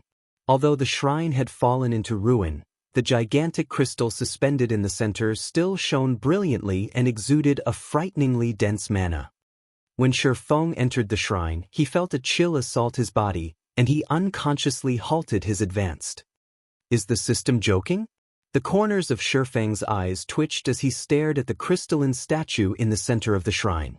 The towering, crystalline statue's eyes glowed with a crimson light, and the dense, ambient mana flooded into the statue, disintegrating the crystal and revealing the monster within the shell.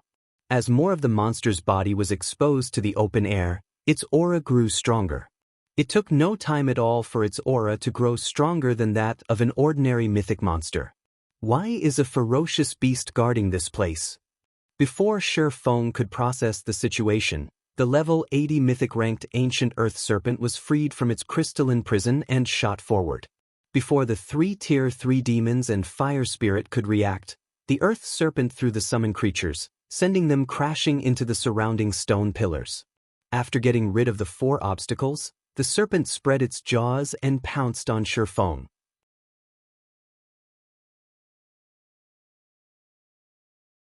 Chapter 2006, Altar. The ancient earth serpent's sudden attack caught Shifeng off guard. Moreover, it was so fast that even Tier 3 Apex experts struggled to react in time. Needless to say, responding to this attack was impossible for a level 70, Tier 2 player like Shifeng. Ancient Earth Serpent, Ferocious Beast, Mythic. Level 80. HP?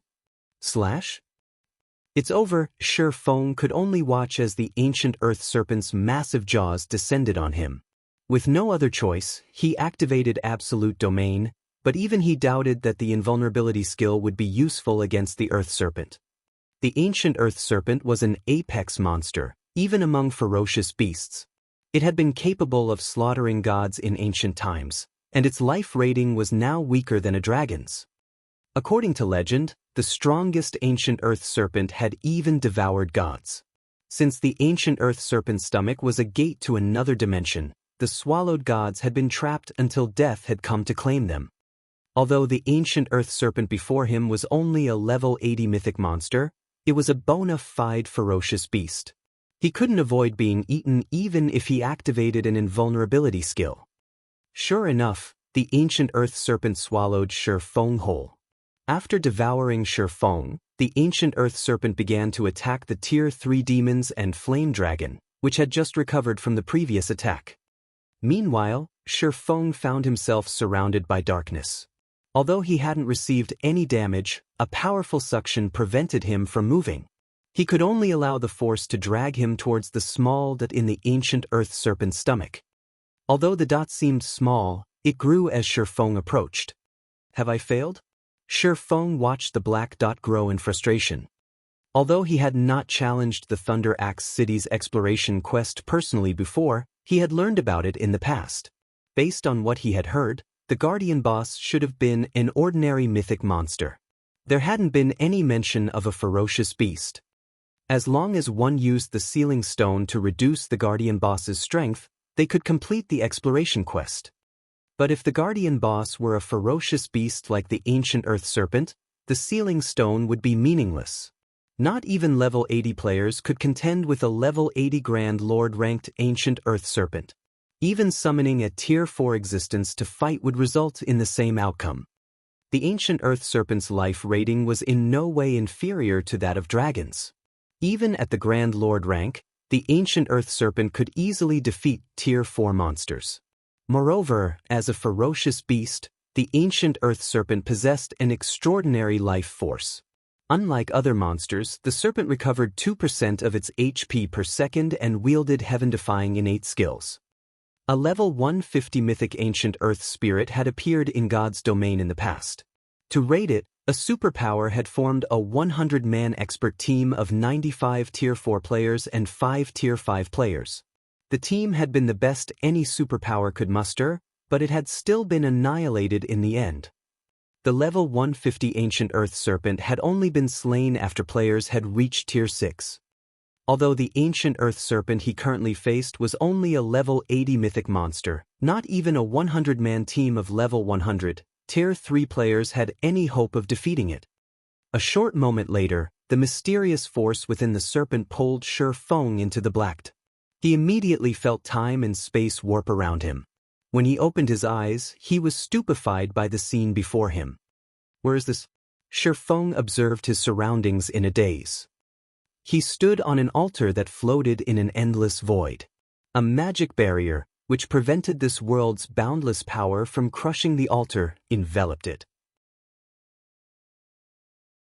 In addition, a colossal serpent of immeasurable length had wrapped itself around the city-sized altar. This was none other than the gigantified ancient Earth Serpent. If not for the magic barrier, Shifeng had no doubt that the ancient Earth Serpent could easily devour the altar in a few bites. Examining the altar on which he stood, Shifeng realized that it was empty. Only 12 light pillars were located in the altar's center, in addition to an eye-catching treasure chest made of 7 luminaries crystals at the core. 7 luminaries crystal was intensely rare and valuable in God's domain. One could sell a fist-sized crystal and earn enough money to live the rest of their life without worrying about food or shelter. Shifeng couldn't help but walk towards the treasure chest when he saw it, but when he was over 200 yards away, the 12 light pillars released a blinding glow. Responding to his movements, the light pillars launched one beam attack after another at the intruding swordsman. Not only were these attacks incredibly fast, but they were also nimble and flexible. 12 light beams assaulted Shifeng from multiple directions in the blink of an eye. Absolute Domain's duration had already ended, and not daring to be careless, Shifeng activated Heavenly Dragon's power and brandished his 2 swords. Boom. Every one of the 12 beam attacks had Tier 4 strength, and the instant his blades encountered the beams, Shifeng felt his arms go numb. Fortunately, he had successfully stopped all 12 attacks from landing and deflected a few. In the end, he only lost a little over 10,000 HP. With Heavenly Dragon's power, he could afford to block another 40 waves of attacks without a problem. However, as the 12 light pillars brightened again, Shifeng noticed that the altar had begun to disintegrate around the edges. It seems I have no choice but to give it my all. Shifeng understood that his life was on the line. If he did not reach the treasure chest quickly enough, either the 12 light pillars would kill him, or he'd die from falling into the endless void. Shifeng dashed toward the treasure chest. However, as he grew closer to it, avoiding the light pillars' attacks became trickier. Why does this situation seem so much like the realms of truth trial? Once Shifeng was within 100 yards of the treasure chest, he realized that the light pillars' attacks were not without purpose. He also understood that no player could set foot within 100 yards of the treasure chest unless they had entered the realms of truth. Is this place testing players' advancement in the realms of truth? The closer Shifeng got to the treasure chest, the more frenzied the 12 light pillars' attacks became. After some point, the light pillars had begun to launch far more attacks. If he hadn't already reached the Ascension realm and weren't able to utilize the beam attacks to nullify others, he wouldn't have been able to advance. Faced with more frequent attacks, Shifeng executed Sword's Transmigration, the strongest combat technique in his arsenal. Although the combat technique was a massive burden on his stamina and concentration, he had no choice if he wanted to move farther. However, he continued to lose HP rapidly after executing Sword's Transmigration. Seeing this, he activated Void Shield. Once Shifeng was within 50 yards of the treasure chest, the attack's ferocity increased yet again. At this time, Void Shield's energy reserve quickly drained, and his HP began to plummet again. 80%, 60%, 30%. When only 20 yards separated him from his target, Shifeng knew that he didn't have enough HP to last as he crossed the remaining distance. He was at his limit. If attack's intensity increased any further, he would have no hope of survival. Screw it. Realizing that he couldn't get through this trial in his current state, Shifeng steeled his heart and activated Blade Awakening, the second legacy berserk skill he had learned. His basic attributes and physique skyrocketed, significantly improving his reactions. Following which, he activated Blade Dance, a legacy skill he was not adept at using. He then retrieved Netherworld Brilliance, the weapon he had ignored in his bag for so long, and used it, killing Ray, and the Abyssal Blade to block the incoming beam attacks. As he executed Sword's Transmigration with 3 swords, the technique's defensive capabilities rose considerably. In no time at all, Shifeng arrived before the 7 luminaries' treasure chest.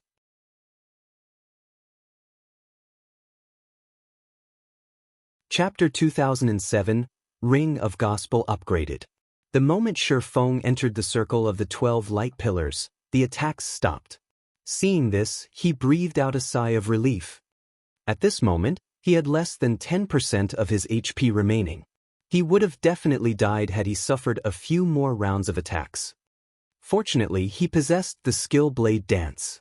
Otherwise, he wouldn't have been able to cross the final 20 yards. Not only did Blade Dance allow him to control additional swords up to a maximum of 5 that could exhibit 80% of his basic attributes, but the additional swords would also exhibit their own attributes. This was the reason why Netherworld Brilliance could deflect the beam attacks, which carried strength at the Tier 4 standard. The extra swords would be much more powerful than the Abyssal Blade Phantoms summoned using 9 Dragons Slash. Since Shi Feng had twofold Berserk activated, Netherworld Brilliance displayed strength close to rivaling ordinary mythic monsters of the same level. If not for Blade Dance and Netherworld Brilliance, he definitely wouldn't have gotten a single step past the 20-yard mark, doomed to be whittled to death by the beam attacks. I wonder what is inside this treasure chest to warrant such a test? Even a domain realm expert would have died to those beam attacks without any achievements in the realms of truth. Even now, when Shi Feng looked at the 12 light pillars hovering above him, he still shuddered involuntarily in fear. The difficulty of this quest definitely surpassed that of the epic rank. Shi Feng found it hard to believe that a player below level 80 had managed to complete the quest after all. Even he, someone who had reached the second stage in the realms of truth, had to rely on 3 swords to defend himself, and just barely passed. After resting for a while, he carefully approached the treasure chest made entirely of 7 luminaries crystals. He then tapped his finger on the chest and chose to activate it. Immediately, a loading bar appeared before his eyes. The instant the loading bar filled up and the treasure chest opened, the 12 light pillars hovering overhead transformed into 12 streaks of light that flowed into the treasure chest, which then released a colorful glow. Shortly afterward, Shi Feng felt a horrific pressure coming from the treasure chest. This pressure spread out like a boundless ocean. Shi Feng could not move his body at all, not until after the pressure started lightening up. Meanwhile, once the colorful glow disappeared, the items inside the treasure chest came into view. The treasure chest held a total of 3 items. One was a Rubik's Cube made of 7 luminaries crystal, one was an orb that gave off a fiery glow, and one was a crystal that gave off a dazzling purple glow. No wonder the test was so difficult. The reward is so generous. Realization immediately dawned upon Shi Feng as he took in these 3 items. He could not help but grow ecstatic, his eyes nearly popping out of their sockets. This was especially true when he looked at the fiery orb and the dazzling crystal. The Rubik's Cube made of 7 luminaries crystal was none other than the key to activate Thunder Axe City, and the item he needed to complete his exploration quest. As for the fiery orb, it was an item that even superpowers would fight desperately to obtain. The reason for this was the Tier 3 mysterious flame fallen earthfire contained within this orb. It was a treasure that could significantly increase the production success rate of forgers and alchemists. To Shi Feng, it was crucial for controlling his soul fire. Tier 3 mysterious flames were exceedingly rare in God's domain. There might not even be one Tier 3 mysterious flame in an entire kingdom. Its value was not the slightest bit lower than that of a fragmented legendary item. Previously, he had obtained the Purple Thunder Flame, a Tier 3 mysterious flame, due to luck. The Purple Thunder Flame had allowed him to increase his control over the soul fire by a significant margin and greatly reduce the corrosion rate of the soul chain. If he could absorb another Tier 3 mysterious flame, he might be able to gain full control over the soul fire. Then he would not have to worry about the corrosion of the soul chain. Of course, he could also feed the Tier 3 mysterious flame to the fire spirit. However, a Tier 3 mysterious flame was not enough to allow the current fire spirit to undergo a qualitative transformation, because the gap between Tier 3 and Tier 4 was massive. Shi Feng estimated that he would need at least 2 Tier 3 mysterious flames to upgrade the fire spirit to Tier 4. Either that or tons of Tier 1 and Tier 2 mysterious flames.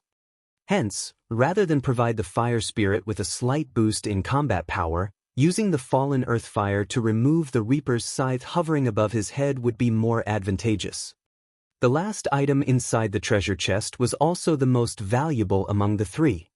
Sacred Source Crystal. The value of this item easily surpassed the combined value of 2 fragmented legendary items. The sacred source crystal was so valuable because it was guaranteed to upgrade one item to the fragmented legendary rank, even if it was a bronze item. The sacred source crystal was something every expert player dreamed of obtaining. After all, every weapon and equipment had different compatibility with players. If players were not compatible with a particular weapon or equipment, even if said weapon or equipment was at the fragmented legendary rank, they would not be able to exhibit the fragmented legendary item's full potential. However, how precious were fragmented legendary items? Even Apex experts might not necessarily own one in their lifetimes. One would be fortunate to obtain a fragmented legendary item, let alone be picky about one's compatibility with it. Hence, the scarcity of fragmented legendary items allowed the sacred source crystal to shine. There were millions and billions of weapons and equipment available in God's domain. While fragmented legendary items might be extremely rare, items between the bronze and dark gold rank were everywhere. With the sacred source crystal, players could simply find an item that was compatible with them and upgrade it to the fragmented legendary rank. The aid the sacred source crystal provided to players was simply massive. Take weapons for example. With a compatible weapon, their combat power would increase by at least 20%. In the past, when the sacred source crystal made its initial appearance in an auction house, the various superpowers had hotly contested over it. In the end, one superpower had used 3 fragmented legendary items to trade for the sacred source crystal. Back then, many had found the trade preposterous. As a result, many had ridiculed the buyer for making a loss. However, after obtaining the sacred source crystal, the superpower that purchased it had managed to allow one of its Tier 5 experts to get promoted to the Tier 6 God rank. This achievement had stupefied the various superpowers. They had never considered that a fragmented legendary item with high compatibility would provide so much help. Normally, even several fragmented legendary items would not necessarily be enough to help a player reach the Tier 6 standard. As for the superpower that sold the sacred source crystal, it had nearly died of regret after finding out about this matter. After all, a Tier 6 God-ranked expert was worth far more than just 3 measly fragmented legendary items. Hence, now that a sacred source crystal had appeared before Shifeng, how could he not be ecstatic? Which item should I upgrade? Shifeng's mind started turning rapidly as he gazed at the sacred source crystal. The weapons and equipment he had on him right now were all top tier at this stage of the game. Weapons were no doubt what could increase a player's combat power the most. However, both the Abyssal Blade and Killing Ray were top-tier epic weapons that were extremely close to the fragmented legendary standard. If he chose to upgrade either of these 2 weapons, he would simply be wasting the sacred source crystal. After all, the Abyssal Blade and Killing Ray both had a chance to reach the fragmented legendary rank, especially Killing Ray. So long as he collected the remaining fragments of Solomon's sword, he would be able to synthesize a true legendary weapon. As for upgrading a piece of equipment, to a swordsman like himself, this was even more wasteful than upgrading his swords. After giving the matter some thought, Shifeng retrieved the Ring of Gospel from his bag. Let's have you upgraded. Immediately, Shifeng tapped the sacred source crystal and chose the epic ranked Ring of Gospel as the target of evolution.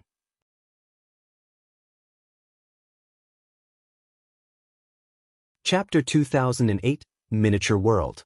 After Shifeng selected the target of evolution, countless streams of light suddenly flowed from the sacred source crystal into the Ring of Gospel.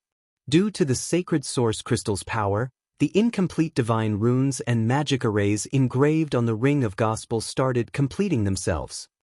A few seconds later, a purple gold ring exuding a frightening aura that even froze the surrounding space appeared before Shifeng. What powerful pressure! At this moment, the pressure from the Ring of Gospel surpassed even the aura of an ordinary mythic monster. Even Shifeng felt slightly uncomfortable when subjected to it. The Ring of Gospel was one of the extremely few domain items in God's domain. It was exceedingly useful to both individual players and guilds.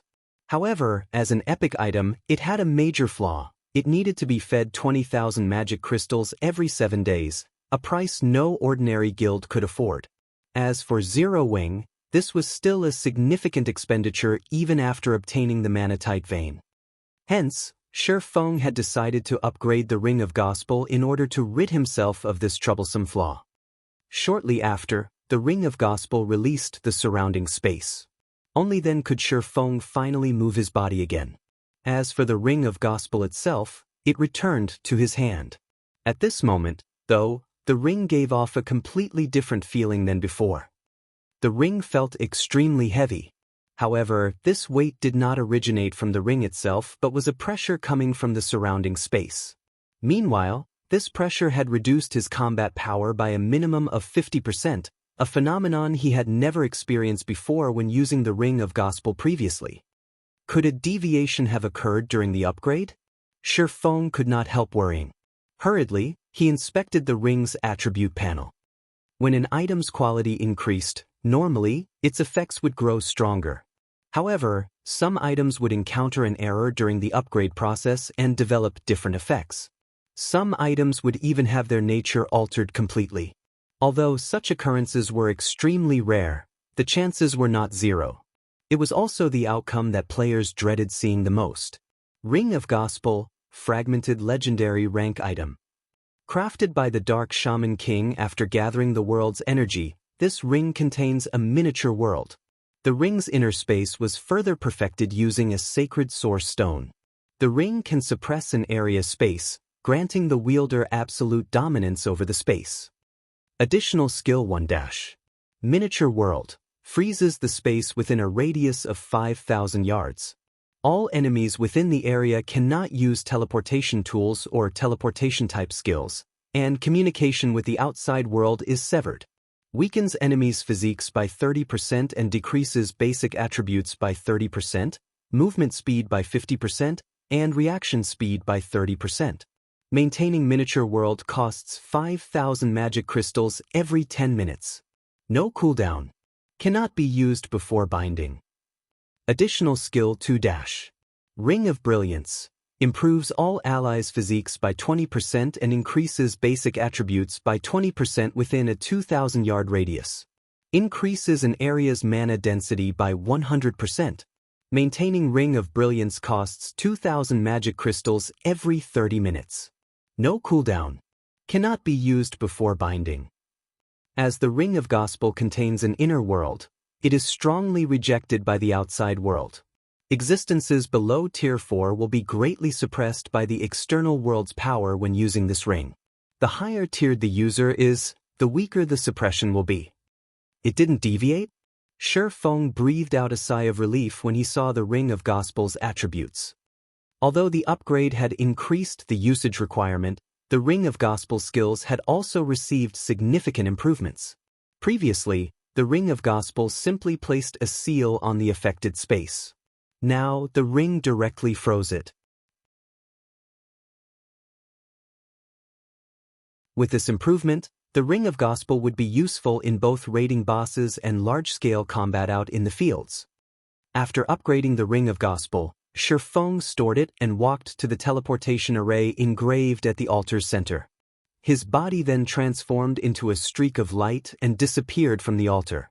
After he left, the altar crumbled rapidly and vanished into the void. By the time Shi Feng opened his eyes again, he had appeared inside a grand teleportation hall. This place is Thunder Axe City? Shi Feng was surprised to see the 4-meter-tall level 200 NPC soldiers inside the hall. He had expected to get teleported to outside the Icefire Mountain range, not directly to Thunder Axe City. Normally, after Thunder Axe City was activated, players had to enter the city via the teleportation array in the Icefire Mountain range's outer area.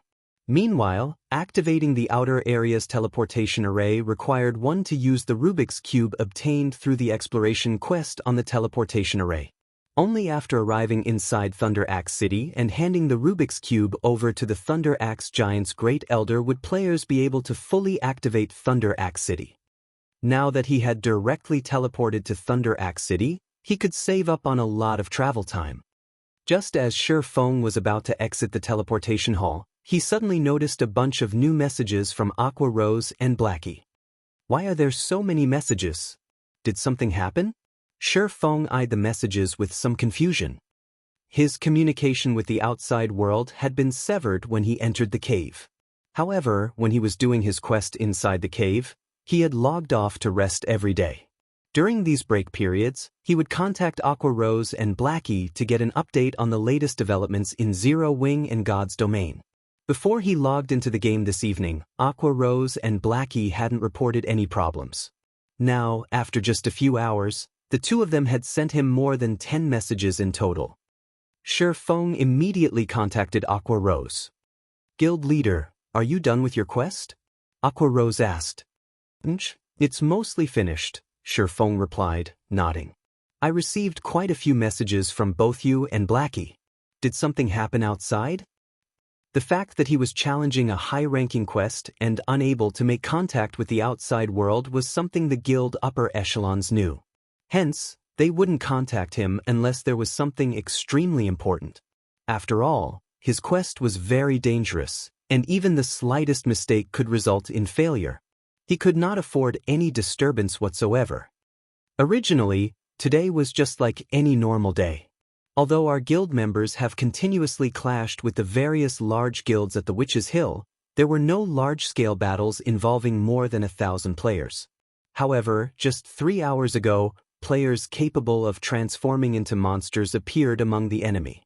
These players are extremely strong, and every one of them could rival high lords of the same level in terms of basic attributes. Some of these players even have attributes of a great lord.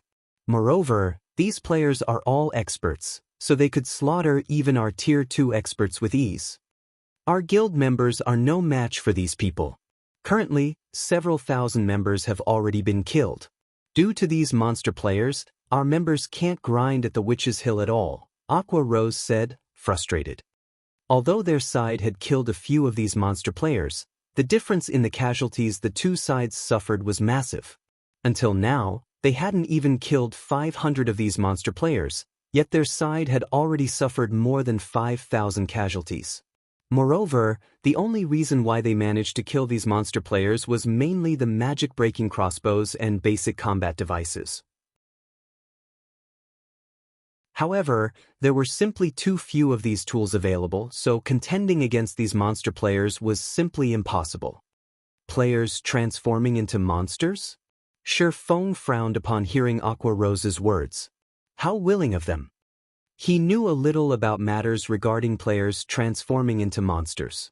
It was indeed possible to accomplish this feat by utilizing special legacies or tools. The Evil God's Temple's legacy was one such example.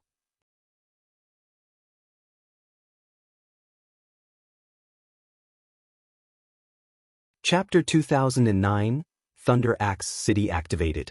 When Shi Feng walked out of the teleportation hall, he was greeted by the sight of a very wide street with NPC giants walking along it. If players were to visit this city, they would definitely feel very out of place. The buildings in the city were also extremely large. Even the carriages used to travel around the city were much larger than the carriages found in other NPC cities. Moreover, the carriages here were pulled by the much larger and stronger herbivorous earth dragons, instead of horses. Aside from giants, NPCs belonging to other neutral races also lived here, including the extremely rare elves. Although elves looked very similar to half-elf players, the life ratings of the two were as different as heaven and earth. During the ancient era, elves could be said to have been the messengers of gods. They were the beloved children of magical elements, and they could cast spells above their tier effortlessly. However, as the gods in God's domain fell, the elven race also went into decline, the race's population continuously decreasing as the years went by. Players visiting Thunder Axe City for the first time would definitely be very shocked by this scene. Shi Feng, however, had long since grown accustomed to it. He immediately hailed an earth dragon carriage and made his way to the city center. As a super large-scale neutral city, Thunder Axe City was extremely large. Even the Black Dragon Empire's capital was only half the size of Thunder Axe City. Hence, traveling through the city took a lot of time. To make matters worse, Thunder Axe City's teleportation hall was located on the outskirts of the city. Players were also prohibited from using their own mounts, teleportation skills, and teleportation tools inside the city. Players could only rely on the carriages pulled by the house-sized earth dragons if they wished to travel through the city quickly. Of course, if players managed to reach the Viscount rank in Thunder Axe City, they would be allowed to ride their own mounts. However, becoming a Viscount in a neutral city like Thunder Axe City was exceedingly difficult. As far as Shifeng knew, even after many players had reached level 200 in his previous life, nobody had succeeded in becoming a Viscount of Thunder Axe City. Meanwhile, while Shifeng was traveling toward Thunder Axe City's central district, a commotion erupted in the Witch's Hill. Did I hear it right? Zero Wing is actually having its members give up on grinding in the Witch's Hill. Zero Wing must not want to continue the pointless fighting. Haven't you seen how powerful those monster players are? Taking care of Tier 2 experts is like child's play for them. Just one monster player can easily annihilate a 6-man party of Tier 2 experts. Not to mention, these monster players generally move around in groups. Didn't Zero Wing manage to repel Miracle's attack in the Black Dragon Empire before? What's it doing now? It's already giving up after fighting for just a short while? I never thought that the day would come when Zero Wing would fall into such a state. Previously, Zero Wing was slaughtering its enemies left and right. Now, it's forced to give up on a precious land like the Witch's Hill. With this, Zero Wing's development in Star Moon Kingdom will definitely lag behind the other large guilds by a significant margin. If this situation persists, Zero Wing might not even remain Star Moon Kingdom's #1 guild in the future. That's right. This is a good opportunity for small guilds to rise up using the Witch's Hill. The players operating in the Witch's Hill all found Zero Wing's decision to pull back its forces to be very surprising. They had never imagined that the guild would give up on the Witch's Hill so decisively. Zero Wing was clearly capable of fighting a war of attrition with the monster players, thanks to Zero Wing City, yet it did not do so. Meanwhile, due to Zero Wing's decision to retreat, many of the small guilds that had been maintaining a low profile in Star Moon Kingdom started trying to join the Starlight Alliance formed by the guilds operating the 2 guild towns in the Witch's Hill. After all, the current situation in the Witch's Hill was already clear for all to see. The Starlight Alliance, which was capable of transforming players into monsters, had the advantage in field battles.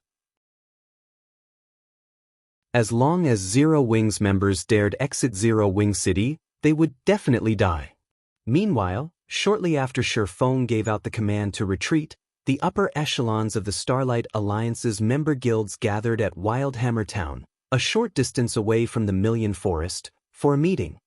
The guilds responsible for leading this meeting was the Purple Thorns Kingdom Sin Realm and the 2 guilds that established the 2 guild towns in the Witch's Hill, Knight's Judgment and Warring Empire. Although Knight's Judgment and Warring Empire were only second-rate guilds, the investments of multiple corporations boosted the strength of the 2 guilds, which could now rival ordinary first-rate guilds. Zero Wing has truly been frightened by our monster army this time. Now, not only are Zero Wing's members not coming out of Zero Wing City, but they're not even operating within its vicinity anymore. I'm sure everyone present knows about the defensive capabilities of Zero Wing City. Currently, we still can't break through the city's defenses. However, we also can't let Zero Wing continue developing the city. Do any of you here have a good suggestion for dealing with this problem? Knight's Judgment's guild leader, Shadowlight Axe, asked as he glanced at the dozen or so guild representatives present. In reality, they were all caught off guard by Zero Wing's decisiveness. This was not the outcome they wished to see at all. From an outsider's point of view, the monster legion their alliance created might seem very powerful, but the public did not know that a large number of lives were necessary to sustain these players' monster forms. Moreover, these lives needed to be willingly offered by players that were level 50 or above. Hence, the guilds could not allow their fight with Zero Wing to drag out. Since Zero Wing is so decisive in abandoning the Witch's Hill, let's think of a way to prevent Zero Wing from giving it up. We'll force Zero Wing to fight us. That's right. We'll make Zero Wing fight even if it doesn't want to. Since Zero Wing is relying on Zero Wing City for its development, we'll make it so that it can't rely on the city at all.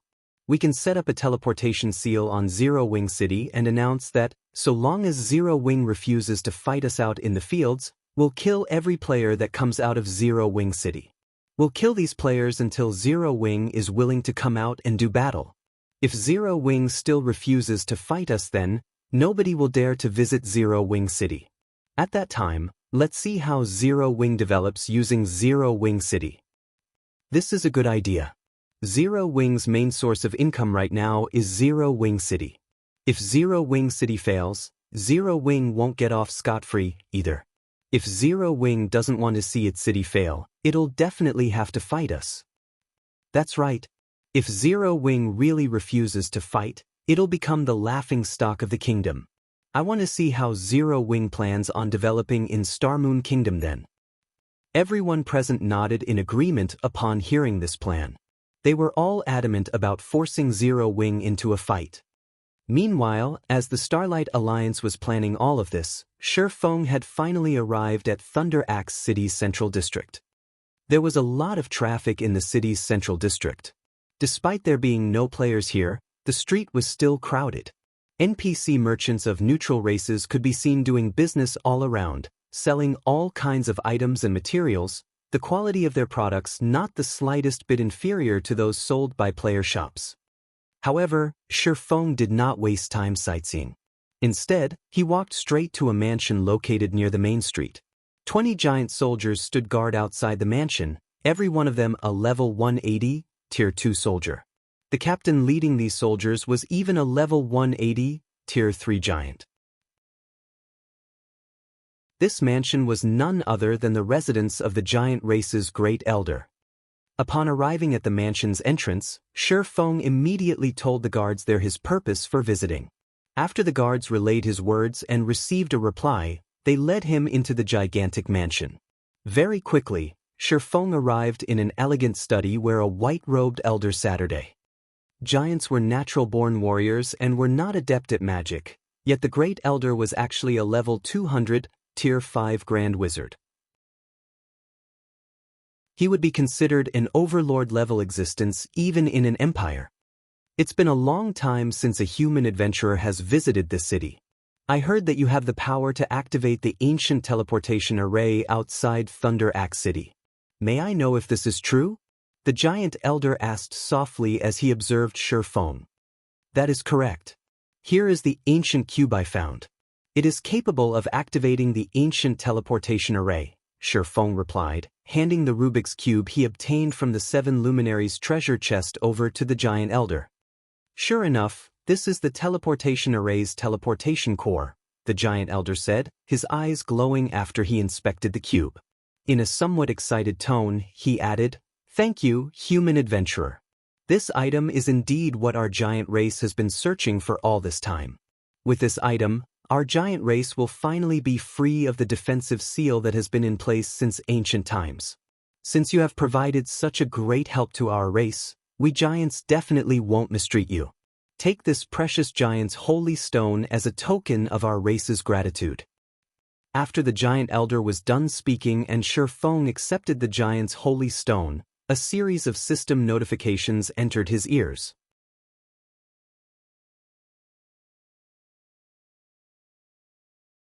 Chapter 2010, Titan Bloodline. System, congratulations. You have completed the exploration quest, Giant's Hideout. Rewarding 1 Giant's Holy Stone, Adventurers Association Reputation plus 20, and Adventurers Association Contribution plus 1000. System, congratulations. You have activated the neutral city Thunder Axe City. Rewarding 1 Thunder Axe Crystal, Thunder Axe City Reputation plus 100, and Thunder Axe City Contribution Points plus 2000. The 2 notifications echoed in Shifeng's head 3 times, leaving him dazed. The rewards for pioneering Thunder Axe City sure are abundant. Not only did I get 2000 contribution points, but I also earned a Thunder Axe Crystal? Shifeng looked at the glowing, dark gold crystal that had appeared in his hand in astonishment. Thunder Axe City was hidden deep within the Icefire Mountain range. Normally, players could only reach the city through a teleportation array within the range's outer region once it had been activated. Teleporting to Thunder Axe City from another NPC city was impossible, making it inconvenient for players to visit frequently. However, as a trade city, Thunder Axe City overflowed with opportunities and resources. Even if the journey were tough and inconvenient, players would force themselves to visit. Fortunately, there was more than one method of entering Thunder Axe City. One could also do so through the city's special tools. The city had two special tools that allowed players to visit with ease: the Thunder Axe Insignia and the Thunder Axe Crystal. The insignia only allowed the holder to teleport to Thunder Axe City, whereas the crystal allowed the user to open a teleportation gate, allowing a large group of players to pass through, saving plenty of travel time. However, these tools were particularly difficult to acquire. Players had to become an ordinary noble in Thunder Axe City before they could trade the city's contribution points for the insignia. As for the Thunder Axe Crystal, one could only purchase the crystal with contribution points after becoming a Viscount. The contribution points were already exceedingly difficult to acquire, not to mention gaining status in Thunder Axe City. Thunder Axe City was massive, with countless quests and opportunities to offer, but there were very few quests that awarded CPs. Moreover, players would only earn a small number of CPs from the quests that awarded them. Only high-ranking quests rewarded a higher number, but those were incredibly difficult to come by. Even the most hardworking player would fail to collect 2,000 CPs after a full year of work. Meanwhile, purchasing the Thunder Axe Crystal required 5,000 CPs. While the Thunder Axe Crystal had limited uses to individual players, it was extremely useful to guilds.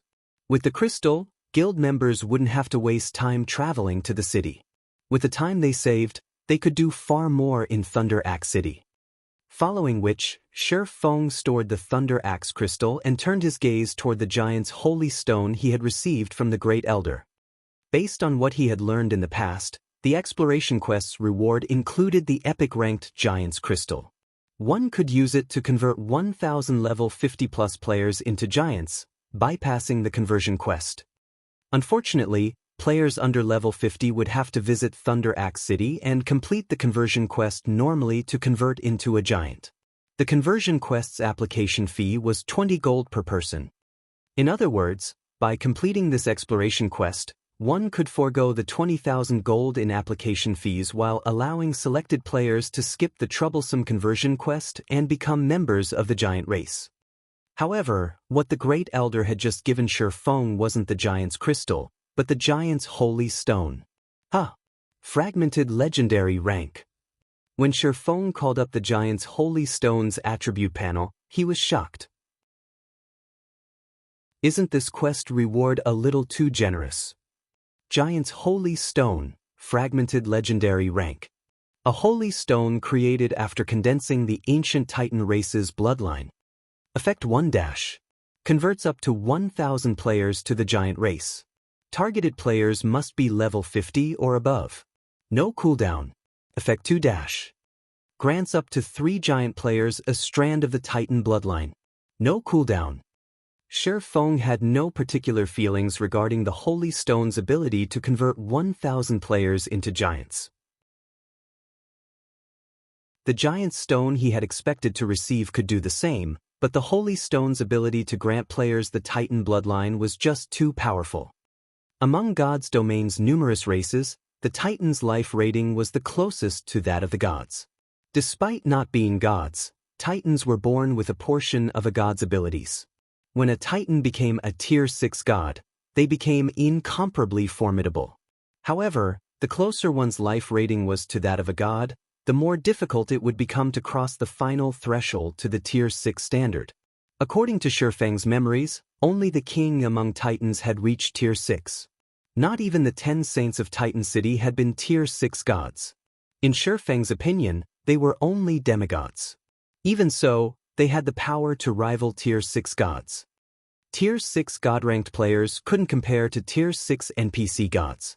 Any random Tier 6 god could beat the living daylights out of a Tier 6 player. Only multiple Tier 6 players had a chance against a Tier 6 god if they worked together. It was easy to imagine how frightening Titan demigods were.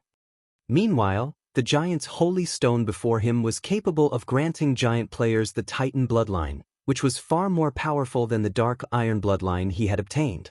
Moreover, he could grant the bloodline to 3 players. These Titan bloodlines were even more valuable than 3 fragmented legendary items. The giant race offered exceptional racial traits. If this bloodline were included in the equation, Shifeng didn't even dare imagine how powerful a player with this bloodline would become. Titans were nearly perfect beings, unlike giants, who had obvious flaws. With this, the players that convert into giants have hit the jackpot. Shifeng could not help but feel slightly envious as he gazed at the giant's holy stone. Giant players would face far more difficulties when challenging their promotion quests than human players, but with the Titan bloodline, that difficulty wouldn't be as high. With this bloodline, the promotion quests shouldn't be more difficult than that of ordinary humans.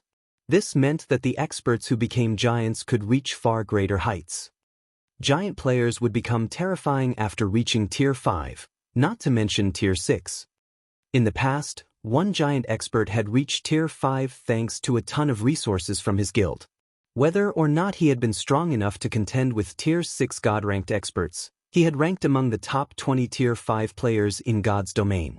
Those top 20 Tier 5 experts had all worn top-tier equipment, held at least one legendary item, and wielded special legacies. Their combat standards had been at the absolute apex of God's domain. Yet, this Tier 5 giant expert had forced himself into the top 20 ranks despite carrying 0 legendary items. It was easy to imagine how powerful the giant race was. If possible, Shifeng would convert into a giant, obtaining the Titan bloodline as well, but he was a guild leader. He had many matters in the game to deal with that required that he remain human. He simply couldn't afford to become a giant. Shifeng then departed from the Great Elder's mansion and headed toward the city hall. This was the main reason that he had activated Thunder Axe City. Thunder Axe City's resources were far beyond those in the Sea of Trees. The 2 cities were on entirely different levels. Nearly 10% of the ores and herbs first- and second-rate guilds had required in the past had been sourced from Thunder Axe City.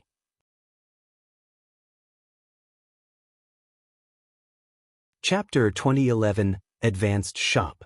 Shifeng's carriage slowed to a stop before a majestic castle. A steady flow of NPCs entered and left the building, many of which were members of other neutral races. This majestic castle was none other than Thunder Axe City's City Hall, located within the very heart of the city. Tall walls, decorated with divine runes and magic arrays, protected the castle. The wall's defensive capabilities were even beyond Tier 5 NPCs' power. This was the safest location throughout Thunder Axe City. Before Shifeng reached the castle's entrance, a level 180, Tier 3 NPC soldier stopped him. Lord Bronze Legatee, this is an important location in Thunder Axe City. If you wish to enter, you must register first, the Tier 3 NPC soldier respectfully informed Shifeng as he retrieved a magic crystal. I understand.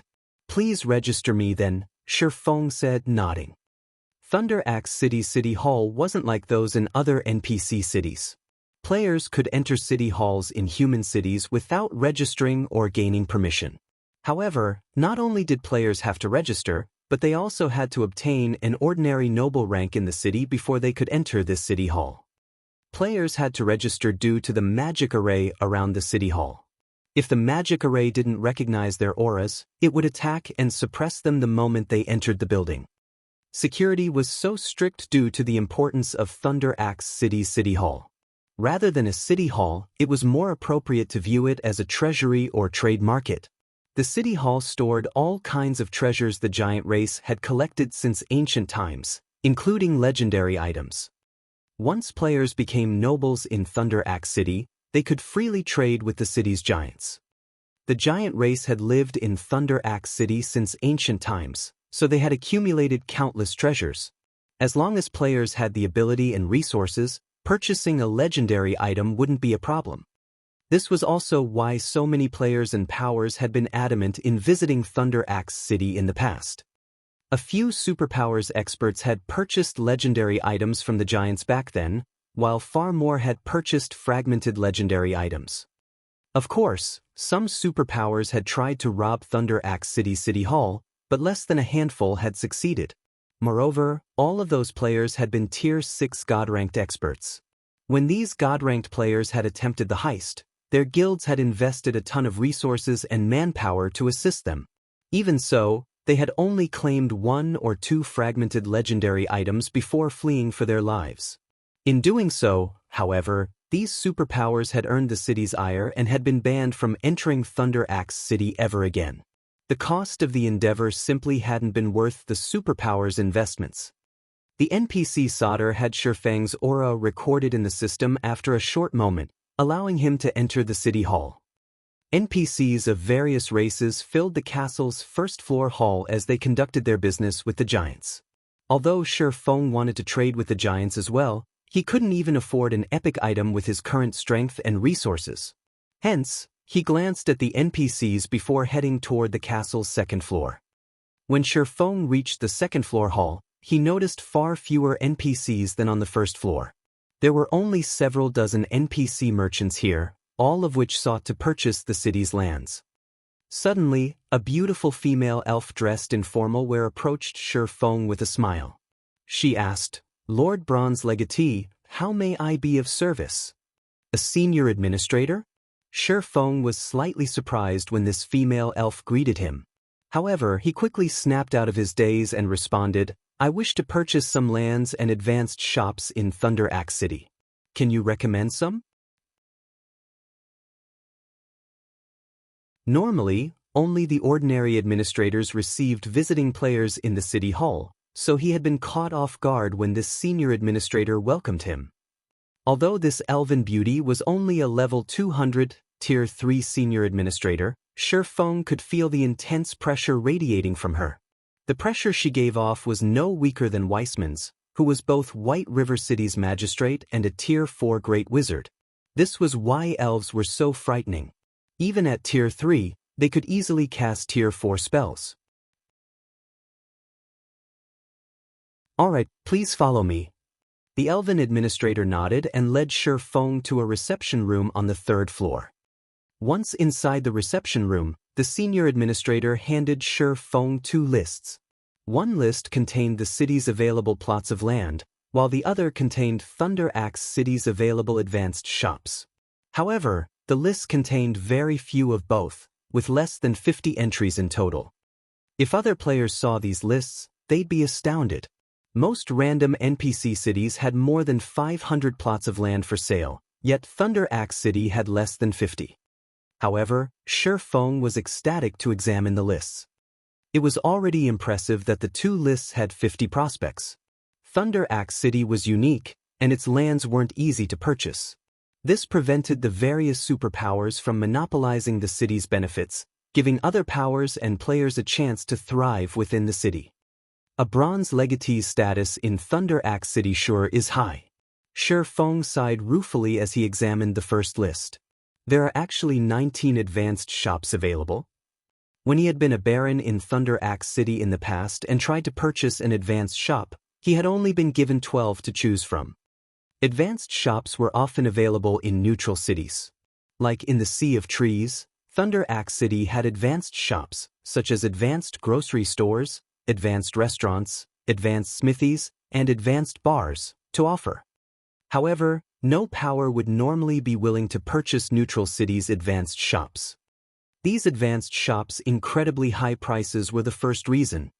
The second reason was advanced shops' lack of use. These shops' main customers were NPCs, not players, and one could only earn coins and other items from NPCs. Typically, this was an ineffective way of doing business since trading coins and items with other players was far more effective. However, Thunder Axe City was a special case. Since it was a resource and trade city, a large number of neutral NPC merchants gathered here. In addition, the local giants harvested the ores and herbs from the Icefire Mountain range. As a result, the city offered a wider variety of items, selling these items at far below market value. Unlike in other neutral cities, Thunder Axe City's advanced shops had been quite popular in the past, becoming the main source of resources for God's Domain's powers in the city. The various major powers had avoided renting Thunder Axe City's advanced shops because the only type of income they could earn in doing so was coins. It was not possible to conduct business with forms of currency. Hence, the various major powers and merchant players in the past had resorted to purchasing the advanced shops, even if those in the city's outskirts had cost 20,000 gold. No matter how many times I visit Thunder Axe City's city hall, I always feel like a poor bastard here. Shi Feng sighed and shook his head as he looked at the prices on the list. The cheapest advanced shop cost more than 20,000 gold. There was also an advanced grocery store that cost 40,000 gold, and a smithy for 53,000 gold. Although both shops were in the city's inner area, both were merely one-star shops. According to Shi Feng's knowledge, the cheapest two-star shop in Thunder Axe City cost 70,000 gold, while those in the city's inner area cost more than 100,000 gold. However, Thunder Axe City rarely sold two-star shops. But when Shi Feng read the list's last entry, he was flabbergasted. What? A two-star shop?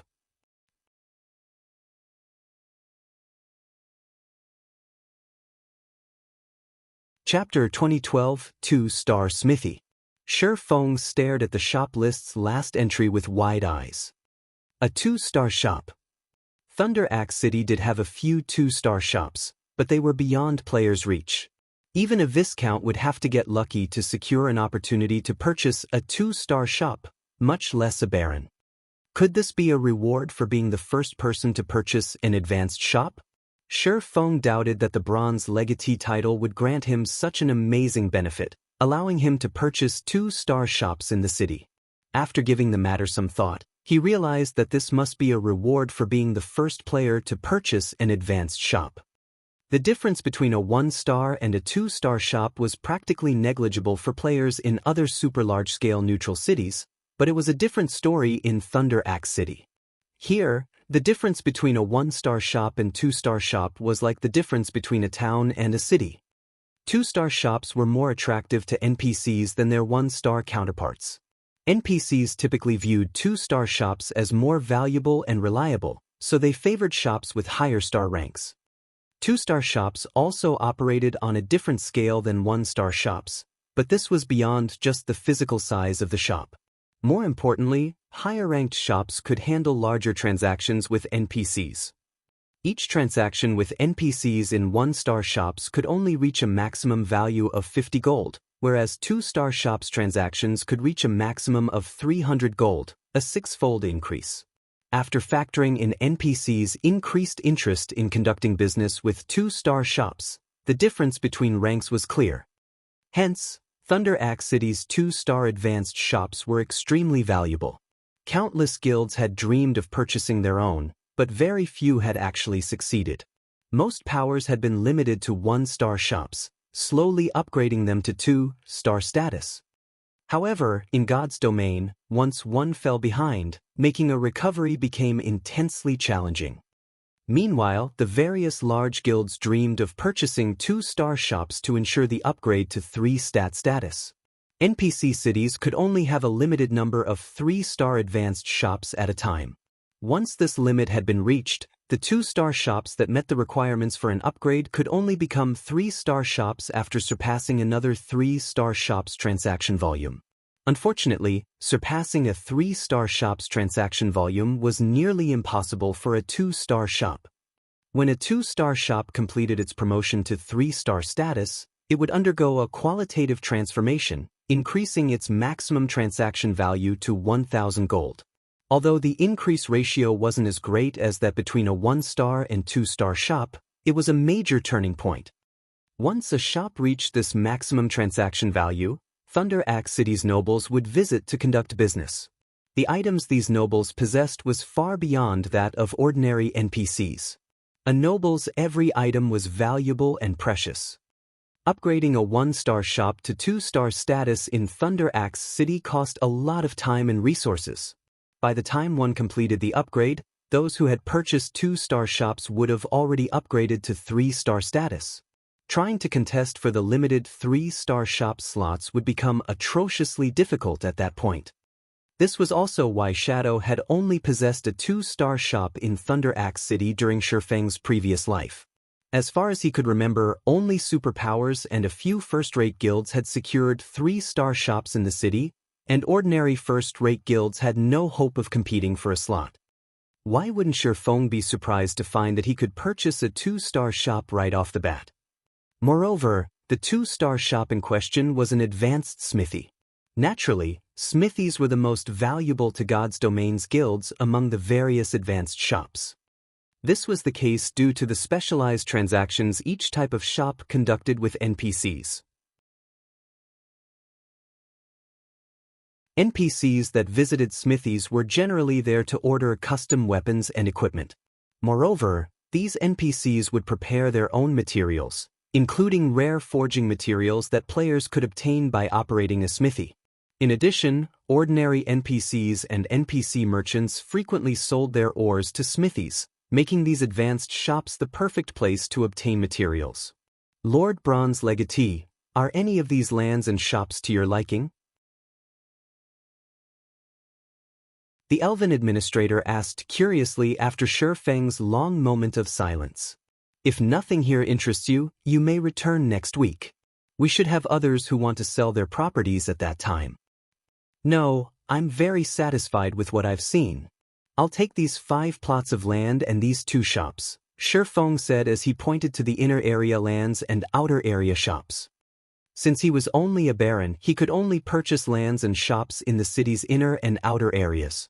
Moreover, very few lands in the inner area were available to him, and they weren't in optimal locations. As for advanced shops, a baron was only allowed to purchase those in the city's outer area. Only viscounts and above had access to advanced shops in the inner area. However, this discovery relieved Shifeng. If he had only been offered advanced shops in the city's inner area, he'd only be able to purchase the 2-star smithy along the city's edge with the money he had on him.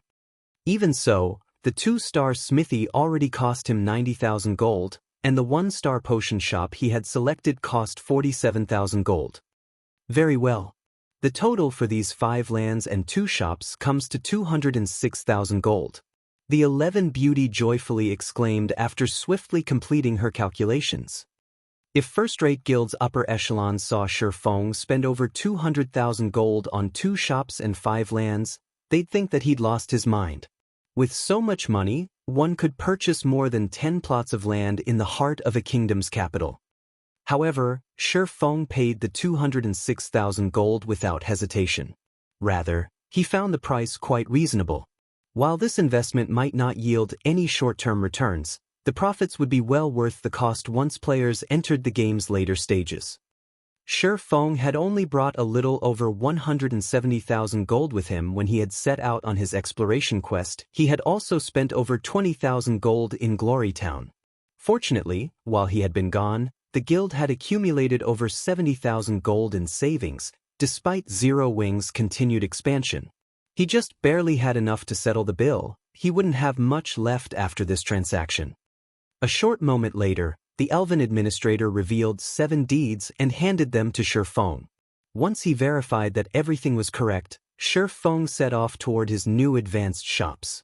He stored 5,000 gold in each shop for NPC transactions. With his tasks completed, Shifeng didn't linger in Thunder Axe City. He used a return scroll and teleported back to White River City. Contrary to his expectations, Shifeng didn't find White River City in desolation upon his return. Now Zero Wing had temporarily withdrawn from the struggle in the Witch's Hill, its prestige in Starmoon City had fallen, but as he wandered White River City streets, he noticed that the city's population had increased yet again. Shifeng saw countless players from large guilds on his way to the candlelight trading firm. These guild players wandered the city with enthusiasm, making up roughly 10% of the players on the streets. White River City had already become a major city with a player population of over 10 million. 10% of that equated over 1 million guild players, a significant number. Melancholic, has something happened in White River City? Why are there so many players from other guilds? Shifeng asked Melancholic Smile after returning to the candlelight trading firm and storing the Titan ore he had obtained during his exploration quest. Nothing has happened recently, Melancholic Smile answered, smiling bitterly. So many guild players are here due to the losses our guild suffered in the Witch's Hill thanks to the Starlight Alliance. After our withdrawal, the Alliance called us out to fight in an all-out war. If we refuse, the Starlight Alliance will slay every player in Zero Wing City. Our guild members have been fighting the Alliance's members all over the kingdom, but the results aren't pleasing. Because of this, every large guild in Star Moon Kingdom thinks that it has a chance of taking over White River City. They're all preparing to do so. These guilds really know how to take advantage of an opportunity. Feng could not help but chuckle upon hearing Melancholic Smile's report. Since the Starlight Alliance wants a fight to the death in the Witch's Hill, I'll grant their wish. Notify Aqua immediately and have her gather 1,000 Tier 2 Shield Warriors and Berserkers in White River City's residence. I'll notify her right away, Melancholic Smile said, nodding.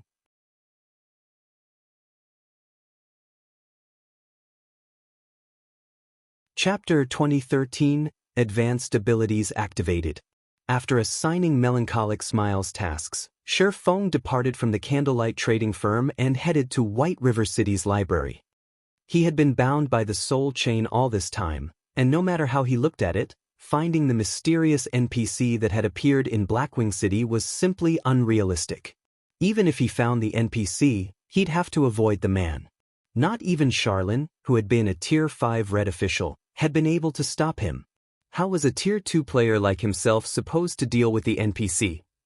The true goal of his quest wasn't to locate the mysterious NPC, but to collect enough mysterious flames to gain control of the soul fire. While Aqua Rose gathered the necessary manpower, he could take advantage of this time to enlist Charlene's help with absorbing the fallen earth fire, which he had obtained during his exploration quest. Although Tier 2 players weren't as rare anymore, they still made up a small minority of God's Domain's players. This was the case for Zero Wing as well. Gathering 1,000 Tier 2 Shield Warriors and Berserkers would take Aqua Rose some time. Meanwhile, after Melancholic Smile relayed Feng's words to Aqua Rose began to secretly gather Zero Wing's Tier 2 experts from the Ore Empire and Star Moon Kingdom. She instructed her chosen experts to teleport directly to White River City's residence. Unfortunately, despite the care she used while performing her task, news of her actions soon reached the kingdom's various major powers. Star Moon City, Star Alliance's residence. Guild leader, we've just received news. Zero Wing is gathering 1,000 Tier 2 experts in White River City. We do not know what the guild plans to do with them yet, Purple Eye reported as she entered the guild leader's office. Although more players had been completing their Tier 2 promotion quests, there still weren't many Tier 2 players in the game. Take the Star Alliance, for example. Despite being a first-rate guild, it just barely had 3,000 Tier 2 players. The fact that Zero Wing was gathering 1,000 of these experts warranted scrutiny. 1,000 Tier 2 experts? Galaxy Past considered the situation carefully, muttering, could Zero Wing be preparing to move against the Starlight Alliance? Currently, Star Moon Kingdom's various major powers were eagerly preparing for battle, and Zero Wing's sudden withdrawal from the Witch's Hill was the reason for this. In addition, the Starlight Alliance's reputation had received a massive boost due to the sudden development. If Zero Wing did not put a stop to this, it might lose its position as the kingdom's overlord. God's Domain had changed, and more Tier 2 players surfaced each day. While Zero Wing might have a lot of these experts, the difference between their count and the total number of Tier 2 players in the kingdom was titanic. Zero Wing wouldn't be able to maintain its dominance over the kingdom if its development stagnated. Even the various superpowers faced such a problem. Hence, for a considerable period in the immediate future, God's Domain's kingdoms and empires would enter an era of strife. It would no longer be possible for a single power to monopolize a country. The various superpowers could only maintain their advantages and their current status in their territories. That can't be possible, right? Zero Wing intends to strike out against the Starlight Alliance now? Purple Eye was astonished by Galaxy Past's guess. Doesn't Zero Wing know that the top adventurer team, War Riders, secretly partnered with the Alliance? If a fight breaks out, Zero Wing will suffer. The War Riders were a mercenary-like adventurer team. It was one of the few adventurer teams in God's domain that had tens of thousands of members. As long as one paid enough, the War Riders would move against any power. Superpowers were no exception. In a past virtual reality game, a guild had hired the War Riders to attack the super guild, Battle Wolves. Of course, they didn't target the entire guild, simply one of the branch guilds. Even so, the Battle Wolves' first guild leader managed that branch guild, and it wasn't to be trifled with. However, the War Riders had paid no heed to the guild's strength. They had initiated a war without hesitation, and although the Battle Wolves had pummeled the War Riders in the end, the Super Guild had suffered significant losses.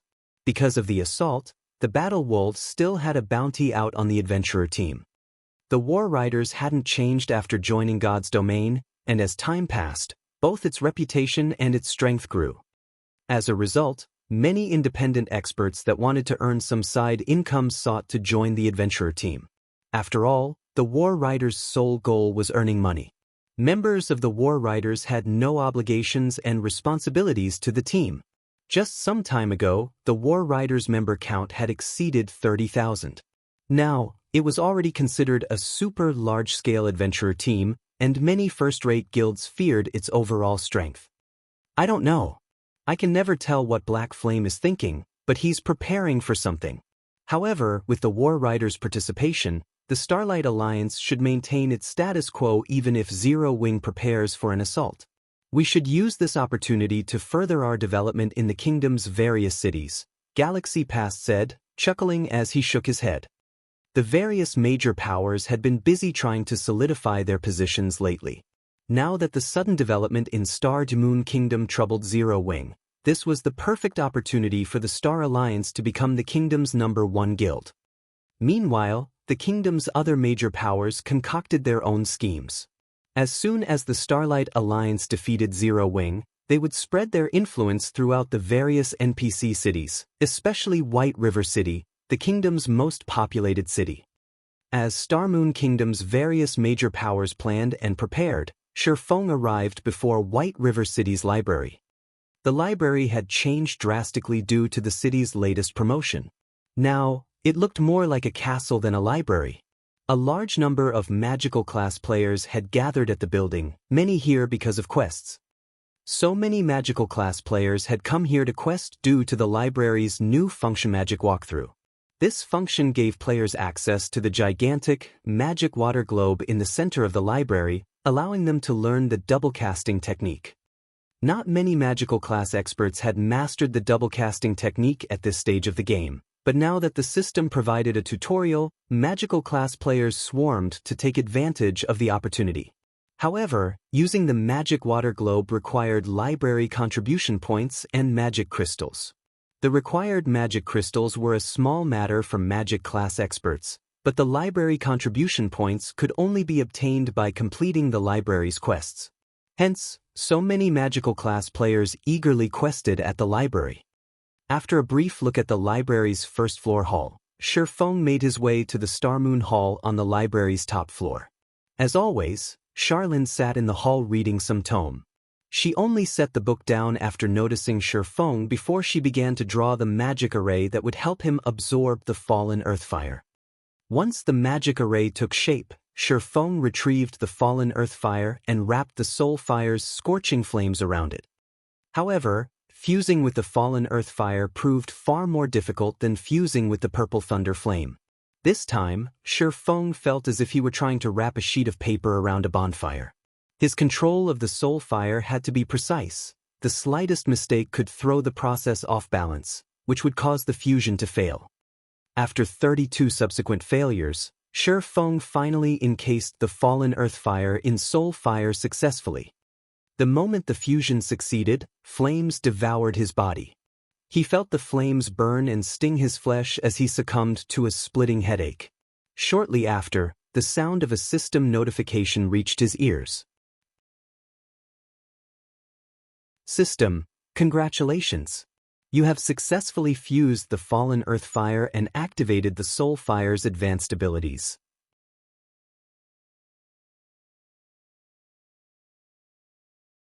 Chapter 2014, Soul Cleansing. I still don't have full control? When Shifeng heard the system notification, he was disappointed. This soul fire really is troublesome. He could only shed his worries about the soul chain by gaining full control of the soul fire. However, he hadn't expected 2 Tier 3 mysterious flames to not be enough. Tier 3 mysterious flames were as valuable as fragmented legendary items. It was easy to imagine how hard they were to obtain, yet the system informed him that he needed more. Who knew when he would encounter another Tier 3 mysterious flame? It really is surprising that you managed to obtain 2 Tier 3 mysterious flames in such a short time. Although you haven't gained full control over the soul fire, fusing it with 2 Tier 3 mysterious flames has increased your compatibility with it. Now, you won't have to worry about the soul chain's corrosion for another 300 days, Charlene, who wore a crimson dress, said and nodded approvingly as she watched Shifeng. Moreover, there are benefits to being compatible with the soul fire, so don't look so dejected. Benefits? Shifeng muttered skeptically as he gazed at the blue fire enveloping his body. He didn't understand how the soul fire's present state could benefit him in any way. His entire body stung with pain. Any ordinary player would wail like a ghost if they were in his position, but even though he could endure the pain, it made concentrating difficult. At this moment, he'd likely even fail to execute the simplest combat technique. Learn to appreciate what you have. The soul fire is currently cleansing your soul, Charlene explained as she rolled her eyes at Shifeng. This is soul cleansing. Charlene's words astonished Shifeng. So, this is the soul fire's advanced ability. He had heard about soul cleansing during his previous life. It was one of the few methods to improve players' concentration attribute. If ranked by importance, one could argue that concentration stood above stamina. When players fought in God's domain, they used 2 hidden attributes, stamina and concentration. In the event of stamina exhaustion, players would lose the ability to move. In the case of concentration depletion, players would pass out. God's domain provided far fewer methods of increasing one's concentration than those available for improving stamina, which was one of the reasons that the former was more important. Generally, players' concentration only improved when they increased their basic attributes and tiers. Concentration's ability to affect a player's mental state was another reason. Players had only discovered this quite some time after God's domain had launched. This effect was similar to the experience players had when in areas with high mana density. In truth, players felt more comfortable around denser mana due to the mana elevating their concentration. In other words, higher concentration allowed players to focus and maintain their calm more easily. The higher a player's concentration was, the more physical control they'd have. This was the third and most important reason. Players could manipulate their physical limits more easily, which was why, after reaching higher tiers, players could execute actions or techniques that their bodies couldn't previously handle. For example, a Tier 2 player might struggle to master a complex advanced combat technique, but could do so after reaching Tier 3. These were the reasons that all of God's domain's experts had frantically sought to improve their concentration in Shifeng's previous life. Unfortunately, the available methods to do so were just as rare as fragmented legendary items. The various superpowers would have even gone to war over a discovered method. In the past, there had been multiple instances of items that could increase concentration appearing in the dark auction.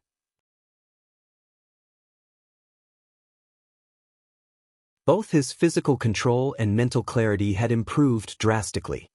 He immediately unsheathed Killing Ray and executed Sword's transmigration. Mesmerizing stars twinkled around Shifeng. If ordinary players were to see this scene, they'd assume that he had used some skill rather than a combat technique. Amazing! Shifeng's eyes glowed with excitement as he stared at the sacred sword in his hand. When he had used Sword's transmigration in the past, the bronze combat technique had taken a massive toll on his stamina and concentration. He could only execute the technique about 20 times before it affected his physical performance. However, not only could he execute Sword's transmigration with greater precision after undergoing the soul cleansing, but his stamina and concentration consumption had decreased as well. Now, he estimated that he could execute sword's transmigration 30 times before it affected his performance. This improvement was simply terrifying. Moreover, his sword slashes were visibly faster and nimbler than before. He had only been able to alter his swing 4 times before, and only 5 times when he fought in peak condition, but now he could execute 5 alterations without reaching his limits. Shi Feng felt as if he could fight a domain realm expert without losing ground, even without relying on sword's transmigration, and when both combatants' basic attributes were equal. Once Shi Feng finished reveling in his recent improvements, he left the library and made his way to the guild residence. By now, 1,000 Tier 2 shield warriors and berserkers had gathered in Zero Wing's residence, waiting in the second-floor hall. Why did the Vice Guild leader suddenly recall so many of us? Are we going to attack the Starlight Alliance? That's likely. However, we won't be able to take out those monster players with just shield warriors and berserkers. Maybe we're going on a quest. Many of these Tier 2 experts were curious about Aqua Rose's sudden summons, and they all discussed the situation as they waited. Meanwhile, Zero Wing's members felt a surge of motivation after witnessing so many expert players gather. They hadn't realized that their guild had so many Tier 2 experts. If there were already 1,000 Tier 2 shield warriors and berserkers, it was easy to imagine how many more Tier 2 experts were in Zero Wing. Moreover, every one of these Tier 2 players had already reached level 60. Only peak experts had reached such a high level thus far. Many peak experts from first-rate guilds had only recently reached level 60. Guild leader, everyone's here, Aqua Rose said as Shi Feng entered the guild hall. Worriedly, she continued, but, guild leader, do you intend to fight the Starlight Alliance in the Witch's Hill? I have seen those monster players' strength. Without berserk skills, our Tier 2 experts have no hope against them. Those monster players? Shaking his head, Shi Feng said, no, that's not the plan. Aqua Rose could not help but breathe a sigh of relief. If they faced the Starlight Alliance in the Witch's Hill now, they'd be at a severe disadvantage. If they wanted to defeat the Alliance, they had to accumulate enough magic-breaking crossbows and basic combat devices. My target is the Starlight Alliance's Wildhammer Town, Shi Feng declared. Notify everyone to prepare master regeneration potions. Those that don't have any can collect some from the guild warehouse. Once they're ready, send them to teleport to Zero Wing City.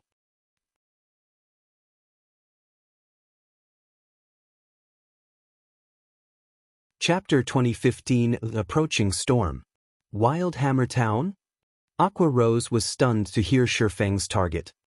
Wildhammer Town was one of the 2 guild towns in the Witch's Hill. It was also the town that Knight's Judgment poured its resources into developing. At this point, the town had as many as 12 defense turrets. How were they supposed to capture the town with just 1,000 Tier 2 players? Wildhammer Town doesn't need to exist anymore. Shi Feng nodded, a cold glint flashing in his eyes.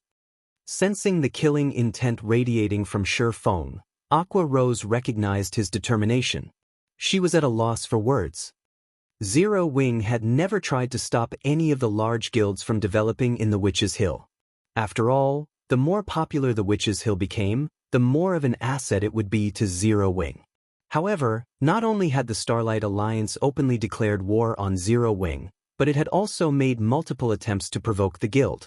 It was only natural that Zero Wing issue a response. Unfortunately, Wildhammer Town's defenses easily surpassed those of a basic town. Even several tens of thousands of elite and expert players might not be enough to capture a normally fortified basic town, much less Wildhammer Town, which the Starlight Alliance had invested a ton of resources and manpower into. When Shi Feng finished speaking, he turned on his heel and headed toward the guild warehouse, leaving behind a worried Aqua Rose in the guild hall's threshold. Aqua Rose promptly recovered and notified the 1,000 Tier 2 experts of Shi Feng's instructions. She had them collect their master regeneration potions and teleport to Zero Wing City. Shortly after the Tier 2 experts left, a few spies hiding in Zero Wing reported to their superiors in the various large guilds. What? Zero Wing plans to fight the Starlight Alliance in the Witch's Hill? It seems we'll get an interesting show in the Witch's Hill soon. Notify our guild members. Everyone is to prepare to move at a moment's notice. Once Zero Wing has been defeated, we'll attack its guild members in the fields. We cannot let the kingdom's other guilds steal this opportunity to make a name for themselves. When the various major powers' upper echelons learned that the 1,000-man team of Tier 2 experts in Zero Wing's White River City residence had teleported to Zero Wing City, they knew that the guild had gotten serious. They immediately commanded their guild members to prepare for Zero Wing's defeat. When news of Zero Wing's movements reached the Starlight Alliance, the allied guilds made their own preparations. Zero Wing is finally on the move. Zero Wing is, after all, Starmoon Kingdom's #1 guild. To protect its reputation, Zero Wing must fight us. How could it continue in the kingdom if it hides like a coward? Notify the War Riders. Tell them to gather in the Witch's Hill. We have so many monster players and experts on our side. Including the War Riders who are equipped for large-scale field combat, will force Zero Wing into ruin. Hopefully, Zero Wing doesn't surrender too quickly. I don't want our plan to whittle down Zero Wing's main force to go to waste. In that case, we should deliberately act weak and let Zero Wing assume that victory is within its grasp. That way, we'll be able to sap away the guild's strength. Right? Let's do that. Notify our teams to hold back a little.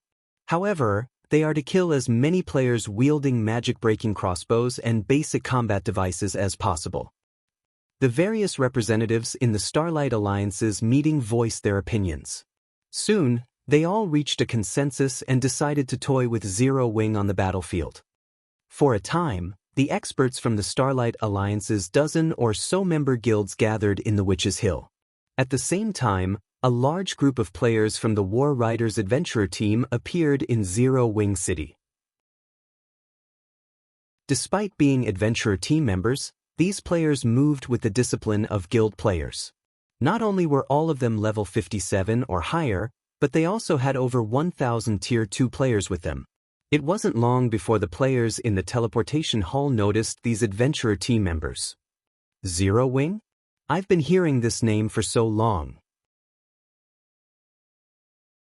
Hopefully, the guild isn't too disappointing, a level 60, Tier 2 Guardian Knight muttered as he exited the teleportation array and glanced over Zero Wing City's teleportation hall, a hint of excitement shining in his eyes. When Adventurer team experts in the hall noticed this cloaked shield warrior with a mana-imbued shield in the hall, they gasped. Why is Roaring Flame here? Are the War Riders participating in the guild war? Many experts were shocked as they stared at this unruly, middle-aged man. The War Riders Adventurer team was among the best adventurer teams in God's domain right now. Roaring Flame, the War Riders commander, even ranked among the top 100 on the God's Domain's experts list. Countless adventurer team players in God's domain revered him as an idol. With the War Riders' sudden appearance in a backwater area like Starmoon Kingdom, why wouldn't these players be surprised? For a time, tension shot through Zero Wing City due to the War Riders' presence. Zero Wing's members were particularly concerned when they saw the War Riders' multiple 1,000-man teams marching through the city streets. Meanwhile, in Zero Wing City's residence, guild leader, members of the War Riders Adventurer team have appeared in Zero Wing City, Aqua Rose reported to Shifeng. I suspect that the Starlight Alliance has invited them here. Why don't we eliminate them? She was quite familiar with the War Riders Adventurer Tarn. Unlike orthodox adventurer teams, the War Riders operated like a band of mercenaries. Not only were the adventurer team's members individually powerful, but they were also particularly adept in large-scale combat as a team. The War Riders had proved their capacity for top-notch battle strategies and formations that allowed the team members to exhibit greater strength than it should reasonably be able to. Many superpowers had suffered significant losses at the War Riders' hands.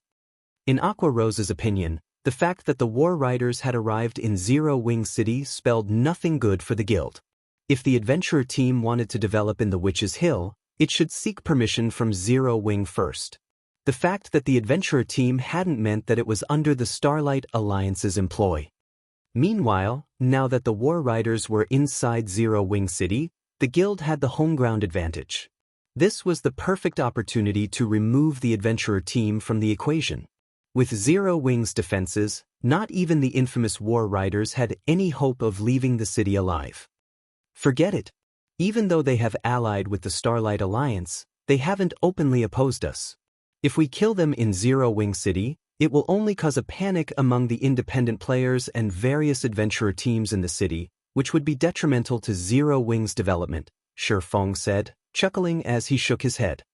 Roaring Flame should have considered this, in Shi Feng's opinion, so the man teleported to Zero Wing City alongside his teammates.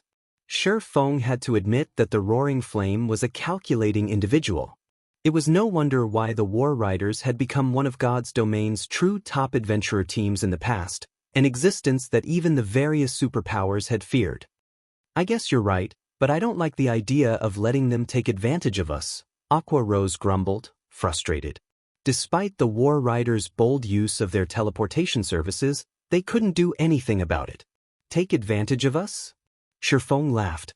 Our services are not that easy to take advantage of. Renew the teleportation settings. For today only, adjust Zero Wing City's teleportation fees to their maximum. The War Riders can use our services as much as they want to.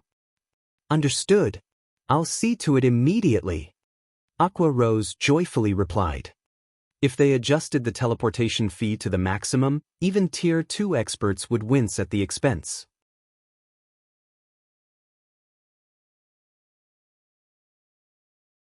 Chapter 2016, Giant Conversion Zero Wing, 4 Towers of Elements. Due to the 4 Towers of Elements teleportation ability and the Witch's Hill's popularity, an extraordinarily large number of players gathered at the towers to use the teleportation service each day. Even though the Starlight Alliance had placed a teleportation seal on Zero Wing City, such teleportation seals could only be maintained for a certain time. Constant seals didn't exist. Hence, for the sake of safe and convenient travel, players still visited the 4 Towers of Elements. However, the players currently visiting the towers were in an uproar. What's going on? Why is the teleportation fee suddenly so expensive? I'm only traveling within the Witch's Hill map, yet I have to pay more than 1 gold? This is daylight robbery. Even as a Tier 2 player, I only earn 1 or 2 gold coins in profit per day in the Witch's Hill. Has Zero Wing gone insane? The players visiting the 4 Towers of Elements heatedly debated over the sudden increase in teleportation fees. Meanwhile, the multiple 1,000-man teams that had lined up in one of the towers was just as stunned by the discovery. Commander, Zero Wing is too sinister. It raised the teleportation fee. We have 20,000 people that need to travel, which will cost more than 23,000 gold in total. Zero Wing has done this on purpose. A female, Tier 2 cursemancer in a set of gray robes fumed as she complained to Roaring Flame. Although their adventurer team had a lot of members, they didn't have nearly as many funds as a first-rate guild. Currently, they had only saved up around 70,000 gold in their shared warehouse. If they spent over 23,000 gold on teleportation fees, they would lose over 1/3 of their adventurer team's liquid funds, significantly impacting their ability to purchase resources and nurture new members. It seems Zero Wing has noticed us, but this type of greeting is certainly unorthodox, Roaring Flame said, laughing. Since Zero Wing doesn't want to allow us to teleport out of the city, we'll walk. Zero Wing is cowardly. It is afraid of us working with the Starlight Alliance against its forces, so it has used this plan deliberately to buy time? The level 59 Tier 2 cursemancer asked, clicking her tongue. I had thought Zero Wing was a mysterious and powerful guild, but it seems that there's nothing really special about it after all. Does Zero Wing really think delaying us will change anything? With no other choice, the War Riders left Zero Wing City through the city's entrance. Meanwhile, a 100-man team stood on the top floor of the tower the War Riders had left. Although these team members had hidden under black cloaks, their auras were intense enough to drive Tier 2 players away.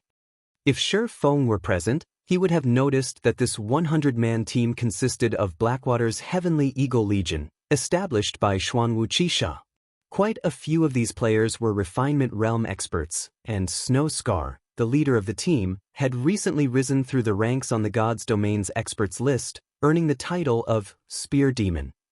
So, it's true, as the report stated, the War Riders have joined the Starlight Alliance. Zero Wing is in for a tough fight. Zero Wing is pitiful. It's going to lose its position as Star Moon Kingdom's #1 guild before we even have a chance to take action. That's right. Sin Realm has deep connections with Beast Emperor, so the guild has gotten its hands on the power to transform players into monsters. Based on what we've learned, the Star Alliance has prepared over 3,000 monster players to ensure Zero Wing's destruction. It's also dispatched another 20,000 experts, and the War Riders are providing reinforcements. As long as Zero Wing leaves this city, the Starlight Alliance will devour it. I've heard that Roaring Flame, the War Riders' commander, is exceptionally strong. Seeing him now, he truly seems powerful. It's no wonder why he dared to reject the Vice Guild leader's recruitment offer. Seeing his strength makes me want to challenge him to a duel. I'd rather duel Black Flame. I want to see if he is as powerful as the rumors make him out to be. Alright, enough. Don't forget our task. As the discussion reached a tipping point, Snow Scar interjected. Everyone on the team immediately shut their mouths. Unlike when the Heavenly Eagle Legion had initially been established, this team was convinced of Snow Scar's strength and followed his leadership obediently. Head to your respective positions and be prepared to act as soon as Zero Wing sends its army out of Zero Wing City. Snow Scar snapped through the team chat. Whether Zero Wing wins or loses, we are going to sever its income source. Understood. The team members then split up and headed toward each of the elemental towers. Once they received the command, they destroy Zero Wing City's 4 towers of elements, the city's greatest income source. Zero Wing. Although our plan is despicable, you only have yourself to blame for standing in Blackwater's way. Snow Scar glanced at the distant Zero Wing residence one final time before heading to his appointed location. While the various major powers were paying close attention to the situation in the Witch's Hill, 1,000 Tier 2 Shield Warriors and Berserkers had gathered in the second-floor hall of Zero Wing's residence. Even now, they didn't know why Shi Feng had called them there, and they couldn't help but discuss the situation amongst themselves. They had only fallen quiet after Shi Feng and Aqua Rose had entered the hall. Since everyone here is a core member of our guild, I'll just come out with it. We want you to fulfill a specific task, but it requires that you convert to the giant race, gaining far greater strength. If you do not wish to convert, you may leave. I'll find a replacement later. If there are no problems, line up before me to complete the conversion, Shi Feng stated after sweeping a glance over the players in the hall. Convert to the giant race? Aqua Rose was stunned when she heard Shi Feng's intentions. She knew a little about race conversion, so she understood the benefits of converting to a neutral race, especially the giants. The giant race had been fathered by the Titans and wielded incredibly strong combat power. The giants were far superior to humans. However, a race conversion wasn't accomplished so easily. The players in the hall remained silent for some time, but once they recovered from their daze, they expressed their shock. They were all core members, so they knew about the benefits of converting to a neutral race, not to mention the legendary giant race. The giants were a mysterious race and even more powerful than beastkin and half-elves. After a moment of processing Shi Feng's offer, they rushed to line up before their guild leader, hoping to be the first to become a giant. Seeing his players' excitement regarding the conversion, Shi Feng retrieved the giant's holy stone and began to change the players before him. After 10 minutes or so, all 1,000 shield warriors and berserkers had become 4-meter-tall giants, and with so many of them, the hall seemed a little crowded. So strong! Aqua Rose exclaimed as she examined the giant players. She could feel an intense pressure radiating from every one of the Tier 2 giants. With all 1,000 in one place, their combined aura was astounding. Good. Let's head to Wildhammer Town and pay the Starlight Alliance a visit. Shi Feng nodded approvingly at the 1,000 Tier 2 giants before him.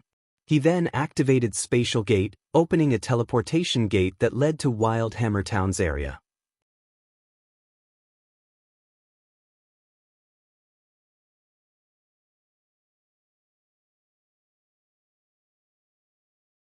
Chapter 2017, Giant Raid Witch's Hill, Wildhammer Town. Due to its proximity to the Million Forest, which made travel to the Otherworld Gate considerably easier, and the investments from multiple corporations, Wildhammer Town's player population had grown past 600,000. Player shops filled the town alongside the variety of virtual stores, which were run by real-world corporations. The town was no less prosperous than a minor NPC town. Since the Starlight Alliance was growing stronger, the number of merchant players and adventurer teams visiting the town continued to increase. Sooner or later, Wildhammer Town would become the main hub for players wanting to grind in the Million Forest. Although the town had to deal with the occasional monster siege, the Starlight Alliance had solid fortifications. Despite being a basic town, Wildhammer Town was surrounded by tall, solid walls, and over a dozen defense turrets and another dozen or so arrow towers had been built along the walls. The Starlight Alliance had also ensured that more than 20,000 players protected the town constantly.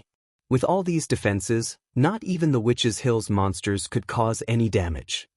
Moreover, the guilds that made up the Starlight Alliance had constructed more than a dozen temporary guild residences. Even in the event that the town's defenses failed to repel an enemy invasion, the guilds could easily call in more than 100,000 players as reinforcements at a moment's notice.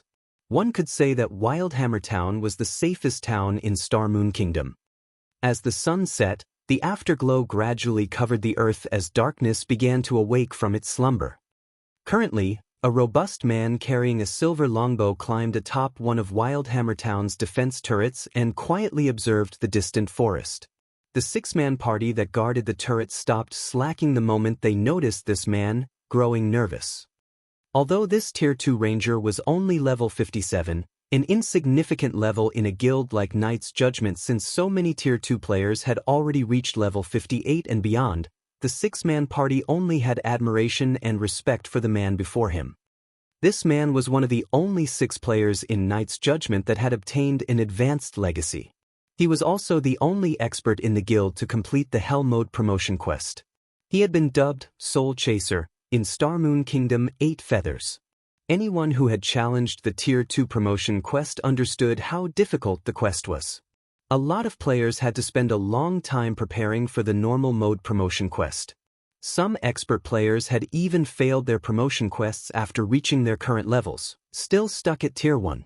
The Hell Mode promotion quest was practically a legend among players right now, yet 8 Feathers had completed it.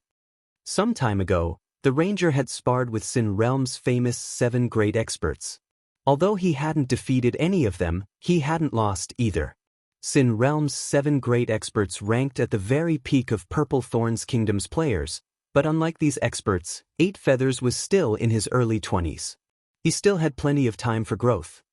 The forest seems pretty quiet today. I doubt we'll see any monster sieges, 8 Feathers said, a hint of disappointment flashing in his eyes as he gazed at the forest. The 6 players on duty nodded in approval. They were also disappointed with the lack of activity. Although fending off monster sieges was troublesome, it was an opportunity to obtain treasures and train. The players on duty yesterday were so lucky. They got to participate in a monster siege. Why don't we get to have any fun?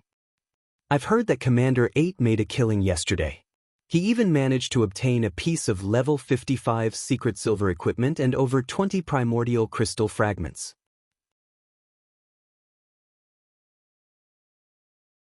I heard the same. The players on duty also earned 2 or 3 fragments each. They're so lucky. With a few more fragments, they can synthesize them into a full crystal and upgrade their guild mounts to bronze rank. The bronze guild mount's speed and appearances are to die for. I wonder when I'll get to synthesize my own crystal? There's no need to be in such a hurry. Zero Wing has decided to fight the Starlight Alliance. Once it's defeated, the Witch's Hill's resources will be ours for the taking. Obtaining a primordial crystal will be a piece of cake. I guess you're right. But isn't Zero Wing full of itself? Just because it is Star Moon Kingdom's #1 guild, it is taking us lightly. Doesn't the guild realize that we've entered a new era? Tier 2 players have already become commonplace. With how few Tier 2 experts Zero Wing has, how could it suppress the dozen or so guilds in the Starlight Alliance? When the plays atop the defense turret spoke about Zero Wing, they could not help but laugh at and ridicule the guild's ignorance. Even now, it tried to cling to its past achievements. However, as these players began to discuss where they should go to grind for primordial crystal fragments, a spatial tear suddenly opened near the town's main entrance, adding a bizarre effect to the reddening sky. The spatial tear continued to grow until it formed a black hole. Once the black hole had stabilized, a figure emerged and stepped onto Wildhammer Town's main street. A monster siege. Watching from the defense turrets, the players on duty didn't have a clear view of the figure. They could only see the invader's enormous framer. This invader was far larger than the players wandering the streets, so the watching players assumed that it must be a monster. No, that marker? That guy's a player. 8 Feathers, who had incredible sight, exclaimed as he shook his head, his expression grim. The invader was 4 meters tall and radiated an aura resembling that of a wild beast. No matter how he considered the situation, this invader would be difficult to deal with. Moreover, the invading player was level 60, which only peak experts had reached at this stage of the game. This only solidified the idea that this player wasn't to be trifled with. Shortly after the first giant appeared, more began to emerge from the black hole. In a brief moment, several dozen giant players graced Wildhammer Town streets. Most importantly, these giant players wore the 6-winged emblem of Zero Wing. Zero Wing's members dare to trespass in our Wildhammer Town. Are they that tired of living? Commander, let's blast them to smithereens. No matter how powerful players were, they were still players. Against the defense turrets, they were little more than cannon fodder. The fact that Zero Wing's members had grown larger only made them easier targets. The defense turret's AoE is too large. There are other players on the street. With so few of them, the NPC soldiers and patrol squads can deal with them easily enough. 8 Feathers said. The defense turret's attacks did not differentiate between friend and foe. If they accidentally bombarded bystanders, it would be very bad for the town's reputation. Rather than using the defense turrets, it was wiser to let the several thousand NPC soldiers and 20,000 player guards deal with these intruders. Furthermore, Zero Wing had only arrived with several dozen members. They didn't need to employ the defense turrets for such a small force.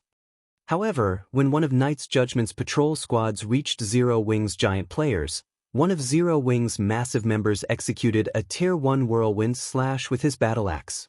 The impact threw 10 or so players from the 100-man team over a dozen yards away. The squad's Tier 2 players remained standing, but for Tier 1 players, only those that wore plate armor had survived the attack. The rest had died instantly, their bodies transforming into streaks of light before disappearing. That you're tuning in to the Wang Lin's Journey YouTube channel. Don't forget to subscribe and join us on this journey to catch the most captivating stories.